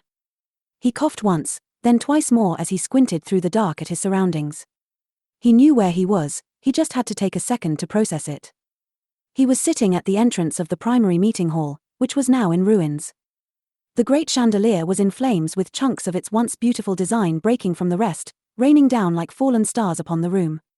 Tables were up in flames, chairs were up in flames, ventilation tubes were busted and parts of the walls and ceiling were caving in. The crackling sound of fire eating up its fuel was deafening. As Choromatsu's atmospheric processor triggered, he heaved for air and cleared his lungs. The last thing he remembered was aiding the corrections officer in escorting wanderers to the safe room. He had been tasked with doing so while keeping an eye out for his patient, Atfa. Then, without any sort of forewarning, there had been a powerful lurch. Objects, tools, furniture, it all went flying in the darkness, triggering machinery to burst and flammables to erupt. Choromatsu had the wind knocked out of him as his consciousness was stolen away for some time. He wondered, how long had he been out? Choromatsu shakily stood to his feet, backing away from the growing flames while careful not to touch the walls that would blaze him. He glanced about in a feverish panic, clutching his arms tight as he panted for air. Every breath he took filled his lungs with immense heat that almost suffocated him. He wasn't just a little overheated in this environment, he was burning up. And, the thought triggered a terrible fear in the pit of his stomach. He just had to think rationally, he thought. The first question was, who was responsible for this? Well, he already knew the half of it, those humans. They had caused the blackout and likely tampered with the atmospheric processor of the cruiser. This had resulted in everyone becoming human on a ship with no power. He could comprehend that. What he didn't understand was what happened next. He anticipated the power outage, sure, and although he didn't expect the ship-wide shift into human, he could figure how it might have come to be. But the crash? That was what it was, right? The whole ship had plummeted into something big, likely Procore itself, he imagined. Choromatsu shook his head, bewildered by the predicament. How could his leaders have allowed the Grand Meeting cruiser to crash-land into Procore? This wasn't going according to plan. The 3 Horovagan leaders were supposed to get the power back on and steer the ship out of harm's way. How could they have failed such a dire task? Had they actually failed? Thinking about it, the only way the leaders would have let this happen was if... Oh God! They had already evacuated, hadn't they? Choromatsu gave a hard, timid swallow as the thought came to mind. There was no way his leaders would have allowed themselves to get caught up in a crash landing. Certainly, they were no longer on the cruiser. That had to be the case. Did they intend on leaving everyone else to just die? Choromatsu, was he going to die? God! Choromatsu winced. I need to find Atfa. Thankfully, as far as Choromatsu was aware, the humans were safe. He didn't have to worry about them or his organization at this time. And, Choromatsu was already on Procore, just as he needed to be. He just needed to get out of the ship before it collapsed on top of him. He just needed to escape so he could drop off his organization's goods to one of their agents present on this moon. He just needed to follow through with the plan so everything could fall into place. But first, he was going to find and save his little buddy. Help! Todomatsu threw his head up as he heard a cry ring out nearby. "Cello!" he called back, peering through the smog. "Over here." Todomatsu followed the voice, carefully maneuvering past a broken table and keen to avoid any falling debris. He hopped over a fallen chair and sped beyond the flames, into a corner where part of the wall had collapsed. Beneath its rubble, Todomatsu could make out the corrections officer that had been nearby before the crash. His lower half seemed to be crushed beneath parts of the wall, and there was no sign he could get out by himself. "Shit." Todomatsu hurried forward, kneeling beside him and attempting to lift the broken matter from atop his body. "I'll get you out of here, just hang tight." The officer, looking middle-aged with short brown hair and a piercing gaze, gave a couple coughs. This individual, he was a high-ranking corrections officer entrusted by the leader Ifaya herself. He had been present during the interrogation of the humans, and was also the same man who had retrieved Ichimatsu from the humans' habitat seemingly so long ago. A stern, unempathetic soul, now vulnerable and in danger. "Thank you," he said, voice bordering on hoarse. Todomatsu growled as he strained to lift the destroyed structure off the officer, lifting with all his might. A low rumble emanated from his throat, signaling his struggle to free the other from the jaws of debris. Fingers quivering, he pulled using every ounce of strength he could muster up in the moment. After a few seconds, he paused to catch his breath. "It's too heavy, Attempting one more time, Todomatsu kneeled to the ground and began to lift with his legs. The structure came up off the officer's body just a few millimeters, but it wasn't enough for him to pull himself free. The color on Todomatsu's face darkened as he continued to try and pry the mass off of him. "I don't think I can." Humph. A forced breath could be heard as another joined the party, lifting alongside Todomatsu in attempt to free the officer. Todomatsu glanced up, astonished to see the animal control officer aiding him in his rescue. Tall, dark, and hairy, the alien in human form was just what Todomatsu needed. "Don't give up yet," said the animal control officer behind clenched teeth, he too straining himself to raise the rubble off the corrections officer. "We got this." "Oh." Todomatsu formed a grin as the weight of the debris lightened, and together, he and the animal control officer lifted the broken structure off the officer. The moment the corrections officer could, he scurried out from under the debris and dragged his injured body away from the hole he'd gotten himself stuck in. He scooted using primarily his arms, finding that his right leg was in terrible pain. Leaving it limp as blood smeared across the dirty floor, he hissed delicately. As he sat moaning and groaning, his two rescuers released their hold on the rubble and allowed the structure to collapse back to the floor. With this, Todomatsu hastily knelt and examined his superior's wound. "Are you hurt?" he questioned. "Can you stand?" "I don't think I can," cringed the older of the two, gritting his teeth. "Fucking hell." "Here, I've got you," the animal control officer offered, slinging the other's arm over his shoulder as he helped him stand. "Thanks." Now that the corrections officer was freed and on his feet, he withdrew a gun and turned off its safety. Relying on the other to stand for the time being, he turned to the group and frowned seriously. "We need to get out of here while we can," the man ordered. "The entrance is just down the hall. Let's hurry." On it, the other officer nodded. With the corrections officer limping and a gun in hand, he and the animal control officer led the way around the fiery interior of the primary meeting hall. Todomatsu followed at their heels, keeping an eye and ear out for anyone else. Perhaps, he thought, once they secured a viable exit, he could return to search for Atfa without them. That would be okay, he figured. He just didn't want Atfa to die. So with that, the three exited the once grand room and rushed through the smoky corridor just outside. "Fuck, it's hot," the animal control officer complained, fanning himself with his free hand. "What the hell happened, anyway? Did the ship crash?" "Seems like it," Todomatsu confirmed. "I presume we've prematurely made it to Procore." "Damn it," huffed the corrections officer. "Those devilish animals must have ripped the control room to shreds to cause this much damage. Those humans, they're responsible for the destruction of this whole ship. Are our leaders safe, do you think?" Pried the other officer. "Do you think we should try and look for them before ensuring our own safety?" "I don't think we need to worry about them," Todomatsu replied, pursing his lips. "I have a feeling they've already evacuated. We just need to follow protocol, escape if possible, or otherwise find the safe room. And, the safe room is across the ship from us. So, escape it is." "All right," he agreed. Practically running through the cruiser's primary hallway, the trio hurried past growing flames and maneuvered their way through opaque smoke. It was clear that the damage of the ship's interior was only going to increase as fires swept across the halls, eating away anything flammable in its path. They recognized the real danger they were in and wasted not a second traveling along their chosen route. After all, they knew the ceiling's collapse was inevitable. If they didn't catch a blaze and burn themselves, they were certainly going to be crushed and buried alive. It was when they arrived at the Grand Meeting Cruiser's entrance that they felt a terrible pang of dread sprout in their chests. "It's caved in on itself," the animal control officer uttered, jaw dropped and eyes wide. "Of course," Choromatsu winced, irate. "Of course it would be."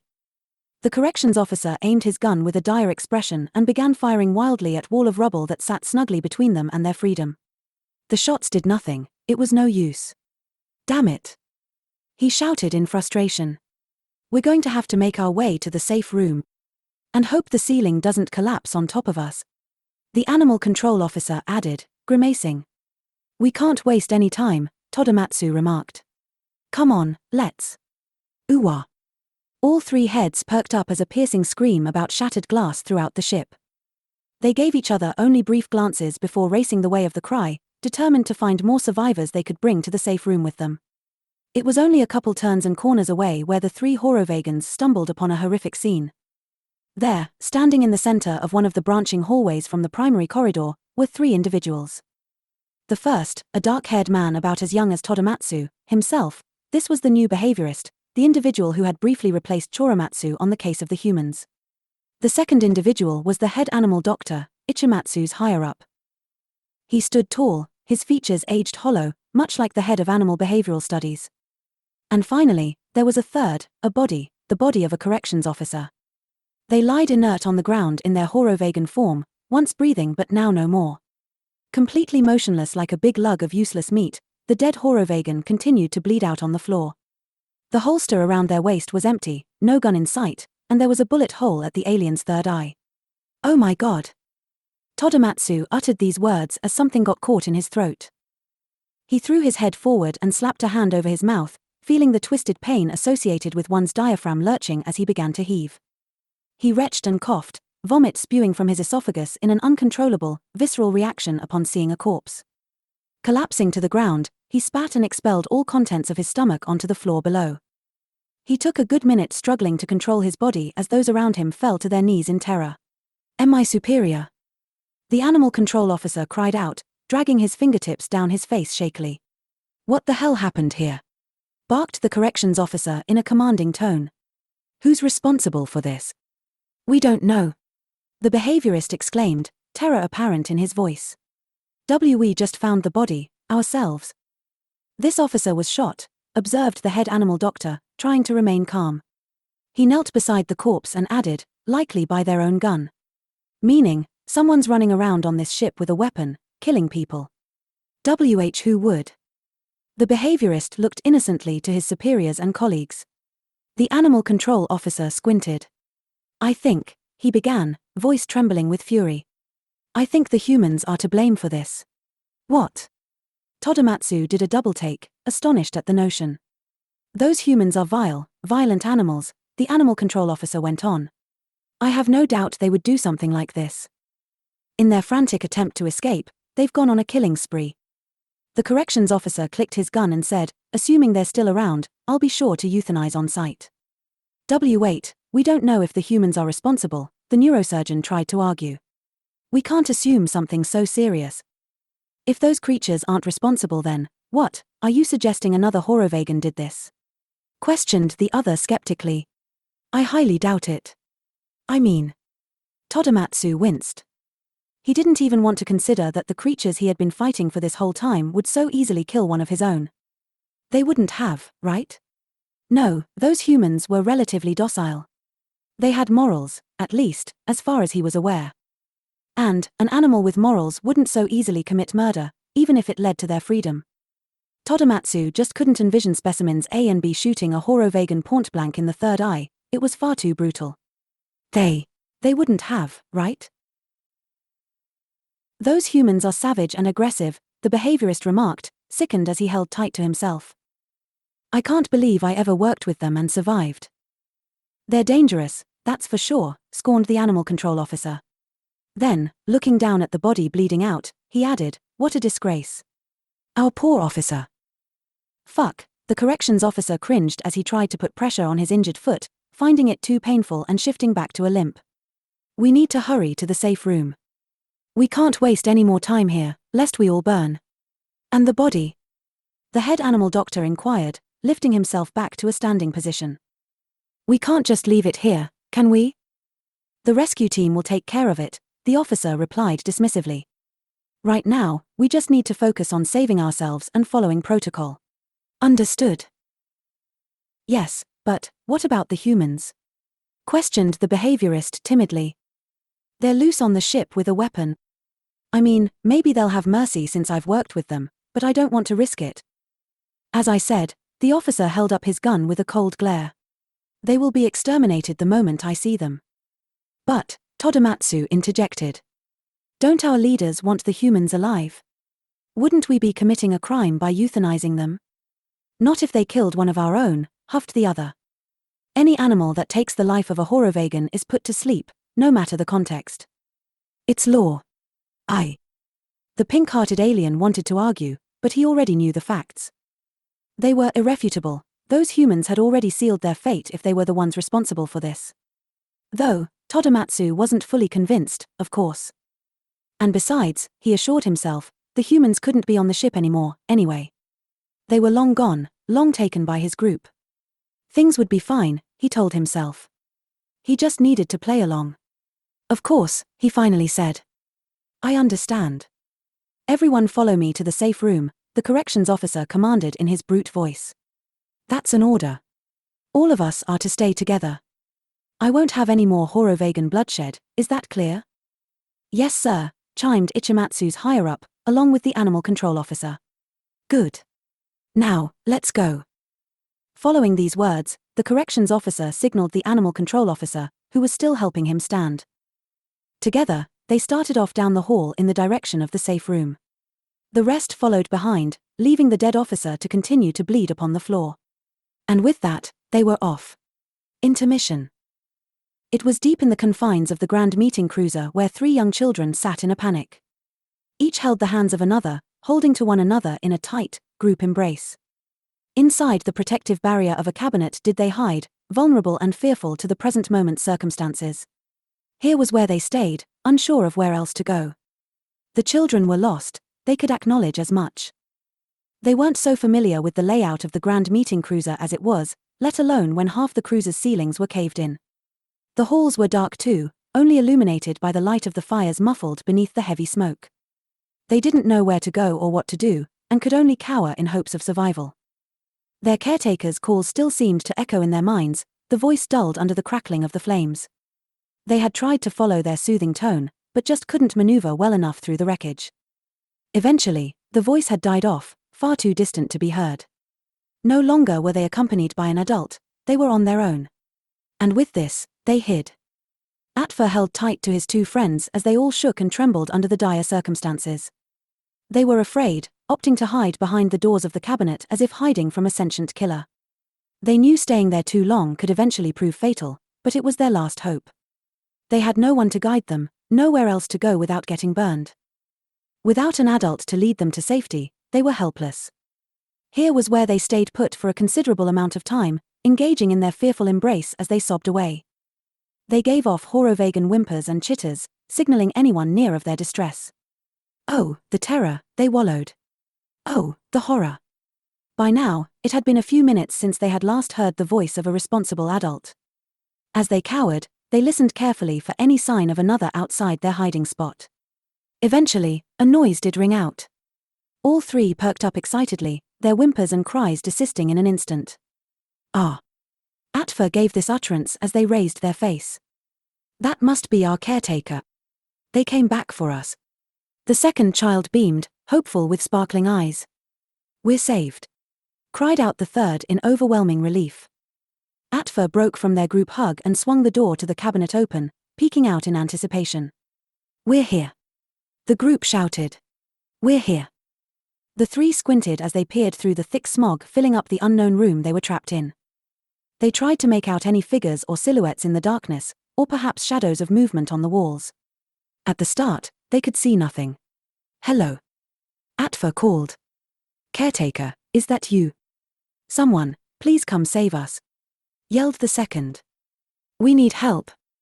The third child scooted forward and stepped outside the safety of their cabinet, standing meek and stiff amidst the flames. They looked about and joined the others in calling out, "Caretaker." The three children listened carefully for a moment before looking to one another in worried doubt. Then, they again perked up as a second noise was heard, this one sounding more like a thud. The second they heard this, they all began to shout once more. "Over here! Please, come rescue us! Caretaker, help! Uggan!" All three shook their heads in astonishment, as if doing a double-take towards what they thought they heard. The sound following those two noises of impact, it was a voice, or perhaps more of a grunt. It was a little grunt, a small utterance made by what sounded like a small animal. "Keep looking, there should be an opening around here." Yeah, I'm looking." The two unsuspecting Horovagan fawns wrinkled their noses and glanced to one another in confusion. Meanwhile, the other, Atfa, their eyes only went wide as they recognized who those voices might have belonged to. They quickly scooted out of the cabinet and stood beside their friend. Taking a slow breath in, Atfa straightened and glanced around the room fervently. Then, they looked up. "Up there," they told their friends. "Those voices are coming from up there." Voices. The last child sitting finally stood and looked up, cocking their head. "Aren't those chitters? Like, from an animal?" "Yeah, those are definitely animal noises," conceded the other of the two unsuspecting. "There are animals up there." "What's up there?" questioned the first curiously. "I think, some sort of vent," Atfa figured. "Or maybe a luggage chute." "Why are there animals in the luggage chute? Is it Chunk?" All three jumped in surprise as a final noise was heard, this one sharp and booming. Then, before their very eyes, a chute above them opened. And, of course, out fell two humans. Osomatsu and Choromatsu gave their own surprised yelps as the two barreled down toward the floor, hitting the ground and causing sparks in their vision as they each hit their head. Osomatsu hissed as he sat up, clenching his jaw whilst rubbing the sore spot on the back of his head. Choromatsu too sat up and babied his light wound. "Osomatsu," the man groaned, visibly a bit peeved. "I didn't expect it to just shoot open like that," the eldest whined back. "Sorry." "Well, at least we made it inside," Choromatsu huffed. "Don't know how we're supposed to get back out though." "We'll figure something out," assured the other. "For now, let's just find." It was during this sentence that Osomatsu happened to look up, freezing on sight. He observed the three alien children watching them, the three as still as statues. Then, upon making eye contact with the Horovagan fawns, two of the three let out small shrieks and fell, scooting back into the safety of their cabinet. The two unsuspecting children, they were startled, afraid, anxious before the much spoken of organisms they had been conditioned into fearing. Speech after monologue, they had learned since their last interaction with these creatures that humans were dangerous, and they needed to be feared. Meanwhile, the confident of the three, Atfa, they stood tall and still, staring for a moment. Then, they blinked. Osomatsu and Choromatsu watched carefully as Atfa stepped forward, stepping over a couple piles of rubble. Their pace quickened to that of a sprint before Atfa jumped into Choromatsu's arms, lifting the man off the ground in a big, eager hug using all six arms. Choromatsu's face was squished against the child's as they indulged in a tight embrace, perhaps, a little too tight. Cringing from the bear hug, the man said, Hey, it's you." "Hey." Osomatsu formed a big grin as he reached forward to pat Atfa on the head. "What was this little guy's name again?" "Atfa." Atfa lowered their eyelids and swatted Osomatsu's hand away. Seeing this, Choromatsu couldn't help but to laugh. "Looks like they're still mad at you for scaring them back in our room," he chuckled. HMPH. Osomatsu formed a pouty look and folded his arms. "I was just testing them." As Atfa let go of Choromatsu, allowing him to stand back on his feet, Choromatsu looked the small Horovagan in the eyes with a smile. "Are you and your friends okay, Atfa?" he asked. "Are any of you hurt?" Atfa cocked his head at the other's words. Of course, they couldn't understand what the human was saying and mentally dismissed it as anything important. Seeing them though, they couldn't help but to wonder. They gave a simple blink, then turned and glanced back at their friends cowering in the cabinet behind. Atfa looked their friends up and down, seeing the fear and confusion apparent on their faces. Then, the child turned back to Choromatsu and looked to the ground with a troubled expression. With fists clenched, they were clearly struggling to think up any sort of explanation for their friends. Choromatsu observed for a moment, then perked up. "Oh!" The man let out this exclamation, turning to the backpack he wore and slinging it down his arm. He unzipped the main flap and opened it up, reaching inside. Then, he pulled out a bracelet and presented it to Atfa. "Here you go." He gleamed. "This is for you." Atfa tilted their head as they took the bracelet. After examining it for a moment, their aura brightened. They hastily put it on and watched as a skin-tight wave of light shot across their body, indicating the protective barrier's activation. With the bracelet now on, Atfa found they were no longer too warm in the fire-infested cruiser. Their body language screamed giddy as they bounced up and down in place, struggling to contain their excited energy before snatching Choromatsu into another big hug. Then, they let go and turned to their friends. "These humans, they're here to rescue us," they shouted with glee. Then, they showcased their wrist and went on to say, "We're safe." "No, that doesn't make any sense," one of the children whimpered, running their fingers through their wispy hair. "We're not supposed to. I mean, well, they're not good animals. Humans are evil. What if they're here to trick us?" The other child pressed anxiously. "What if they actually want to kill us? What if they try to eat us? You heard what our leaders said about humans, they're manipulative and corrupt." "Atfa, this isn't safe," continued the first. "It's way too dangerous to go along with those humans." Well, Atfa looked to their friends, then to the humans. Then they said, "I'm not afraid." The two children looked to one another before the first went on to say, "Well, you should be." "Atfa, you just had a procedure done, you're probably not thinking straight," the second pointed out. "What if we get in trouble? What if we get punished? What are our leaders going to think if we follow the humans out of here?" "I know you two weren't scared of these humans when we first met them," Atfa stated simply. "We were curious. We thought they were cool looking." "That was before we knew how dangerous they were," scoffed the first friend. "Atfa, don't be a dummy. Let's just wait here until our caretaker comes back for us." "And what if our caretaker doesn't come back?" they questioned. "I don't want to die." Amidst their alien chittering, Osomatsu and Choromatsu took a moment to brush themselves off.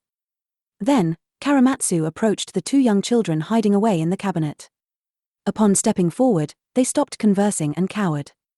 Atfa watched calmly as Choromatsu knelt before them, looking to them with gentleness in his eyes. "I know you two must be very scared right now," he said softly. "But, Osomatsu and I are here to help. We'll make sure nothing bad happens to any of you. We'll get you out of here, safe and sound." "Okay." Neither alien child moved an inch, both frozen as they stared wide-eyed at the human.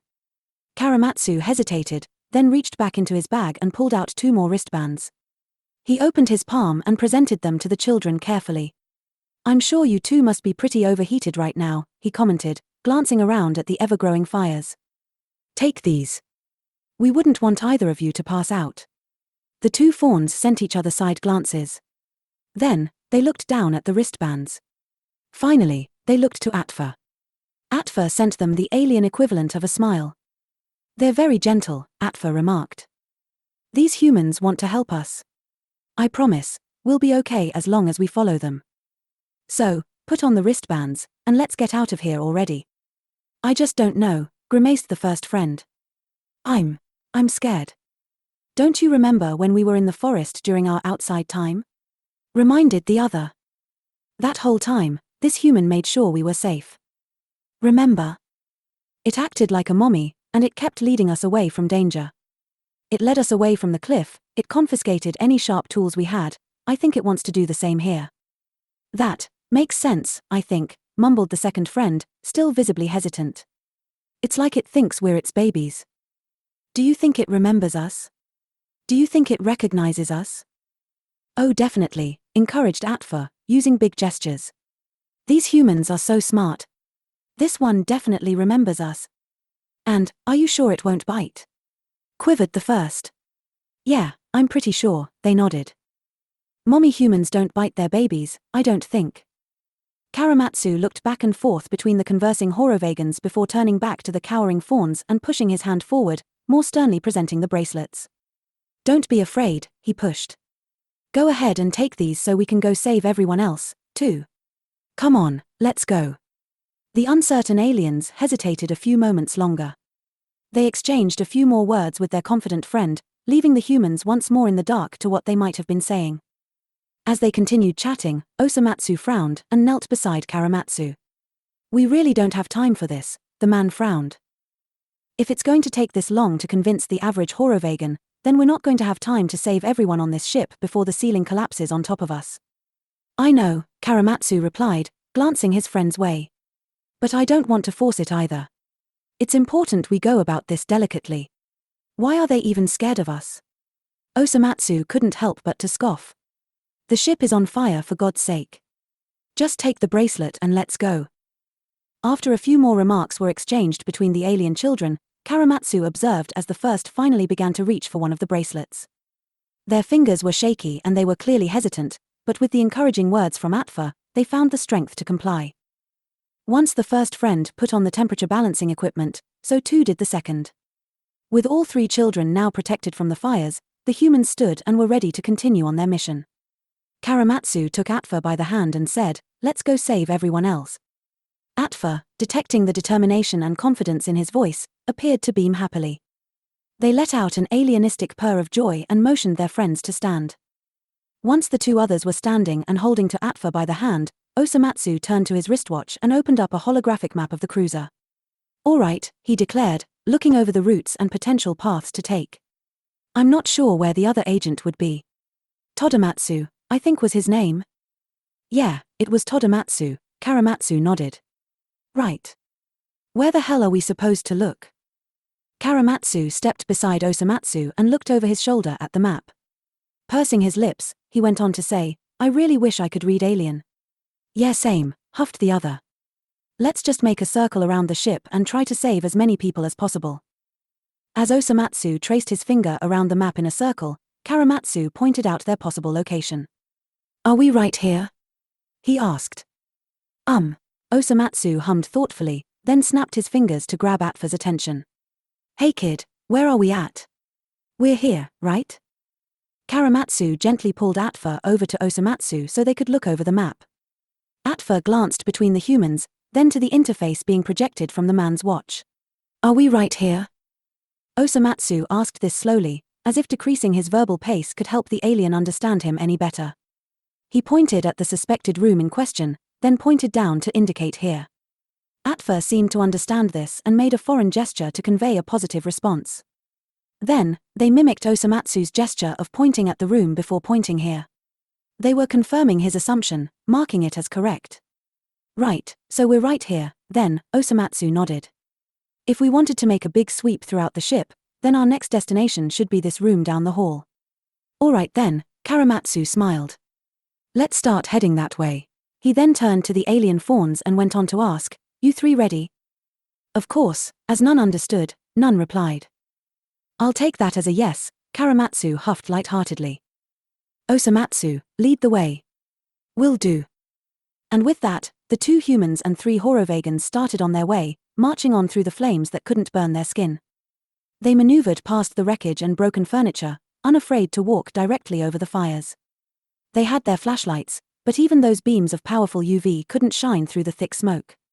So, blindly they went, hoping soon to run into their next person in need of rescue. Intermission. Ichimatsu didn't know how long he had been unconscious for. Could he even have been regarded as unconscious to begin with? It was more like he had been in a stupor for an eternity. How long had he been left to sit alone, unaware? The past few hours, they had been. Something from his memory was missing, replaced by a block of emptiness that he just couldn't wrap his head around.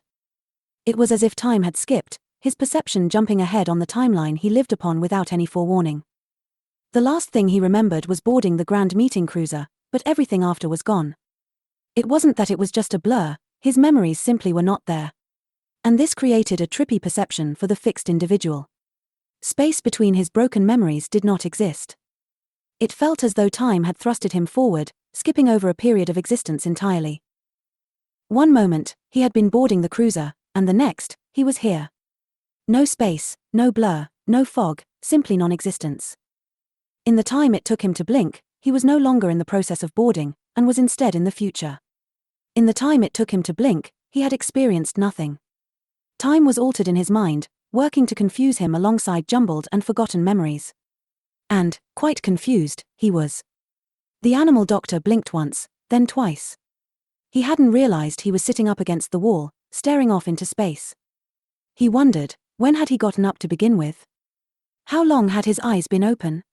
He couldn't remember. Something was just missing. Aware, yes, but exceptionally dazed. Ichimatsu listlessly began taking in his surroundings, observing the environment that embraced his physicality. The first item to arouse his senses was the incredible heat pampering his skin. His mortal flesh burned from the second-hand heat arising from nearby fires that were larger than he was. These flames spread like lightning from the ground to the ceiling, causing a deadlight fixture to crumble and fall with a crash a mere couple meters before him. The room wasn't just moderately hot, it was scorching, like the confines of a kettle boiling water over a stove. And it hurt. That was the first thing Ichimatsu could process, was pain. Ichimatsu's body jolted, his limbs instinctually snapping close to his body as he scooted from the fires. He pushed himself back against a wall, only to find the metallic structure was lava hot, its visuals distorted beneath the immense heat waving off its exterior. Letting out a terrified gasp, the alien jumped to his feet and backed up the other way, holding himself tight. He had to stay near the center of the room, for the flames encapsulated him and threatened to ignite. Staggering with an uneven, dizzy pace, he finally desisted his steps and gazed around the area with wide eyes. This was unexpected. He had just awoken to find himself trapped in the burning remains of an infirmary, his mind filled with fog and memories shattered. He had no recollection of anything preceding these events, he was clueless. And he was in danger. Okay, he thought. Okay. What could he infer in the moment? From sight alone, he could infer that he was by himself. There were no other souls present in the room with him, he was alone. And, of course, there was fire, his sense of touch did well to inform him of that, too.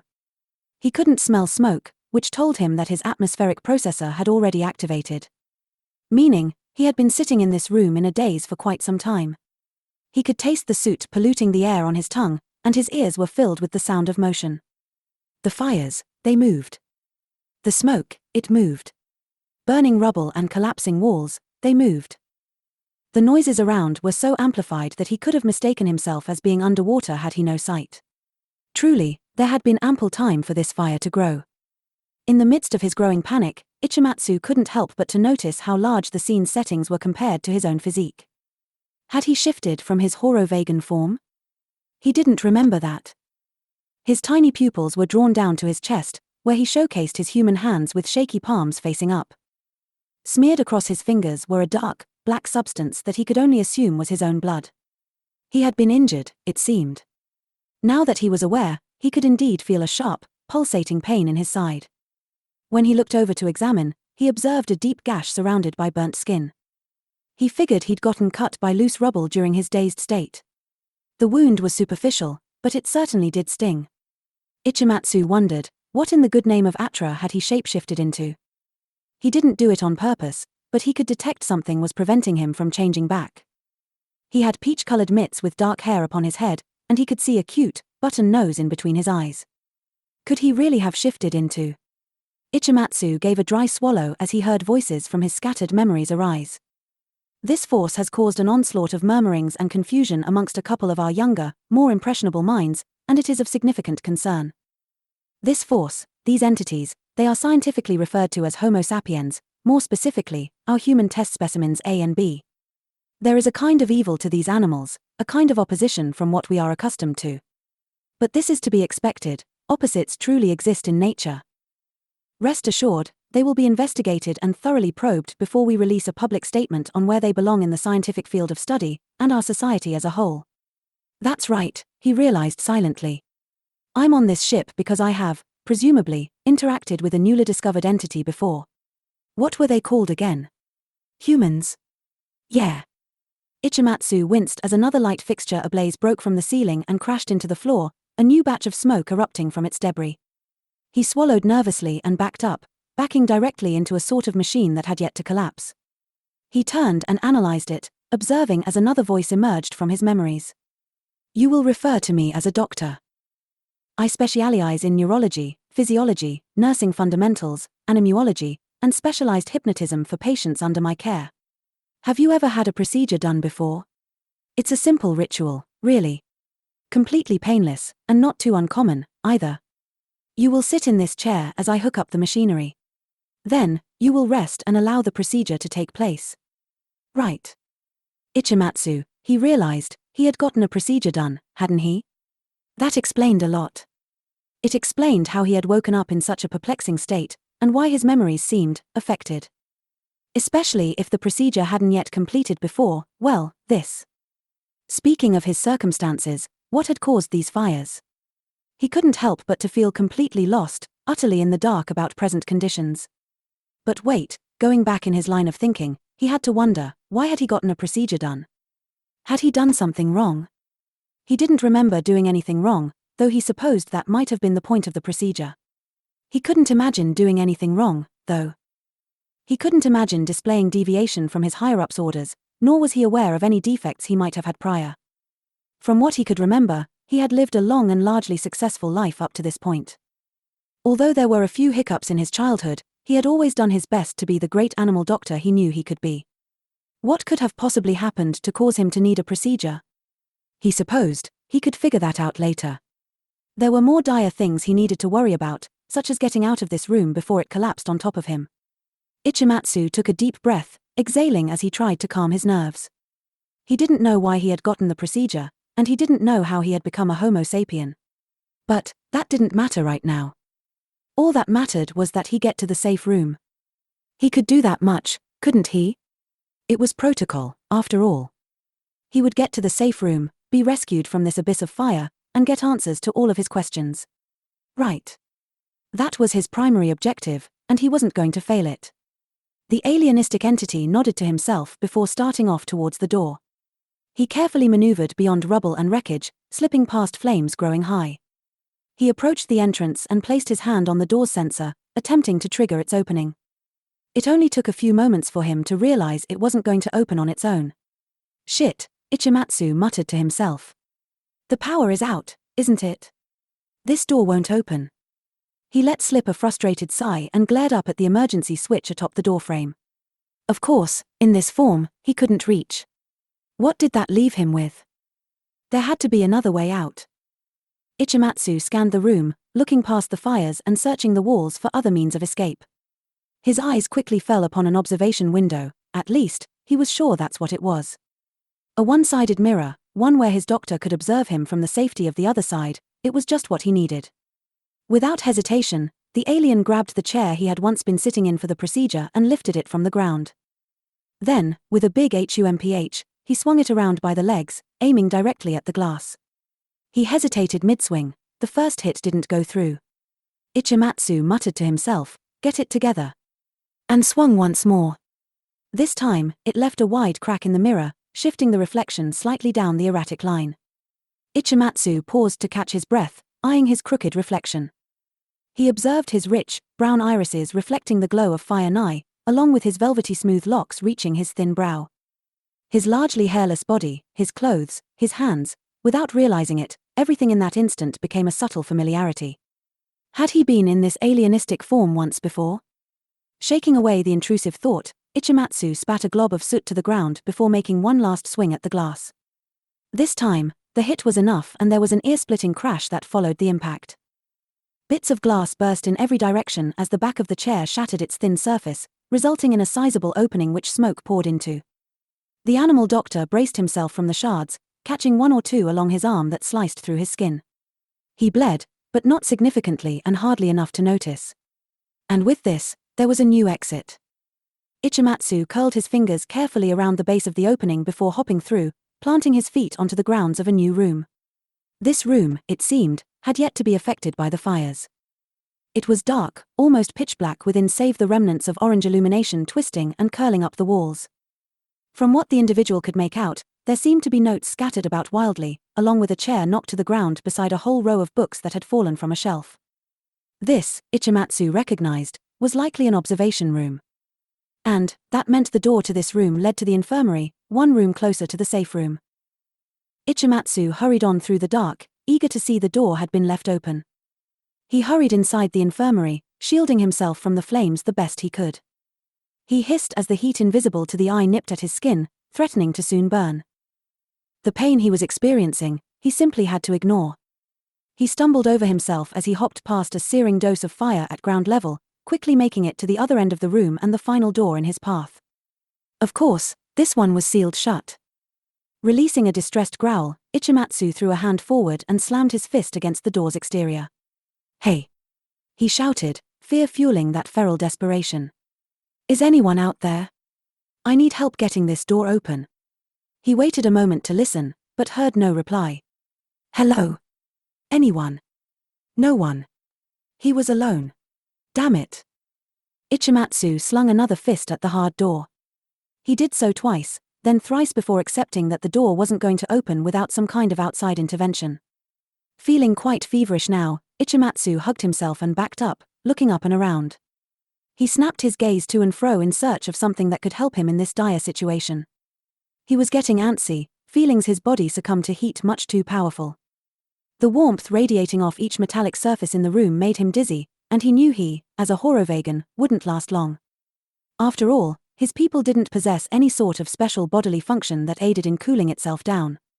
They were cold-blooded after all and typically gravitated toward the heat. All Ichimatsu could do was gape, panting in hopes of breathing in a particularly cold breath of air. The alien's breathing grew rapid as he allowed his jaw to hang open. He shook himself and rubbed his arms as if to swipe away the heat from his skin. He shrank in size and huddled in the center of the room, distancing himself from the spreading fires. Letting out a slight whimper, he timidly looked around again and again for any feasible means of escape. The door wouldn't open. A window to the outside. Impossible to break. The vents, perchance. Much too high to reach. He was trapped, and the reality of the moment was truly setting in. "Help!" Ichimatsu cried out, backing all the way up into the observation room where the fires were less. "Someone please help." The ticking heart of the Horovegan novice clicked faster and faster as his breathing grew quite shallow. He smacked his dried lips a couple times as he backed further into a corner, watching as a large chunk of the ceiling collapsed a mere 2 meters from his standing point. Without hesitation, he slipped to the ground and scooted back against a cabinet, creeping inside and plastering his body flat against its interior. Anything to get as far from the heat as possible, he thought. If only he could shrink himself down any further. The alien's body was growing stiff, paralyzed from the heat and rigid from the fear. He was tense, mouth still hanging open as he gasped quickly. He couldn't find the chance to fill his lungs completely, leaving him lightheaded with subtle sparks appearing in his vision. He felt off. And that was when he realized he was beginning to show signs of Horovegan heat exhaustion, or hypothermia. Ichimatsu tried to swallow, feeling the anxiety well in his chest at the realization. It was a realization that, if he didn't get out of there soon, he was going to collapse and burn. But, he wondered, how was he to get out on his own? Wasn't there a rescue team coming to save him? Or, did they not know he was there? Ichimatsu quickly reached up to his temple and tapped the spot of his brain chip, performing the ritual of sending what was perhaps the 100th SOS alert his superiors had received that hour. Then, he sent another. And, he sent a third. He knew he wasn't supposed to abuse the SOS system, but he couldn't help it, he was panicked. And, if they didn't hurry, he was soon to die. With the SOS messages sent, Ichimatsu curled his knees to his chest and lowered his head. He kept his eyes wide as he panted, looking around the room again and again and again for any way out. He looked to his hands, seeing how his fingers trembled wild. He looked to the window leading to the outside, where he saw smoke rise from the burning facility on Procore. And, he looked to his tiny frame, his human frame. This had all happened because of those humans, hadn't it? Ichimatsu gave a shaky exhale as he came to a new realization: the humans were to blame for all of this. The humans, they must have escaped their enclosure on the ship, he thought. They must have tampered with the atmospheric processes of the ship, turning he and everyone else human. They must have caused the ship to crash, That was the only explanation for everything. And this made Ichimatsu furious. Ichimatsu didn't know the humans. He didn't know how they behaved, nor what kinds of thoughts and emotions they had as insignificant life forms. But what he did know was that they were dangerous. His own leaders had told him as much. They were ruthless and manipulative and would do anything to gain power and control over anyone standing in their way. They were hungry for chaos, starving for madness, and were violent in their ways. They were purely, truly malevolent organisms that would kill hundreds just to save themselves. That was what had happened, right? This whole conundrum was a result of those humans attempting to escape the superior grasp of his leaders. It all made sense now. The alien winced, watching as a flame traveled like a snake along the grounds of the observation room. This room, it too was becoming infested with fire that would consume him so. He squinted, grinding his teeth together as his body quivered violently. He wasn't ready to die. Those humans. Those. Damn. Humans. They'd better pray they didn't run into him. As the fires grew, so too did Ichimatsu's vengeful hatred towards those who had damned him to die on that ship. The ire was almost as powerful as the heat which encapsulated his body. He didn't even know these creatures. How could they doom him like this without a thought nor care in the world? Animals truly were otherworldly, their morals askew and consciences so foreign. They were like little robots, incapable of altruism in the slightest. With their ravaged, beastly hair, their beady, soulless eyes, their twitching noses always sniffing, so ugly were they. So vile and disgusting. God, Ichimatsu hated animals. He could work with them just fine, but there was a subconscious hatred for them that had been hammered into his head since birth, and only now had this hatred been set ablaze along with everything present in that room. If he was going to die, he was going to die hating those humans dearly. Ichimatsu snarled and grabbed tufts of his own hair, letting out a terrible scream. It was unfair, he thought. So unfair. It felt as though his life was being taken from him prematurely, stolen away without a care. It rendered everything worthless. His years of studying, worthless. The procedure that fixed him, worthless. His work, his prestige, his relationships, well, his relationships, they weren't as worthless as they were non-existent. He never did make any friends. Not one. Maybe this was punishment, for him having been a failure socially. Maybe he really was worthless. He was far from being accomplished in a social setting, and perhaps that made everything else meaningless. Perhaps, despite now being fixed, he was doomed to be worthless. Perhaps, despite succeeding in every other aspect, he still wasn't good enough. He wasn't good enough, and this was his punishment. That said, he could accept a punishment bestowed upon him from up high. But from an animal? There was no way. Hey! Is anyone there? The moment Ichimatsu heard a muffled voice call out, he eagerly perked up. In that instant, he was far too excited to wonder why the speaker was communicating in foreign tongue. It didn't matter. What mattered was, he was about to be saved. And he was joyous. Hey! He shouted back, mimicking the other's choice of tongue. I'm here, I'm here. Please, help me. A third individual, he spoke aloud, asking the rhetoric, is that Ichimatsu? Ichimatsu felt his shoulders relax as he recognized his name being uttered. Hurry, I need help. We're coming. The first stranger told him. Just, stay put for a second here, and... Ichimatsu perked his ears, listening carefully as sounds emitted from the other side of the infirmary door. He slipped out from within the cabinet and crept forward, careful not to get too close to any of the rising flames. He exited the observation area and stood in the center of the infirmary, looking up just as there was an amplified BAM. The moment this noise rang out, the door shot open. There, standing at the entrance were 5 silhouettes behind 2 bright spotlights pointed directly at Ichimatsu. The intruders seemed to be parading around 2 flashlights without care that it momentarily blinded the alien. Because of this, it took him a moment to realize who he was looking at.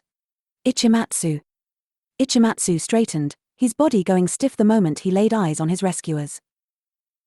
He dared not believe what he saw, for before him, darting in his direction, were those very animals he had just sworn to end, the infamous, vile creatures this whole trip revolved around.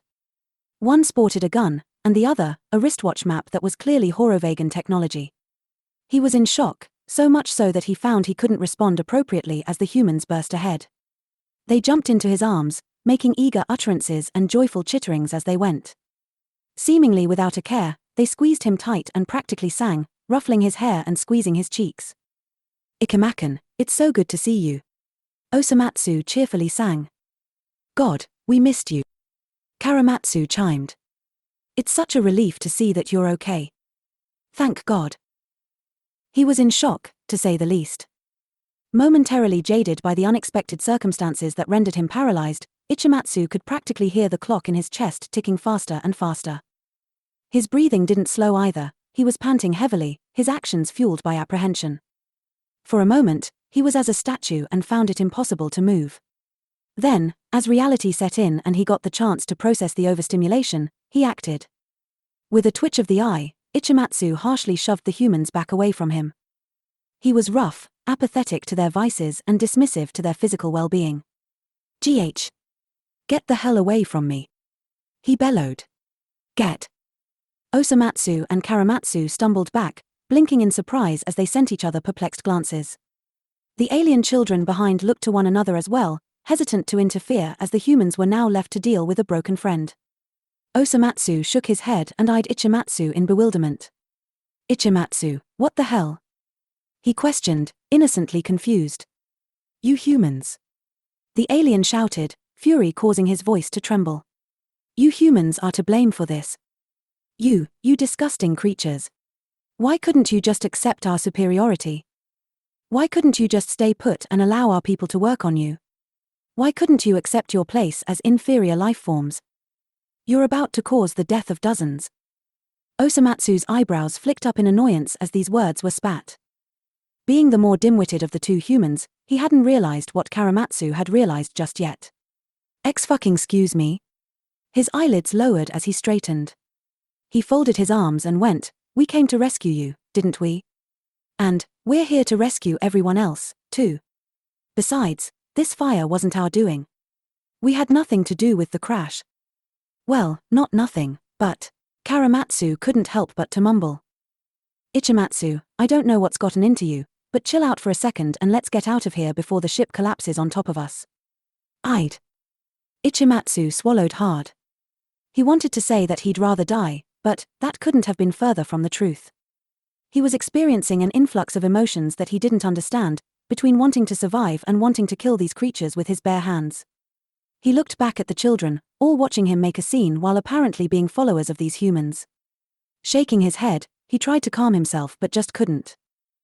"Ichimatsu," Choromatsu called, his tone much softer than his friend's. He already had an idea of what the problem was. "Are we too late? Do you not remember us?" Ichimatsu's pupils shrank as a cold chill raced up his spine, causing goosebumps to speckle across his skin. Those words struck him like a bolt of electricity, indicating what he had suspected all along to be truth. And that truth was, he did know these humans. And this relationship was the reason for the procedure he had awoken from. These humans, they had made such a significant impact on Ichimatsu's life that it had been permanently altered. And that was terrifying to him. Again, Ichimatsu gulped. No, I don't want this. I don't want to remember." His eyelid winced. This was dangerous. Choromatsu saw the pain, the guilt, the terror and the dread in Ichimatsu's eyes. Gently, he placed a hand on Osomatsu's front to signal him to step back as he himself stepped forward. He looked over the quivering alien with a soft gaze and spoke. "Ichimatsu," he began. "I know you must be really scared right now. I can't imagine how many thoughts and feeling are going through your mind. I can see you shaking, you must be so confused. But it's going to be okay." He brought a hand to himself to gesture and continued with, "My name is Choromatsu Matsuno. I'm a friend. You used to be the doctor assigned to us after we were abducted. Osomatsu and we just want to make sure you and your people are safe. That's why we're here, we've come to save you." "No," Ichimatsu grimaced, taking a slow step back. "No, this is unorthodox. This is bad. I can't. If I'm rescued by humans, then..." He clutched himself tight as a light fixture suddenly fell to the floor nigh, consumed by fire. I just got fixed, His breathing became more and more rapid as he spoke faster and faster. "I don't want to disappoint my leaders, not again. I already did something bad, something bad enough to get fixed in the first place. No, I can't go against my people. Not like this. Ichimatsu. Choromatsu slumped a little, looking to the other with sad eyes. I promise you'll be okay. Please, just come with us. What if I do, and I get punished for it? Ichimatsu sniffled, tears welling in his eyes as he anxiously rambled. What would my superiors do to me? What would they do? I could get killed after a stunt like this. I'd certainly be sent to the corrections agency. I don't want to die, I don't want to die. I'm dead either way though, aren't I? You humans, you've doomed me. The poor alien doctor collapsed to his knees and let out a scream. It's hopeless for me, he went on. I can't return to my life or normal society after this. Help, somebody. I just want to survive. As Ichimatsu succumbed to a bout of messy sobbing, Choromatsu looked to Osomatsu for help. Osomatsu looked back, then sighed. Finally, he stepped forward and knelt before the crying alien. He placed a hand on his shoulder and spoke gently. Then, he began. Come with us. Ichimatsu looked him in the eyes, squinting past the tears as Osomatsu continued. Choromatsu and we've found a group of Horovagans who want to help us get back home, he said. Ichimatsu, I want you to escape to Earth with us. You'll be safe there. We'll protect you. We'll make sure no one gets to you. You'll be free, and everything will be okay. Hello, safe haven. Hello, reprieve. The alien doctor sniffled. I don't know. How can I trust you? Well, just look. Osomatsu signaled Choromatsu, who slung the backpack down his shoulder and opened it up. He pulled out a wristband and handed it Ichimatsu's way. Ichimatsu hesitantly took it, looking it over as tears continued to fall. Put it on, Osomatsu smiled. It'll protect you from the heat. I'm sure you're pretty heat exhausted, having been trapped in this room. The doctor paused, then silently complied. He slipped it on his wrist and watched it activate, shielding his body from all heat and instantly beginning to cool him down. His crying ceased as he felt the overwhelming pleasure of cool air seep into his skin. Like magic, his only threat now became the eventual collapse of the ship on top of him. If he got out soon, he would be okay. Ichimatsu wrinkled his brow and looked up at the humans, wiping his tears as he spoke. Where did you obtain such technology? He questioned. Like I said, we found some people who want to help, Osomatsu replied. They gave us these so we could rescue as many people as possible. So, what do you say? Will you come with us? Ichimatsu stared, dumbfounded. His gaze fell to the floor as he processed everything carefully, trying to piece together information and comprehend the rollercoaster of emotions he was experiencing. On one hand, he was terrified. He knew of the danger he was in, and he knew of the danger these humans caused. That said, he had the feeling that if he didn't go with them, he was certainly going to die. You really want me to become a refugee? He asked. You want me to abandon my life here and live on Earth, with you? Yes, Osomatsu glowed. And, I promise, Choromatsu and I will help you remember everything. We'll help you get your memories back, we'll fix what your leaders broke, and you'll be okay. Everything will be okay. Okay. Ichimatsu exhaled shakily, still struggling to process everything happening way too fast. But, what about my brain chip? The ship we'd escape on? All my equipment? I would be tracked down so easily. The escape ship. Your equipment. Osomatsu blew a dismissive puff of air. We'll burn it. We'll have a big bonfire where we burn anything they could use to track you down and hurt you. And as for your brain chip, well, maybe the people helping us will be able to deactivate the tracker or something. I'm sure we'll figure something out, it'll all be okay. So, what's the verdict? You in? Ichimatsu stared deeply into Osomatsu's eyes, challenging his offer skeptically. Then, he glanced up at the children still watching the scene from afar. They stood motionless, simply allowing whatever was happening to take place. The doctor wrinkled his nose before speaking out to them in Horovagan tongue. You're some of the children that were called to come onto the cruiser, aren't you? He inquired. Of the children, Atfa stepped forth and confirmed with an alien gesture. Are you going to escape with us, sir? Ichimatsu felt a softness in his heart as the young soul asked this. It seemed these fawns were enamored by the Homo sapiens present, and all three appeared willing and raring to go. How do you know you can trust these humans? He went on to ask. Aren't you three afraid? One of the children behind pursed their lips. A little. But, they're here to protect us and save us.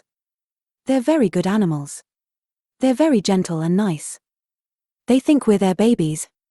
The third exclaimed, giddy as they skipped forward and patted Choromatsu on the head. Choromatsu chuckled as his hair was ruffled. I trust Osomatsu and Choromatsu, Atfa told Ichimatsu in obstinance and resolve. And, I know Osomatsu and Choromatsu trust you. They really love you, sir. They want to protect you. So, come on, let's get out of here, before the ship collapses on top of us. With these words spoken, Ichimatsu allowed his gaze to fall back to the floor. His body had relaxed a little with the hope of escape shimmering down upon him, but that didn't mean he was fully prepared to trust just yet. He had so many questions about the memories that had been taken from him, so many questions about these humans and their intentions. He felt so in the dark, but he wasn't ready to remember. Not yet. Ichimatsu finally looked up at Osomatsu, who was offering a helping hand to him. He examined the paw being offered, looking over its intricate prints, its design, and its color. It looked quite similar to a Horovagan hand. It was just a little different, was all. His nostrils twitched as the scent of human was presented to him. These humans, they always had a unique smell to them. Not like he'd know, though perhaps. The alien gave a long, powerful inhale, then exhale. Then, he reached up. Their palms met, and with one swift tug, Ichimatsu was made to stand. Once he was standing, Osomatsu pulled him close and enacted a tight embrace. With his voice muffled into Ichimatsu's neck, Osomatsu made one last remark. I promise we'll get out of here okay. Your leaders are never going to hurt you again. Intermission. End chapter 44. Chapter 45, Goodbye, Moon. The endless inferno that was the fallen meeting cruiser was slowly beginning to succumb to its internal destruction as the fires greedily fed. With its searing fangs, the flames consumed gluttonously the flammable interiors of the ship. It was becoming harder and harder to navigate through the halls with the ever-increasing smoke that polluted the confines, but this didn't stop the determined rescuers racing down the hall. You humans are, kind of smart, aren't you? Asking this question was Ichimatsu, the dazed doctor running alongside 3 Horovagan fawns and 2 humans. Osomatsu glanced his way with a raised brow. Yeah, he pouted. Duh. It just, kind of amazes me, he admitted sheepishly. You two seem very aware, very conscientious and, well, morally driven, considering that you appear set on saving me and the rest of my colleagues. Osomatsu hopped over a fallen shelf, leading the rest to follow in his lead as they hurried on through the wreckage. Their only means of sight was the flashlights Osomatsu and Choromatsu had been given, but even these did little to aid in seeing through such thick smoke. It had gotten worse, their situation, and it was noticeable. If it hadn't been for their wristbands, they would surely have collapsed in the flames, for they were growing too rampant. Choromatsu took note of their deteriorating surroundings and grimaced. This isn't good, he told his partner. I think we've been moving too slowly. We're not going to run into any more survivors if we don't hurry. Yeah, well, whose fault is that? Osomatsu jeered, mildly annoyed. You just have to have some sort of heartfelt conversation with everyone we meet. We need to be collecting the masses and save the talking for later. Some level of communication with everyone we're helping is a must, argued the other. Yeah, whatever, shrugged the red Matsu. Though, I guess I would like to give my 2 cents to some of the people we're going to run into here pretty soon. Oh for sure, Choromatsu huffed, keeping his pace going strong with the flashlight pointed forward. I want to tell off some of the aliens on this ship while we have the chance. I mean, I guess we'll still rescue everyone maybe, but yeah, we can get some closure while we're at it. Ichimatsu looked to Osomatsu, shoulders tense. Did you two not have anything against me, then? He inquired, a little nervous to ask. I mean, I assume I was your doctor. That's right, isn't it? My association with you two was part of the reason behind my memory wipe. In my presumed past interactions with you, was I not just like the behaviorist, or the biologist, or maybe the neurologist? The alien's expression became grave as he went on to add in a serious tone, what did I do to deserve the procedure? How close must I have gotten to you two? How much did I know? For you to find me in the infirmary, to help me up, to hug me, to offer an escape. I don't understand. I'm sure you must be pretty confused. Choromatsu tried to smile his way. Admittedly, yeah. Ichimatsu lowered his gaze. You even claim to be a friend. I don't. I don't do friends. I never have. How the hell could I have become friends with a test specimen? Especially ones that are so talkative. Because at one point, you stopped seeing us as so otherly, the human stated simply. Forgive me, but I really can't see myself doing such a thing, the doctor swallowed. It's hard to believe. Yeah, it wasn't really until after the incident with the Kalalana that you started opening up to the idea, Osomatsu remarked. The Ichimatsu couldn't stop himself from forcing air into his lungs in a sharp gasp. In that instant, he stopped running, triggering the humans and children to stop and look back at him. Osomatsu eyed the alien up and down with a raised brow. Ah, that's right, sorry, I forgot that thing is forbidden in your culture. He said this nonchalantly, hardly genuine in his concern for the other's shock. Come on, Choromatsu urged, taking Ichimatsu's hand and leading him back to a running pace. We don't have time to slow down, we have to keep moving. Osomatsu placed a hand on Ichimatsu's back, he too non-verbally coercing the other to run alongside them. As they started up their travels again, Ichimatsu kept his gaze to the ground below, thinking hard. He mumbled a little to himself, contemplating a new feeling that had emerged in his chest. Osomatsu, seeing the pure bewilderment and confusion in Ichimatsu's eyes, was quick to apologize again. Sorry, I didn't mean to throw you off, he told him. We don't have to talk about that. No, it's not that, replied the broken alien. I just felt a sort of déjà vu just now. I don't think your procedure was finished by the time the ship crashed, Choromatsu commented. Maybe we can jog some of your memories. We can try, but that'll have to wait. Listen to this. As Osomatsu said this, he came to a slow stop, signaling others to do the same. He looked over the map on his wristwatch, drawing a line with his finger to process the route they had taken and where they had ended up. At this time, they weren't far from the primary meeting hall. When he and others took a moment to listen to their surroundings, they could hear faint thuds, bangs, and cries. There was a commotion going on nearby, perhaps on the other side of the wall. I hear people, the human leader told the rest. We've found our next survivors. Choromatsu pressed his ear against the wall, listening carefully. As he listened, he couldn't help but to feel grateful for his wristbands. If it weren't for the temperature processing thingamabob, his cheek would be scorched. Yeah, he confirmed. They're close. Ichimatsu hesitated, then glanced forward. Meekly, he pointed. There's a door up ahead, he addressed. They're probably in that room. Then, there's no time to waste. Osomatsu raised his arm dramatically and declared, we're on our way. 6 pairs of feet pounded the ground as the group booked it towards the door. They skid to a stop, with Choromatsu aiming the plasma gun at the sensor atop and pulling the trigger. Once the door shot open, they all went about running inside, only to stop dead in their tracks. The floor had caved in. Whoa! Choromatsu snatched Osomatsu's arm to stop the unbalanced man from falling into the pit. The two backed up, arms outstretched to prevent anyone else from almost slipping off the broken ledge. At their feet was a pitch-black abyss, completely opaque. The flashlights only worked to turn the smoke from black to grey, otherwise doing nothing to aid in their sight. And, with the door now open, they could more clearly recognize what was going on. Sounds like a whole group down there, Choromatsu mumbled aloud. They sound hurt. Hello. Osomatsu called. We're here to rescue you. Thank God, it's the rescue team, one voice shouted from the pit. Please, hurry. There are 5 of us down here, yelled another. 3 are injured. The floor just collapsed below us, called a third. There's a wall we're trying to break through, but we don't have enough manpower. Osomatsu, Choromatsu said, turning to his friend gravely. The ceiling.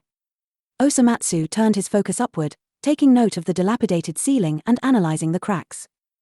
Dust and ash trickled down through the air, and ominous creaks and slow-moving crashes could be heard rumbling throughout. It was clear the structure wasn't going to hold much longer. Seeing the dire situation for what it was, Osomatsu wrinkled his brow. He smacked his lips before shooting a glob of spit to the side, his saliva blackened from the soot in the air. As he wiped his mouth with the back of his hand, he nodded to himself. "We're going down there," he stated in a commanding tone. "Everyone, follow my lead." "Are you sure?" Choromatsu questioned in uncertainty. "What if we can't get back out?" "There's only one way to go, and that's forward," Osomatsu declared. "Now, let's help them break through that wall. Everyone, let's go." With those words spoken, the man got to ground level and began climbing down into the fiery abyss. Choromatsu hesitated before nodding and joining him at his side. Ichimatsu looked back to the children hesitantly before conceding. "Follow us," he told them. "We're going to get down there and help them break out." "Okay," Atfa gulped, taking his friends by the many hands and following their lead. Carefully, the group of 6 climbed blindly in the darkness. After a few moments, they found nothing else to prop their feet upon and jumped down. Once they landed below the floor and onto the ground beneath, they took a moment to dust themselves off. It appeared, down here, their primary threat was the ceiling falling on top of them. The fires were smaller, but the smoke was significant and caused none to be able to see each other beyond the faint light of the flashlights. They knew they were going to have to act fast, and Osomatsu didn't waste any time making commands. "All right, which wall leads out?" he asked. "This one over here," a sightless voice said. "It's hollow, meaning there's a room on the other side. If we can break through it, then there might be hope. Let's do this, then." Osomatsu beckoned all to follow his voice, finding the hollow wall as depicted and beginning to push against it. The other 10 individuals crowded around, still blinded by the fog. They knew not that they were interacting with the 2 test specimens just yet and ignored all the red flags in this rescue. Their panic overtook their logic and they interacted freely with the newcomers, too frantic to think any more rationally. There was no question as to why they spoke in human tongue, nor why their means of rescue was so lacking in technological advances. It didn't matter, all that mattered was that there was hope. "Yeah, this wall is definitely breakable," Choromatsu remarked, his palm laying flat against it. "I think if we all ram into it at the same time, it'll collapse." "Definitely," Osomatsu agreed. "Everyone, on 3. Each individual readied themselves, preparing for the group attack on the flimsy wall. 1, 2, 3. Right on cue, the 9 Horovagans and 2 humans worked together to charge at the dying interior. There was a brief thundering of feet as all lunged forward, shoulders out as they braced themselves. The lights of the 2 flashlights went wild in the smoke as the humans jogged alongside the others. It was a moment of adrenaline-fueled determination, and all were steadfast in their goal. In moments, the large group simultaneously slammed into the wall, ruining it from within. There was a sharp crack the instant they made contact, and each individual could feel as the structure began to break beneath their powerful lunge. It didn't break immediately, the group had to continue applying pressure against it even after they rammed into it. It only took a few seconds for the wall to finally collapse. The instant it did so, all stumbled forward through the wreckage. There were sounds of scraping and sputtering as rubble and dust fell upon the hurrying team. Osomatsu called to them once the wall was broken, spitting commands under the tense situation. "Don't stop," he bellowed to the others, shining his light forward in the dark. "I see the opening to a chute. Everyone, hurry before the ceiling collapses." With the wall now broken, the ground shook violently with the oncoming debris preparing to fall from above. Osomatsu rushed the group forward, helping pull limping silhouettes toward the hatch as Choromatsu shouted, "Go, go, go." The shaking of the environment didn't let up and only increased with every passing second, signaling to them that they were getting just a little too close to being crushed. Smoke poured into the previously relatively clear area they found themselves in, continuing to mask the identities of the rescuers while also warning of oncoming threat. Each member of the group hurried on, many holding hands and helping others walk as they went. The individuals raced toward the chute door, prying it open with all the strength they could muster.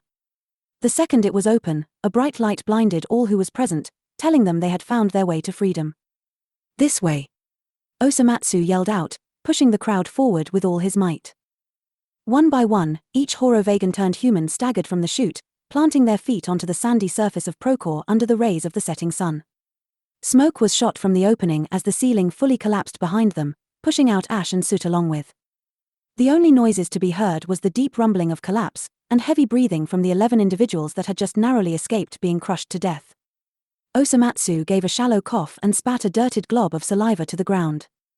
He glanced around fervently, counting how many had made it out as he peered through the clearing smoke. He could see several were limping, including the correctional officer he recognized, along with the animal control officer and the new behaviorist. "Is everyone okay?" he asked in a voice just a little hoarse. "Did we all make it out?" "Yeah," heaved the animal control officer. "Yeah, I think we're good. Everyone's here?" Looks like we have everyone," Choromatsu chimed in. As each person present took a moment to collect their thoughts and dust themselves off, they began examining the others around them, curious to see the faces of those who had just saved their very lives. The smoke was thinning as it entered the vast environment of the outside, spreading through the air and making it easier for the near victims to see. The first to realize the real predicament they were in was the one and only neurosurgeon, Choromatsu. Choromatsu did a double take, eyes wide as he looked upon the two human specimens so close. For a moment, he was frozen in place as he processed the trouble that was about to brew. Then, he looked to the others. He saw the new behaviorist present among them, blinking before letting out an apprehensive EEP. Upon seeing the humans just past him, the correctional officer took one look and readied his gun. With a click, he spoke. "Executing on sight." "Wait, hold on." The neurosurgeon didn't hesitate to lunge forward, attempting to grab the plasma gun the moment it was fired. With this interjection, the officer's aim was led askew and the bullet veered slightly off. Osomatsu and Choromatsu let slip a sharp gasp as the bullet wobbled in its track, zipping through the air and ultimately missing the younger human by mere centimeters.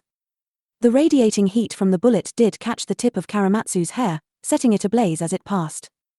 As the man stood frozen in shock, Osomatsu glanced at the singed tips and licked his thumb. Then, he clamped the flame between his two fingers, putting it out with a fiery hiss. The correctional officer shot a glare Choromatsu's way, attempting to jerk the gun away to no avail. "Choromatsu, what the hell?" he shouted. "Be blood!" exclaimed the pink-hearted alien. "There's no blood. What are you going on about? If these humans shot and killed that officer at point blank, then there would have been blood splatter, right?" He tried to reason frantically, still grasping the gun in the other's hands. "There's no blood on them. This means they weren't the perpetrators. Let go of my gun this instant. I'm just trying to protect you. If you wrongly kill the, need I remind you, very famous specimens that are being dealt with by our own leaders, then what do you think will happen to you?" The officer deepened his glare, sending daggers Choromatsu's way. Choromatsu challenged his glare with one of his own, bent on keeping the humans safe. Finally, the officer jerked his gun away from Choromatsu's grasp. Once his gun was his own once more, he turned to the humans and looked them up and down skeptically. Of course, this wasn't his first encounter with these humans. He had been present during their interrogation alongside the leader of fire and the head of animal behavioral studies, and he knew of their deceptive ways. He took mental note of the gun in Choromatsu's hand and scowled. Osomatsu and Choromatsu, recognizing the danger they were in, sent each other glances before Choromatsu began to act. He slowly, with one hand up, set the gun he was holding to the ground. Then, he kicked it away and, alongside his friend, took a couple slow steps back. Then, Choromatsu spoke. "We're just here to help," he told the officer in a soft voice. "Osomatsu and I just want to make sure everyone who was on that ship gets out okay. We don't want anyone dead." The officer looked to the gun on the sandy ground and scoffed. "Care. Have you not killed already?" Upon hearing this remark, Osomatsu too put his hands up innocently. "What?" he uttered in confusion. "Of course not. We haven't killed anyone," Choromatsu claimed. Then, in apprehension, he dared ask, Who's dead?" "An officer." Choromatsu stepped forward, becoming the closest individual to the humans from the newly rescued group. All watched warily as he went on to add, "We found her collapsed in the hallway. She was shot with her own gun, right in the temple."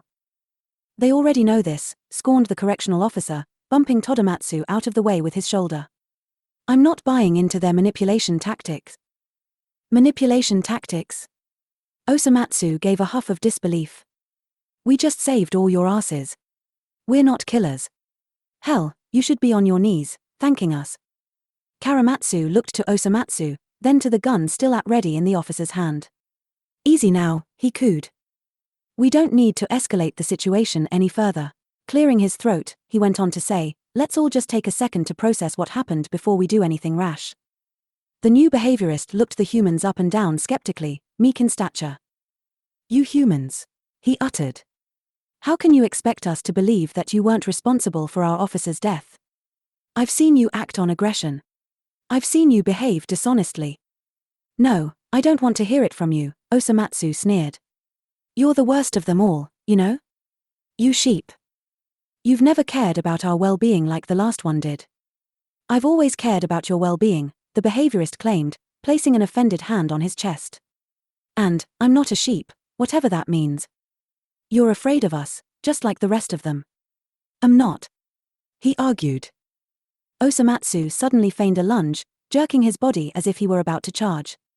As the behaviorist jumped and hid behind the animal control officer with an Aya. The correctional officer swiftly readied his aim, preparing to shoot if needed. Choromatsu, seeing the rapid decline in peace, quickly interjected. Stop, all of you. He ordered sternly. Osomatsu, quit instigating. Do you know how long I've been wanting to tell all these assholes off? Osomatsu gestured dramatically as he argued. And now, we finally can. I'm not passing this opportunity up. I get that, but I don't think we're in a place to be acting so cocky just yet. Choromatsu turned his attention to the group. Osomatsu and we've been through a lot. A lot that some of you have personally put on us. But we're not here to fight. We genuinely want to make sure everyone who was on that ship is safe. You can even ask the group we came here with, we're here to rescue you. The head animal doctor tilted his head, squinting as he examined each child standing tall behind the humans. Then, his eyes fell upon his small underling, hiding away behind the humans as if trying not to be seen. He raised a brow and stepped forward, dangerously intrigued. Ichimatsu? He called, perplexed. What are you doing? Why are you a part of this? Ichimatsu winced as he was spotted, only shrinking smaller as the attention was brought to him. Meanwhile, the animal control officer looked over the rescue group and wrinkled his nose. As a matter of fact, the animal control officer began. What has caused the children to follow the humans as well? Nudging Todomatsu, he added, I think I found your patient, by the way. Todomatsu brightened and hurried forward, passing the correctional officer and stopping before one of the children. Atfa. He gleamed, placing their hand on the happy fawn in a patting motion. I'm so glad you're safe. Hi, Todomatsu, Atfa calmly smiled as he was greeted in their native tongue. The head animal doctor's gaze was still burning holes in his subordinate's direction as the neurosurgeon and patient reunited. Ichimatsu, he repeated, glare darkening further. With shoulders tense and face lowered in shame, Ichimatsu replied. They saved me, he said timidly. I thought I was going to die in there. I was trapped, in the infirmary. I couldn't get out. I was beginning to panic and then, these 5 showed up, and... The head animal doctor marched forward, throwing his hands on Ichimatsu's shoulder as he spoke seriously to him. Ichimatsu. You cannot let yourself get sucked into their mind games, not again. Hey, you think people's lives are a game to us? Osomatsu huffed in irritation. This is about life and death. We're the good guys here. They are making us kind of look like the bad guys here, aren't they? The animal control officer mumbled, barely audible to the group. The higher-up shook his head with a frustrated grunt, choosing to ignore the side banter as he continued speaking directly to Ichimatsu. Have you not inferred why you got your procedure in the first place? Are you not aware? Ichimatsu stuttered. No, I'm aware, I think, maybe. Do you have a death wish? Do you want to die? Of course not. Ichimatsu gave a hard swallow before daring making eye contact with his superior, looking panicked in doing so. That's why I followed them, they saved my life. If it weren't for these test specimens, I would have been trapped until the room collapsed on top of me. I'd already be dead by now. With a discouraged look, the higher-up said, You shouldn't be traveling with them, Ichimatsu. I don't want you to end up like... He hesitated, then shook his head dismissively. Of course, the humans already knew what he had just about said. Like who, Choromatsu? Osomatsu blabbed. The head animal doctor shot a terrible glare Osomatsu's way. Meanwhile, Ichimatsu blinked. He quietly mumbled a confused, Choro, Matsu? As his higher-up roughly let go of him. Hush, you humans. He bellowed. That name is no longer relevant. No longer relevant, huh? Challenged the human. That's right, replied the other, eyes narrow. Fine. Osomatsu gave a deep inhale, then went on to say, if Choromatsu isn't relevant, then let's stay on topic and talk about what is, shall we?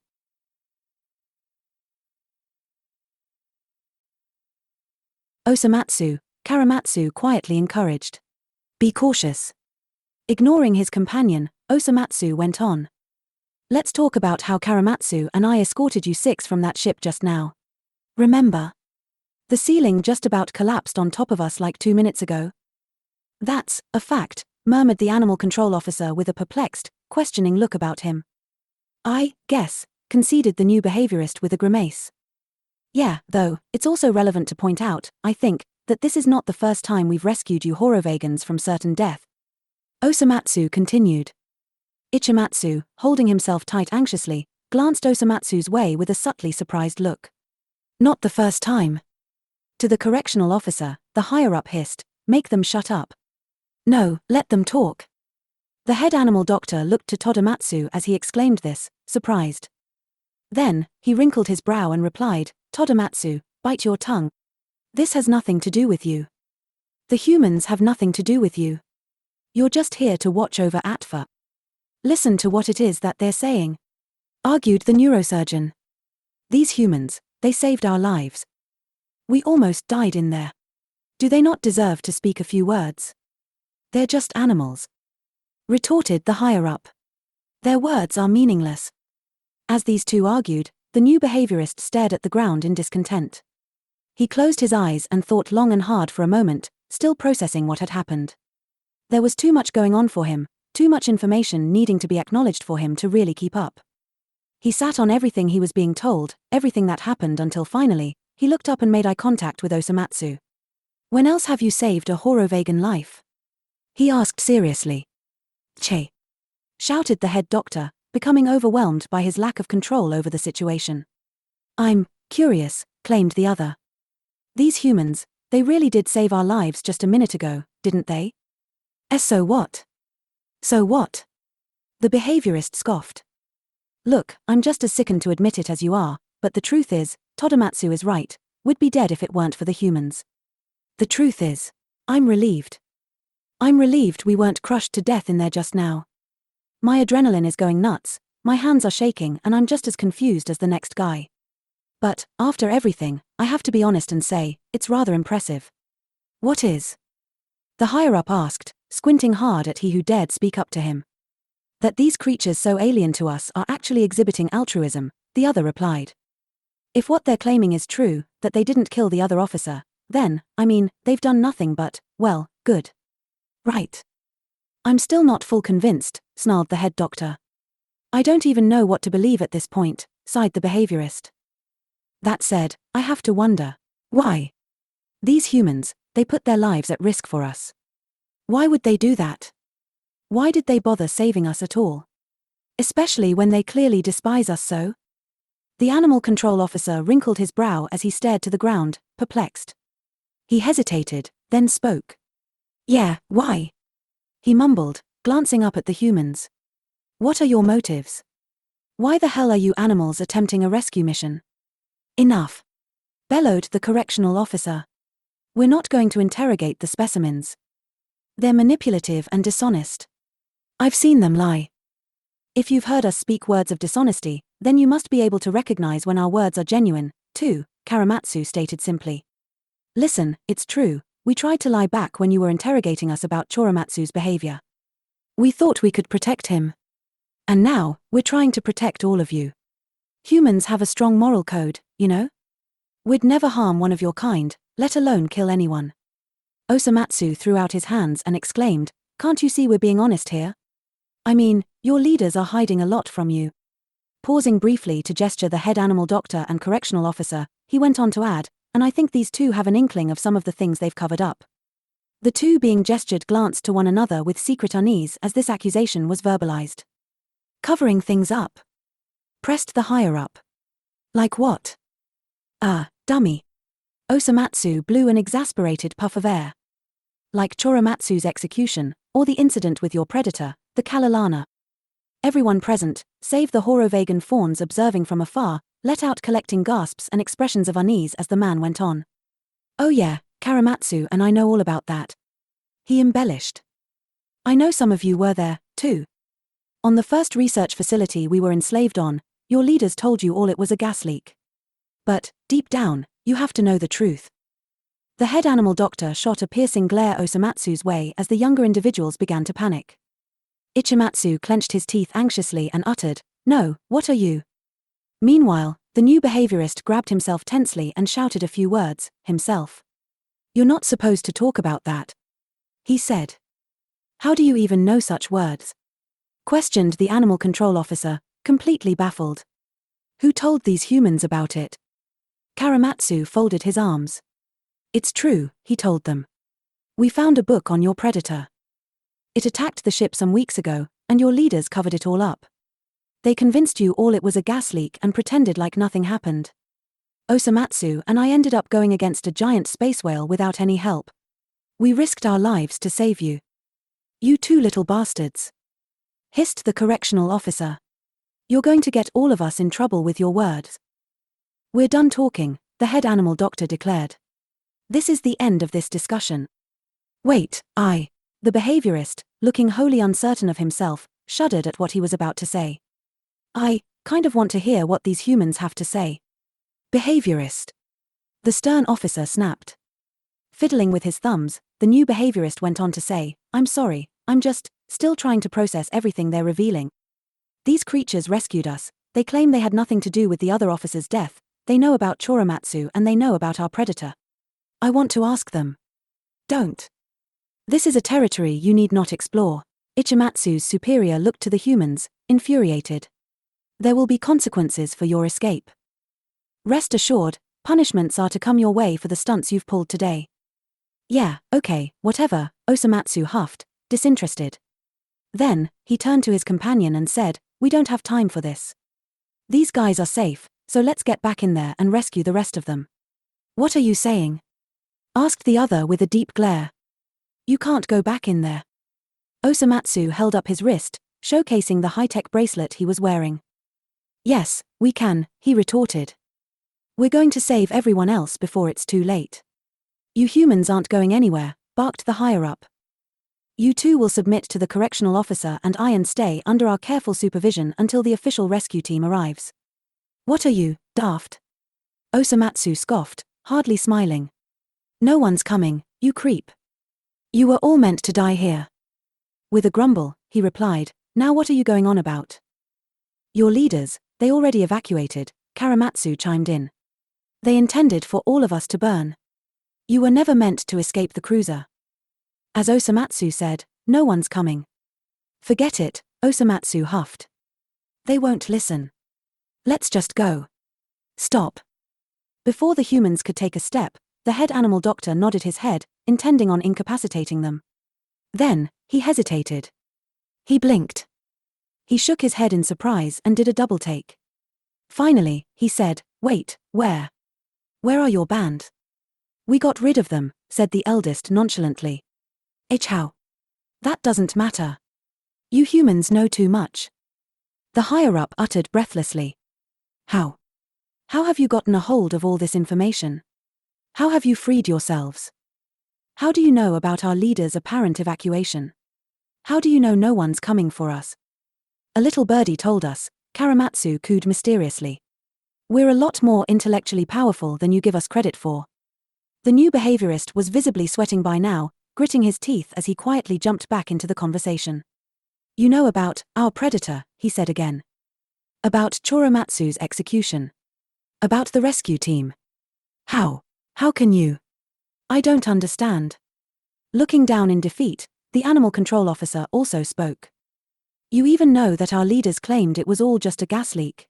He looked to the correctional officer and asked, "Sir, is what they're saying true? Was that gas leak not a gas leak at all?" "It's true all right," Osomatsu nodded. "Choromatsu and I were set loose in the chaos, and we worked hard saving everyone. Those safe rooms, by the way? They're fake." They were designed to gather the masses as bait while your superiors hid in the safety of their own chambers. Enough. The correctional officer glared hard at the group, radiating confusion and unease. Don't believe a word they are saying. Don't you remember what our leaders told us? These humans are manipulative, they're dishonest, and they like to toy with the horovagan mind. The three subordinates, the behaviorist, the animal control officer, and the neurosurgeon, each averted their gaze, looking around uncomfortably. It was clear they were all beginning to question the legitimacy of everything they knew. Becoming more desperate now, the officer went on to shout, "They're just animals. Look at them." For a moment, no words were said. The group stood quietly, Ichimatsu looking to the humans with a seed of trust blooming in his eyes. Meanwhile, the behaviorist scratched awkwardly at his injuries and the animal control officer seemed mentally shut down. None wanted to speak out against their superior, but all had finally opened their eyes, just a little bit. Finally, the head animal doctor sighed hopelessly. Then, he looked to the humans and spoke, tone calm. "I can see why our leaders have taken such a keen interest in you," he remarked. "Are you two humans really set on going back in there?" Osomatsu glared skeptically, then nodded in confirmation. "And, are you being honest in your intentions?" He went on to ask. "With no rescue team in sight, are you truly determined to save everyone else in there?" "Yes," Choromatsu answered. "That's all we want." Then, holding up the backpack he was wearing, he added, "We even collected some equipment to aid in our mission. We're not going to let anyone else die today." The head animal doctor did a deep breath, then a long, slow exhale. "I see. Fine, then." He grinned, giving the humans a dangerously confident look. "I'll grant you your wish." The correctional officer snapped his attention to his colleague, surprised. "What?" he exclaimed. "You humans may re-enter the fallen cruiser," the other went on. "I give you permission to save anyone else you can before it's too late." "We didn't need your permission to begin with," Osomatsu scoffed quietly. "But," he continued, "I'm going in with you. You will save the others, and, upon escaping the fiery trenches one last time, you will submit to me and be recaptured by our leaders for a fate pending." "Understood." HMPH. Osomatsu grinned back. "We'll see about that." The red Matsu turned his back to the group, beginning to walk towards the fallen ship. "If you're coming, then hurry up." The group of innocents looked to one another in uncertainty as the higher-up nodded and began marching forward, following the human toward the ship. Choromatsu looked between the two before catching up to Osomatsu and hurrying along. As they did so, the correctional officer growled. "Wait." He called. I'm going too." The head animal doctor glanced his way and said, "You're injured." "I don't care." The alien trudged forward on his hurt ankle, limping through the immense pain with a determined look. "I'm not letting these cretins out of my sight. It is my job to maintain order and control, and that includes keeping an eye on those two." The higher-up sighed, conceding to his wishes and nodding. "All right, fine," he said. Then he looked back at the group and added, "Ichimatsu. I trust you are capable of watching over the survivors in his place. None of you will leave this spot. Hopefully, you'll be picked up soon. W8, you want Emi in charge?" Ichimatsu swallowed, his timid personality shining through. "Do as you're told," he ordered curtly. Ichimatsu looked to the group, observing each individual that was staying behind. Todomatsu, Atfa, the behaviorist, the animal control officer, and the two other children. They all looked to him, the nearby fires reflecting in their eyes. He exhaled, then nodded. "All right," he accepted. "I'll do my best." With that, the group of Osomatsu, Choromatsu, the correctional officer, and the head animal doctor made way towards the fallen cruiser, leaving behind the rest to wait and hope for a quick rescue. Intermission. The head animal doctor and correctional officer were given bracelets by the humans, the temperature regulators working in their favor to protect their bodies as they neared the entrance. Choromatsu picked up his plasma gun on his way to catch up to Osomatsu, who led the team of 4 back in from whence they came. He motioned them each to follow as he maneuvered past the leaking, ever-increasing smoke that seeped from the opening. The survivors watched in the distance from the safety of Procor's surface as the team led by the eldest human crawled back into the chute. And here did they continue their rescue mission once more. "If you humans are truly set on rescuing the others, then we're going to want to head to the safe room," the head animal doctor informed. We'll see if we run into anybody on our way. Sounds like a plan, Osomatsu nodded as he led. The four had officially left the outside of the ship and were back in the smog-ridden interior of the once glorious cruiser. Into the room now with the caved-in ceiling, the humans found it easy to climb upon the rubble and get back where they had last left off. Here, the humans gave aid to the Horovagans that followed, offering helping hands as they climbed higher and higher toward the primary floor. The correctional officer, ankle still injured, struggled more than the others. He nearly fell near the top, but was caught by Osomatsu and Choromatsu just in time. Together, they hauled him up, and the four were finally back in the hallway. Teach thanks. The officer muttered with a sickened expression. Yeah, don't mention it, replied Osomatsu as he opened up the map on his wristwatch. Looks like the safe room isn't far from here. We just need to find a good path there. The correctional officer and I know the layout of this ship better than you do, said the head animal doctor. Follow us. This way. The cooperative team of four hurried on through the wreckage, unaffected by the ever-growing fires and suffocating smoke. Their teamwork came about surprisingly naturally, coordinated in nature as they maneuvered through falling rubble. During their travels, Osomatsu shoved the head doctor out of the way of a falling light. Meanwhile, the correctional officer snatched Choromatsu's wrist before he could fall into a pit he hadn't yet noticed. They worked hard to be observant and alert to their surroundings while they traveled. And, it didn't take long before they ran into their first survivor. You there. Osomatsu pointed to a cowering alien, one he didn't quite recognize. Come with us, we'll get you out of here. Sue. Specimen A. The individual was the lead in animal abduction, having been the very first Horovagan to ever lay eyes on a human. You're the animal I captured, back on Earth. Yeah. Thanks for that, by the way, retorted the other sarcastically. I just love being abducted by aliens and experimented on. Yeah, fuck you. But also, hurry up and stand, we're getting you out of here. The abduction lead looked about ready to cry. Thank you. God, thank you. The second and third Horovagans they ran into during their travails through the fiery wasteland were two more correctional officers. You're going to be okay now, comforted the head doctor, placing a hand on one of their shoulders. We're part of the rescue team. We're here to escort you out of this ship.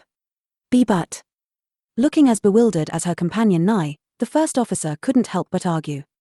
The humans. You're working with the humans. We have no choice, sneered the injured correctional officer, holding his gun at ready.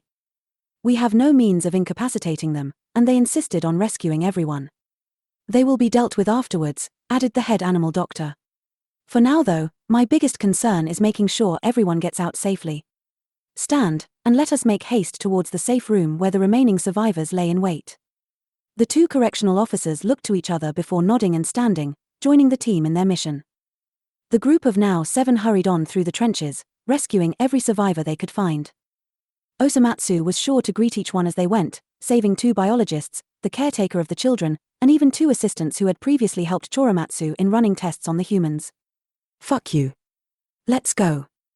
Fuck you, too. Now come on. I've never even met you, but fuck you the most. Hurry the hell up and let's get out of here. But also, fuck you. Here, take this middle finger.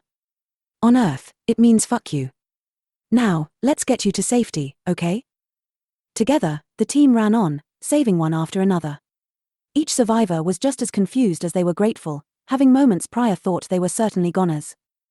Seeing others such as the head animal doctor and correctional officer aiding the humans in their mission, the survivors were quick to accept what was happening and go with the flow. The small team of 4 had now become a cooperative group of 12, and together they hurried on through the scorching wreckage that was the interior of the ship. It was a grueling process, but the humans and Horovagans alike eventually set foot within a notable radius of the safe room. They were only a couple turns away from the final hall that led to it, and they were keen on arriving as soon as possible. Before they could make it to the door, however, there was one last stray in need of rescuing. Hey! The correctional officer called out, seeing the fallen Horovagan sprawled upon the floor. Hey! He knelt, placing a hand on the collapsed individual's back. Are you all right? The survivor, harboring the identity of the ship's pilot, was exhausted, seemingly unable to so much as sit up by himself.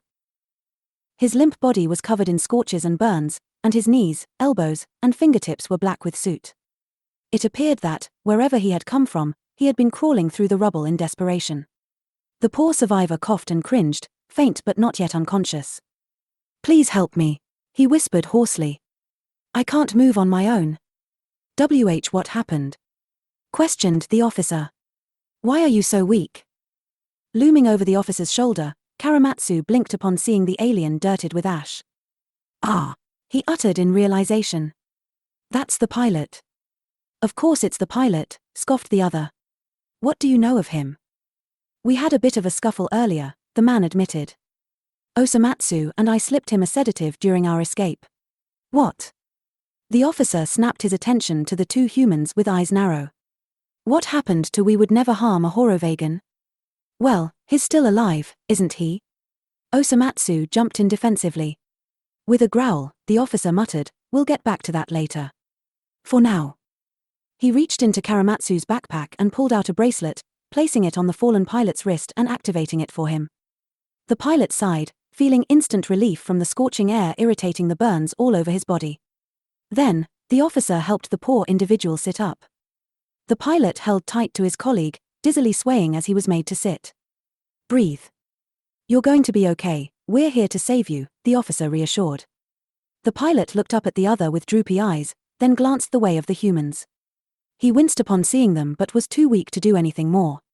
Choromatsu took note of this and knelt beside them. "Hey, we're sorry about what happened in the control room," he apologized.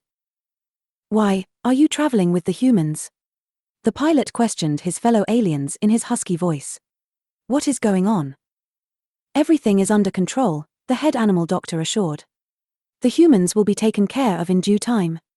But for now, we need to make sure everyone makes it out of here okay." "They attacked me," the other whispered, cringing.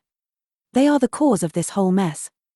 "Correction, we're the cause of half of it," Osomatsu remarked, holding up his index finger as if he were saying something actually important in the moment. "I think your leaders are to blame for the other half. Anyway, even though you gave Choromatsu a black eye, we don't particularly have anything against you. I mean, fuck you still, but yeah, we're here to rescue you." "Enough with the fuck yous," Choromatsu huffed. Then, with a genuine smile, he told the pilot, "We just wanted to escape. We don't want any casualties." The pilot wrinkled his brow, showcasing his perplexity at the situation. He appeared to ponder for a few long moments, but soon accepted what was happening with an approving nod. "All right," he breathed. "Okay. Up ahead is the safe room." "That's where we're headed," Choromatsu smirked. "The rest of the survivors should be in there. Please, proceed with caution," the pilot told them. "I heard gunshots." Osomatsu and Choromatsu sent each other surprised glances as this remark was made. "Gunshots," Osomatsu repeated with a rising intonation. "I've been listening," the other went on in his frail tone. "There have been screams, cries, shouting and aggression. Something bad is happening in there. You have to be careful." "Why would there be gunshots?" The correctional officer raised a brow. "Who's being shot at?" "I think some people are dead." "Fucking hell." The officer shouted this curse, readying his gun in hand as he looked on ahead. "We need to get in there, now." The head animal doctor threw his arm out in a gesture, sending his command to the group of survivors. "All of you, get out of here," he ordered. "Help those who are injured to walk. Join the other survivors just outside the ship, and hurry. The head correctional officer and I will meet up with you soon. Go." The members of the group looked to one another anxiously before complying. The caretaker and one of the biologists quickly raced to the pilot's side and helped him stand as one of the younger correctional officers took charge, directing them on which way was out. Within moments of spitting the order, the survivors started off away from the safe room. The head animal doctor watched them go, nodding to himself before looking down at the group. And just like that, there were now only 4 once more. "They'll be okay," Choromatsu mumbled to himself as he watched the survivors leave the area. "Almost everyone is safe. Now we just need to see what's going on in that safe room." "Be ready for anything," Osomatsu told the others as they looked on ahead through the hall. "The last of the survivors should be in there," said the head animal doctor. "Once we get in there, all we have to do is get out." "You 3 ready?" asked the officer. The 3 nodded to the other with an affirmative humph, indicating to him that they were prepared for whatever lied ahead. And so, the 2 humans and 2 Horovagans neared the safe room, picking up on commotion as they got close. Just as the pilot had warned, they recognized whiny yowls and whimpers of children, along with the sound of someone begging for their life. There was 1, then 2 gunshots followed by a couple terrified screams. The moment the rescue team heard these shots fired, they quickened their pace and hurried on ahead. They entered a thick wall of smoke, only to emerge on the other side where they were welcomed onto a new scene. The first emotion to be had by the team was bafflement upon seeing what was going down. The head of Animal Behavioral Studies looked up, brow wrinkled in surprise as he held in his right hand a plasma gun still seeping smoke from having just been fired. Before him sat a cowering group in the very corner of the room, huddled together in fear. There was blood, vomit, and tears splattered all about the floor along with 3 Horovagan corpses, 2 correctional officers and 1 doctor. At first glance, it was clear to them that they had been shot. The head animal doctor's eyes were wide for a moment as he processed the scene before him. The instigator, it sure seemed, was the head of Animal Behavioral Studies, flaunting the plasma gun while standing before a very scared group of innocents. It didn't take much for the doctor to realize that he was standing before the very murderer they had been keeping an eye out for. On the flip side perspective, the head of Animal Behavioral Studies widened his eyes as his gaze fell upon the newcomers. He saw someone very close and familiar, that being the head animal doctor standing at the front of the group. As he looked on, however, he came to realize that this companion of his was traveling alongside those dreadful human beings. Those damn humans, he thought. They were the cause of all of this, with their wicked and malevolent ways. He wasted not a second aiming his gun at them, ready to shoot. He readied his trigger finger and began to pull. Choromatsu, however, was quicker. The man performed a quick draw, shooting at the alien pistol in the other's hands and causing it to go flying. It landed several meters away on the floor, just out of reach. Before anyone else even had the chance to think, Choromatsu had successfully disarmed the other. The correctional officer stepped forward, his voice husky and rough as he roared, "Freeze! What the hell is going on in here?" The head of behavioral studies stepped back warily with hands up as he now had 2 guns aimed at him. With the perpetrator now defenseless, the head animal doctor looked to the scene once more. His suspicions were rising, he just didn't want to believe. He let slip a snarl as his gaze lowered to a deeply disturbed glare. Then, he looked to the cowering group of survivors and spat his next command. "All of you, out!" He hollered. "Get outside this ship, and get to safety. There's a way out through the lobby, now go." The group was frightened, unable to move for the first few seconds. Then, slowly, the hematologist stood to her feet. She helped the animuologist stand, and they were followed by the neurologist and sexologist. The geneticist took the 2 children by the hands and aided them in standing as well. And from there, keeping as much distance as possible between them and the perpetrator, the group hurried on toward their saviors. Their pace quickened as they allowed themselves to feel hope once more, soon passing by the rescuers whilst uttering murmurs of desperate thanks and hope. "Thank you. Oh my God, we're going to be okay. Thank you." Within moments, the fearful group had booked it out of the room, exiting the inferno of despair and escaping the jaws of death by what could have been minutes. And just like that, the only ones who remained were the 4 rescuers and the head of Animal Behavioral Studies. With the room now empty save the deceased, the head animal doctor pinched the bridge of his nose in distress. He shut his eyes with a furrowed brow, lips tight as he simply tried to process the scene he had landed himself upon. And there, he stood, stiff in posture and tense in aura. For a moment, he could say nothing as the others stood back with their guns quietly aimed. Then, he listened as the head of Animal Behavioral Studies spoke out, initiating their final confrontation. "My friend," he cried out, hardly daring to believe the scene before his very eyes. "Are you one of the traitors who's working with the humans?" The head doctor, he harbored an intense spectrum of sorrow radiating off his being. He drew his tense fingers down his face with a slight tug, pulling at his skin in terrible disappointment. For a moment, he could not speak. Then, after much pause, he replied to his partner in a hauntingly hollow voice. "What the hell has become of you?" he whispered, tone broken. Then, with a softer gaze, he asked in bewilderment, "Why have you taken multiple Horovagan lives?" The other higher-up grew infuriated, dismissing the question entirely as he tightened his fists.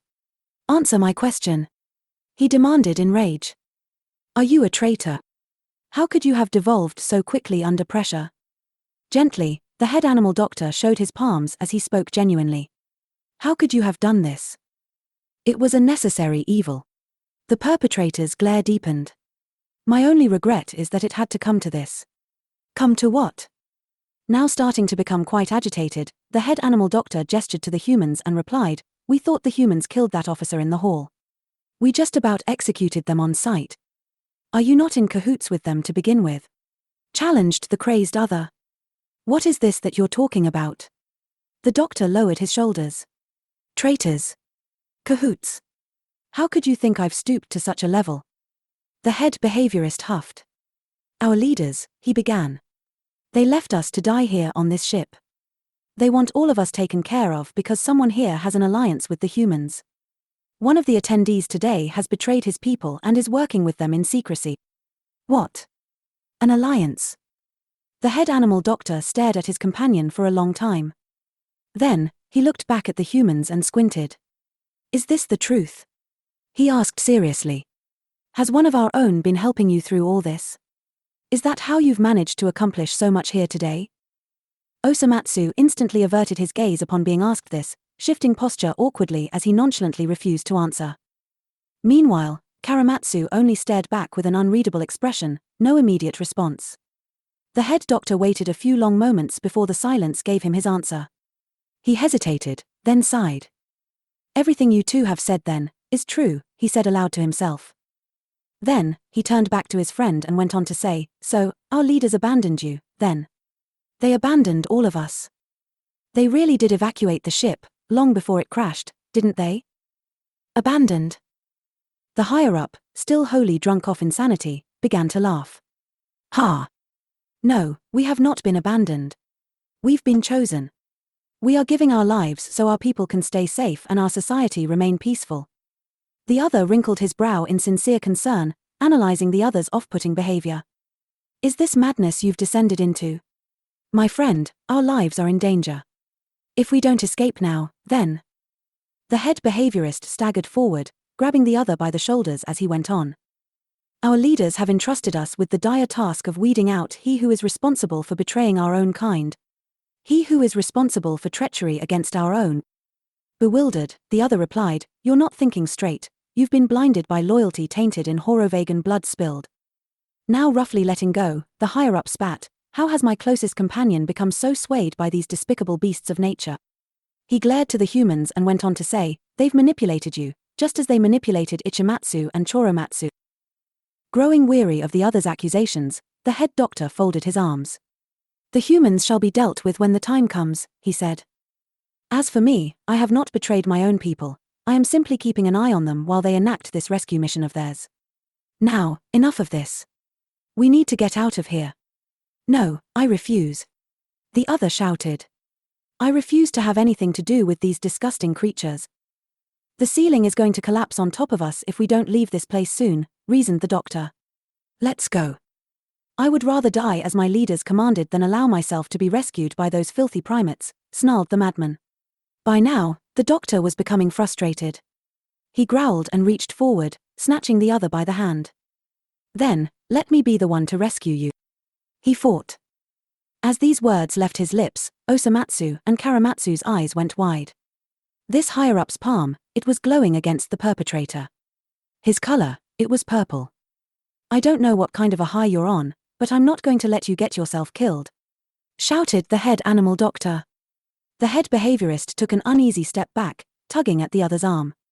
It's too late. He told him in a breathless, manic laugh. I've already killed, there's no going back. It's not too late. But it is. Listen, you were just doing what you thought our leaders wanted. Grimacing, the doctor mumbled, gee granted, your methods weren't ideal. But, looking the other in the eyes as he held his hand, he went on in a grave tone. I'll fight for you. I'm your witness, something in you has snapped, and you're clearly unwell. I'm not going to let you die, too. The head behaviorist gave a shaky exhale with an ill grin. I'm not unwell, he argued, laughing madly. I've simply accepted the order which was inadvertently given to me by our ever-loving leaders. You've gone mad, argued the other. Come, let's get you out of here before it's too late. The alien suffering from lunacy threw the other's hand away, forcing him to let go as he stepped back.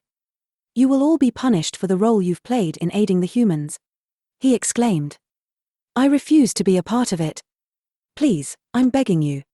Arms open in a vulnerable position, he continued. Just have a normal conversation with me. Talk to me. I'm your friend. I've been given permission by our leaders to ascend to another plane of existence, beyond this realm. Shouted the other, unhinged. So have you, and so has everyone else aboard this ship. I will follow our leaders until the moment I die, because I'm loyal to what's right. None of this is right. I don't care what you were told before our leaders left us. I don't want to lose my best friend. So, stop with this insanity. Stop with this nonsense. Humble your damn self a bit and come with us.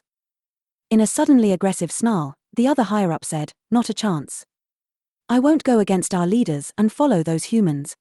You've done wrong by helping them in the first place. This is going in circles. The head animal doctor shook his head, then glared at the other. You're ill.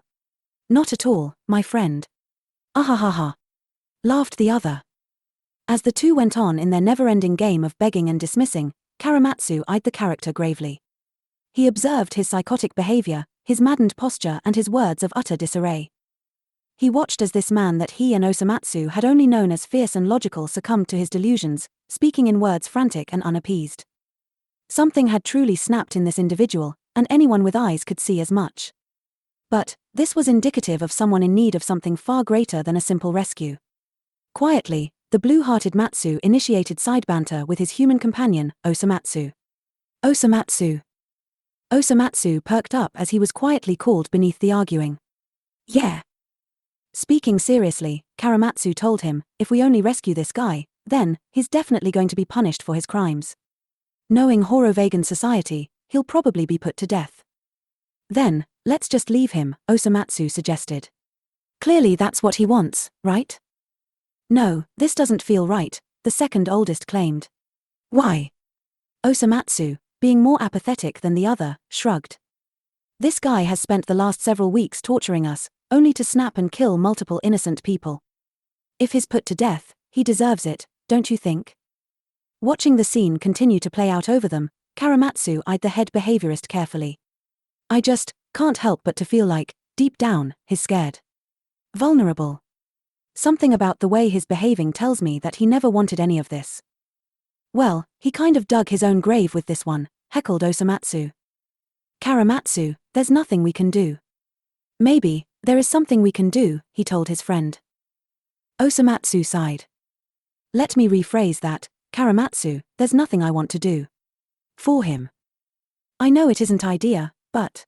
Choromatsu finally turned and looked Osomatsu in the eyes. What if we brought him to Earth with us?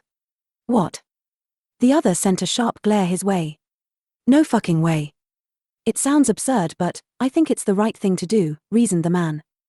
He murdered 4 innocent people. Countered Osomatsu. And he'll be living with that for the rest of his life, Choromatsu told him. Why try to right a wrong by mercilessly allowing yet another life to end? It isn't our place to be offering mercy. Look. The younger pursed his lips. We have 3 options here. We could either leave him and let him die in this ship, we could rescue him and let him die by his people's hands, or we could offer reprieve.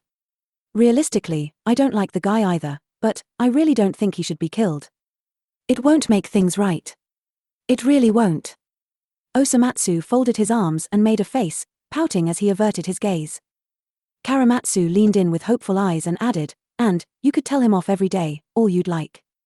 There was a long pause as Osomatsu thought hard. He processed the notion and spent a few moments considering it. Finally, he gave a frustrated huff.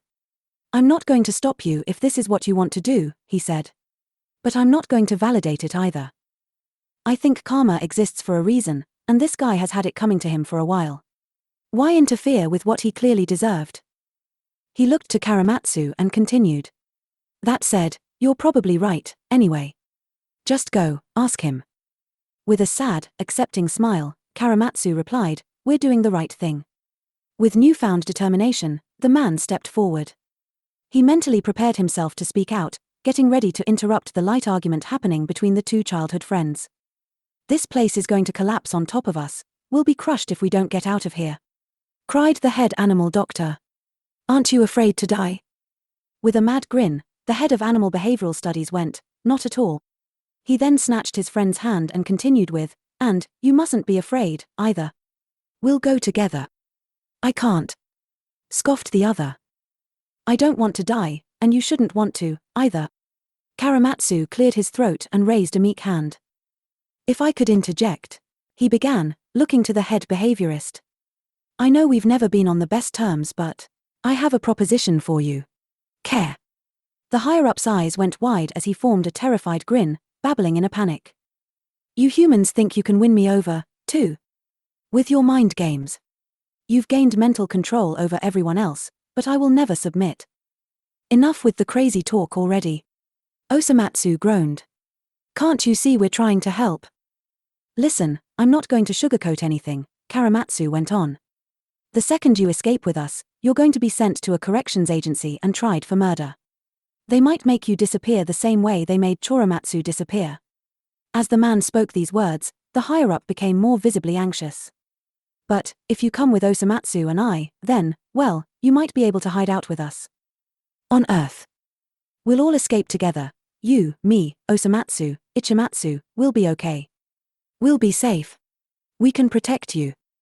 The head animal doctor practically did a double-take, baffled by Choromatsu's offer. Meanwhile, the head behaviorist took a nervous step back. "Escape? To Earth?" He shook his head frantically. "No, I can't. I won't. Not with you humans." Choromatsu only took a step forward, remaining calm in prose and in words. "It's okay," he comforted. "You don't have to be scared anymore. That's what this all boils down to, right? Your words, your behavior, it's all driven by deep-rooted fears that have been hammered into you since you were a child. But your fears don't have to control you any longer. Please, come with us." Taking another step back, the higher-up appeared on the verge of panicking. "Stop!" he screamed. "Your words, you spit evil. You cannot comprehend." Osomatsu blinked, allowing his gaze to fall to the ground. He saw the gun in the distance and watched as the higher-up continued backing up towards it. "Ah, Choromatsu," he called cautiously. Ignoring his friend, Choromatsu took one more step forward, reaching for the higher-up's hand. "What do you say?" he finally asked. "Will you leave your life as a horovegan so you can continue to live? Will you become human to escape your people with us?" Terror driven by madness sparked in the higher-up's eyes as Choromatsu asked this life-changing question. So many thoughts, so many emotions ran through his head, plummeting down like a tumultuous waterfall crashing against his better judgment. Static in his eyes, static in his heart, static in his racing mind that ran 10 light-years per second, he could hardly comprehend. An eyeless entity, lids sewn by conformity. In a fiery room, where the devil ever loomed. His soul, such a pity, sold long to his deity. His presumptions presumed, back when another had been doomed. "From this point onward, I do not want anyone speaking to the humans until further notice," echoed a voice. "It has been proven time and time again that other creatures have not been endowed with the same spiritual and philosophical complexities as we. Not just our physical vessels, but we as intangible entities are heavily advanced as life forms in this physical dimension. We are special, ye, and we are powerful as a mind.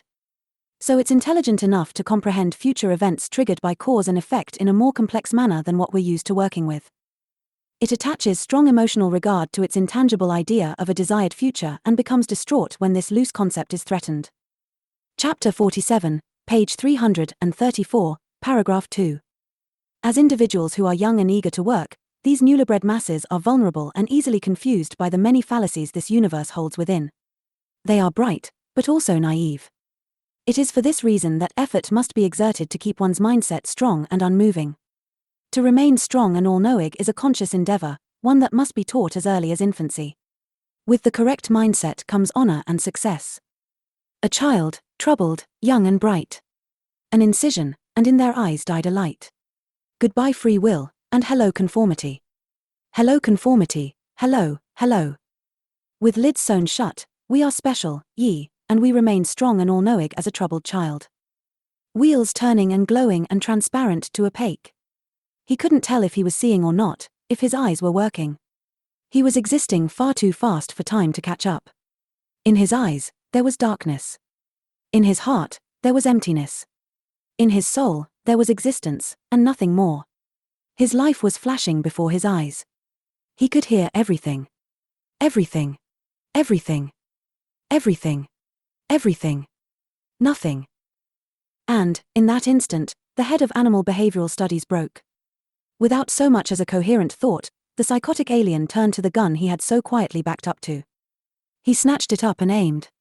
And then, he fired. The head animal doctor's eyes flashed wide as he screamed out, "No!" The correctional officer too sputtered an exclamation, crying, "Oh my God!" as the plasma bullet ablaze blasted from the barrel. Into the head of animal behavioral studies' own temple, he was shot by his own gun. His body writhed in transformation as he limply collapsed onto the ground, now inert and lifeless as a horovagan entity covered in seeping, black ink. And just like that, the higher-up had committed suicide. For a moment, there was nothing anybody could say. No words nor exclamations could be uttered at that moment, for all were far too shocked to speak. Osomatsu and Choromatsu stood with hands covering their dropped jaws as the correctional officer stood, slumped, defeated. There were now 4 corpses scattered about the blooded room, 4 people who had meaninglessly lost their lives alongside the late officer in the hall. All that was left was the crackling sounds of fire and the room slowly collapsing into ruin. It seemed like years before the head animal doctor finally collapsed to his knees before his deceased friend. Then, he collapsed further, holding himself up over the ground in pure devastation. "Why?" he whispered, voice hoarse. "Why would you do this? Why would you leave me, just like that?" Osomatsu stepped back, holding his stomach as if physically unwell. Meanwhile, Choromatsu could only stare, frozen in the horrors of the present moment. After a minute or so, his gaze softened to one of grave sorrow.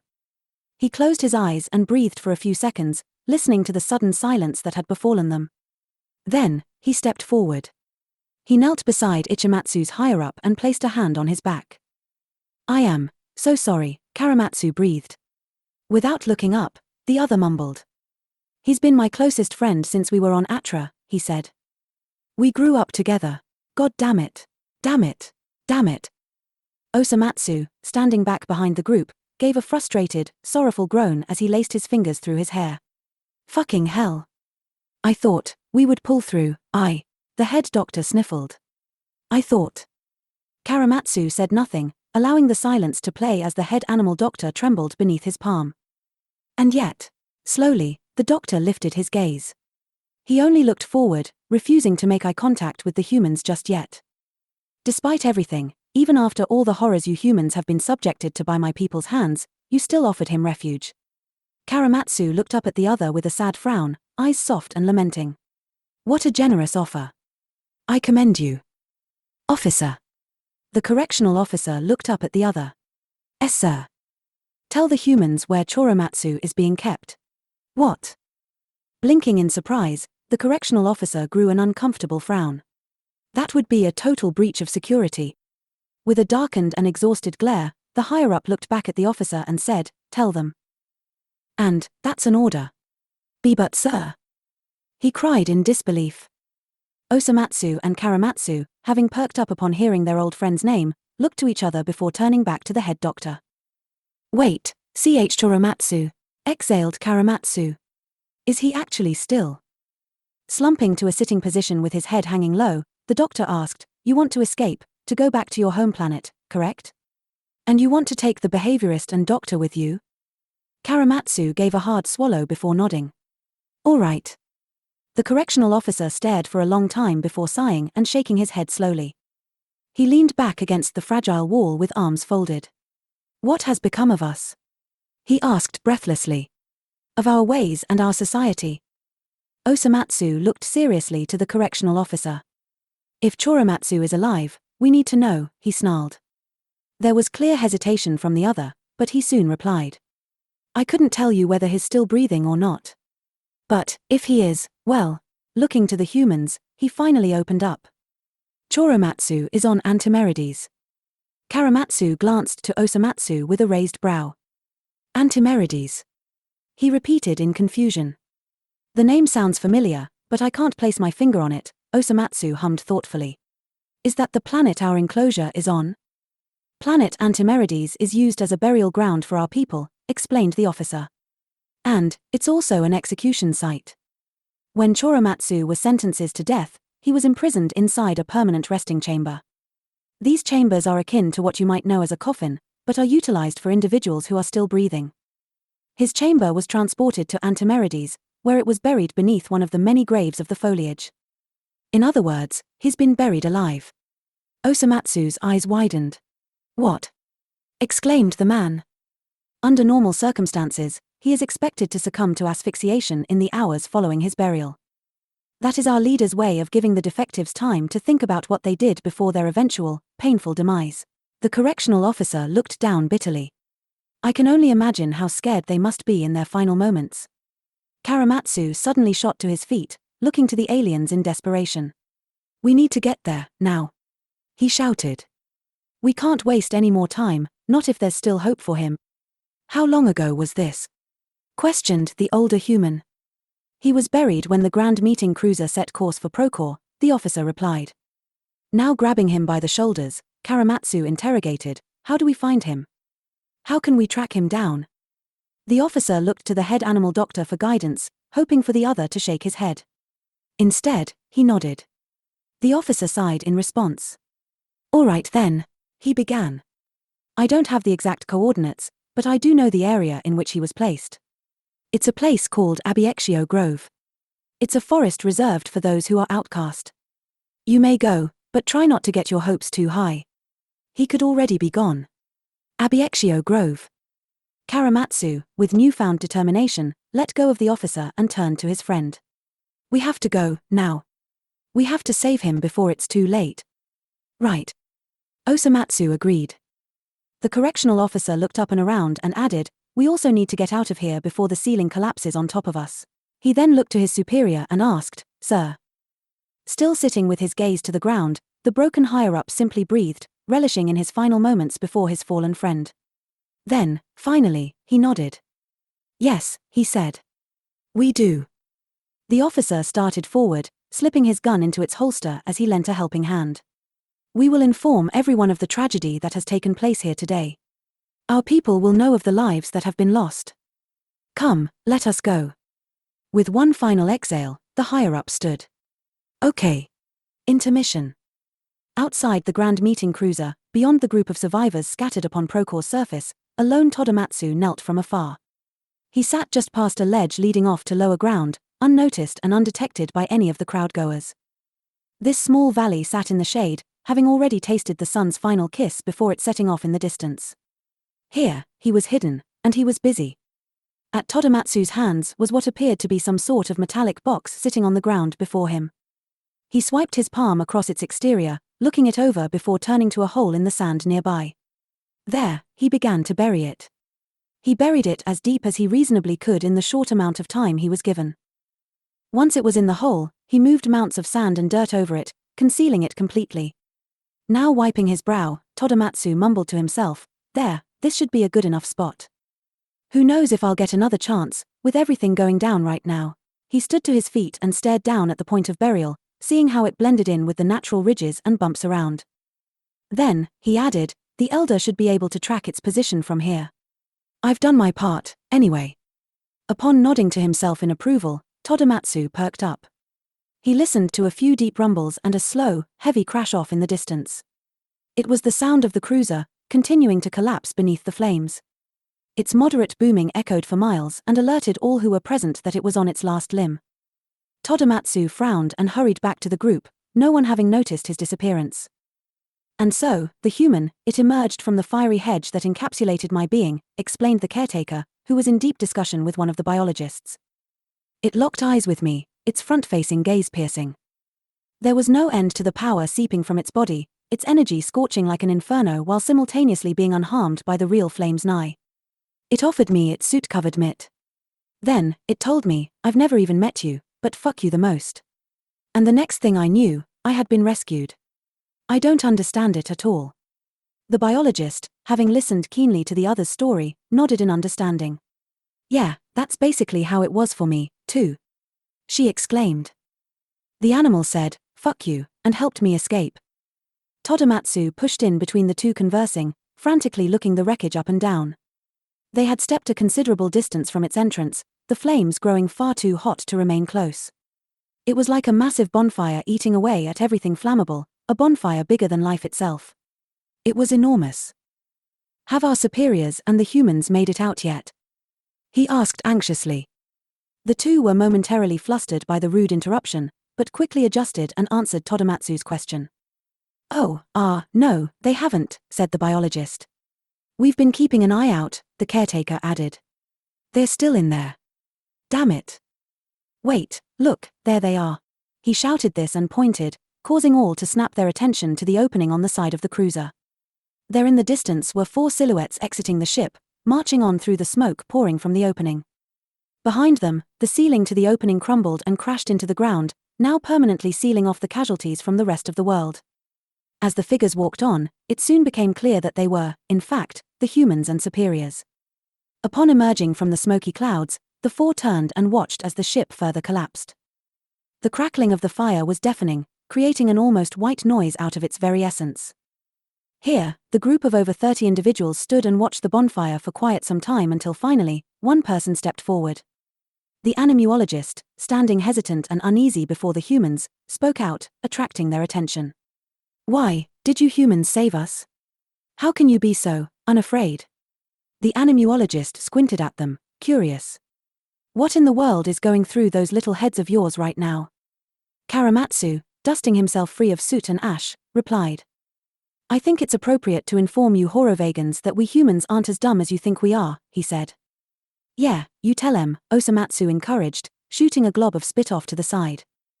Looking helpless, confused, the animuologist stood vulnerable before the humans just as the rest of the survivors did. I just don't understand, he told them. Why don't you understand? Choromatsu inquired simply. I guess. The new behaviorist looked down as he chimed in, twiddling his thumbs. It's hard to understand because, you humans have vocalized countless times your disdain toward our many policies and tests. Toward us. And now, so suddenly, you risked everything to save all of our lives.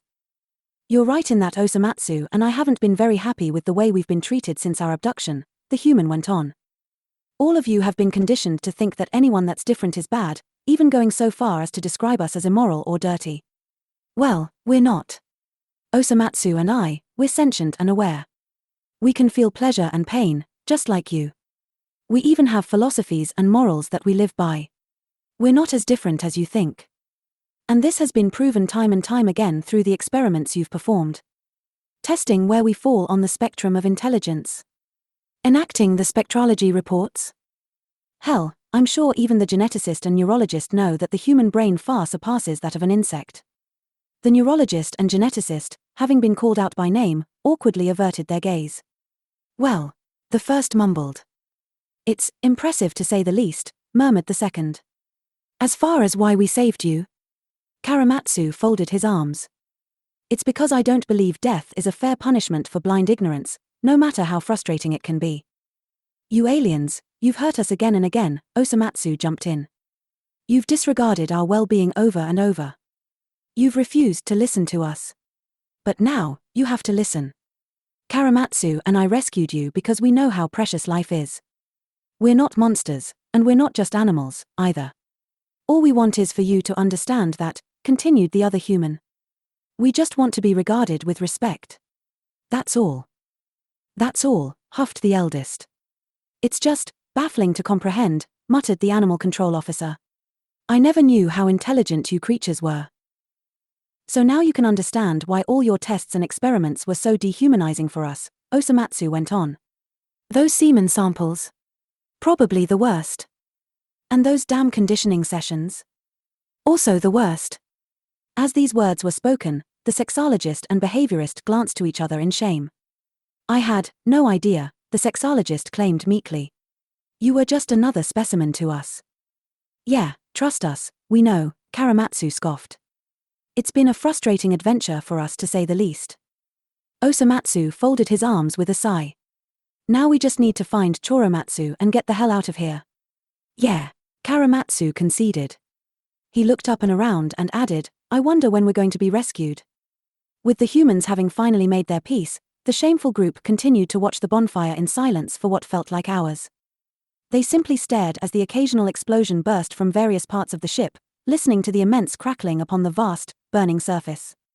The sun further set off in the distance, and as the atmosphere grew dark, the bonfire became the only source of light for miles.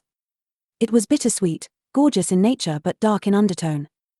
As the aliens watched the cruiser continue to burn, each one considered carefully the new predicament they found themselves in. They had just gone on a cruiser meant for brainwashing them into submission, teaching them the horrible ways of the humans. Now, however, they were stuck processing the reality that these so-called wicked creatures were actually, at least somewhat, sentient and aware, that they harbored altruism at its finest and were willing to risk everything to go back and save them. Everything they had been taught, was it all a lie? Were they being deceived by those they hailed as all-knowing and loving? Were these humans right all along, after all?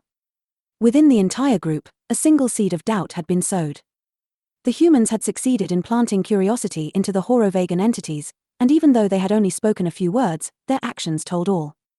This would be the start of change. The group spent ages gazing into the fiery wreckage. It wasn't for another 10 or so minutes when something finally shifted. The first to notice that something in the air was off was the new behaviorist, giving a big yawn and stretch. Following this, the two biologists felt their eyelids grow heavy and too let out sleepy yawns. Like a wave of the ocean plummeting down upon the group of survivors, all felt an immediate fatigue wash over them. The moment all felt it, they began to murmur, looking to one another with droopy eyes. What's going on? Why do I feel sleepy all of the sudden? I'm so tired. What is this? The head animal doctor looked to the humans. With foresight as to what was to come, he simply nodded and whispered, "Good luck, humans." And with that, the first Horovagan fell. Then, another. They began dropping like flies, the aliens. Collapsing onto the sandy ground, they curled up sleepily and smacked their lips, yawning and allowing their eyes to shut as an overbearing exhaustion blanketed their bodies. Even the humans, Osomatsu and Choromatsu, they too found themselves suddenly feeling drugged. They looked to each other in worry, but they were sure it was fine. After all, they could only imagine this meant they were about to be picked up. One by one, each individual fell to the ground. Something was in the air, they thought, like a gas raining down upon them. They had been affected, and all were slipping into unconsciousness. Within 30 seconds, half of them were down. After another 30, the majority of them were asleep. Someone, the humans thought, was pumping the air full of a gaseous sedative, likely in preparation for pickup.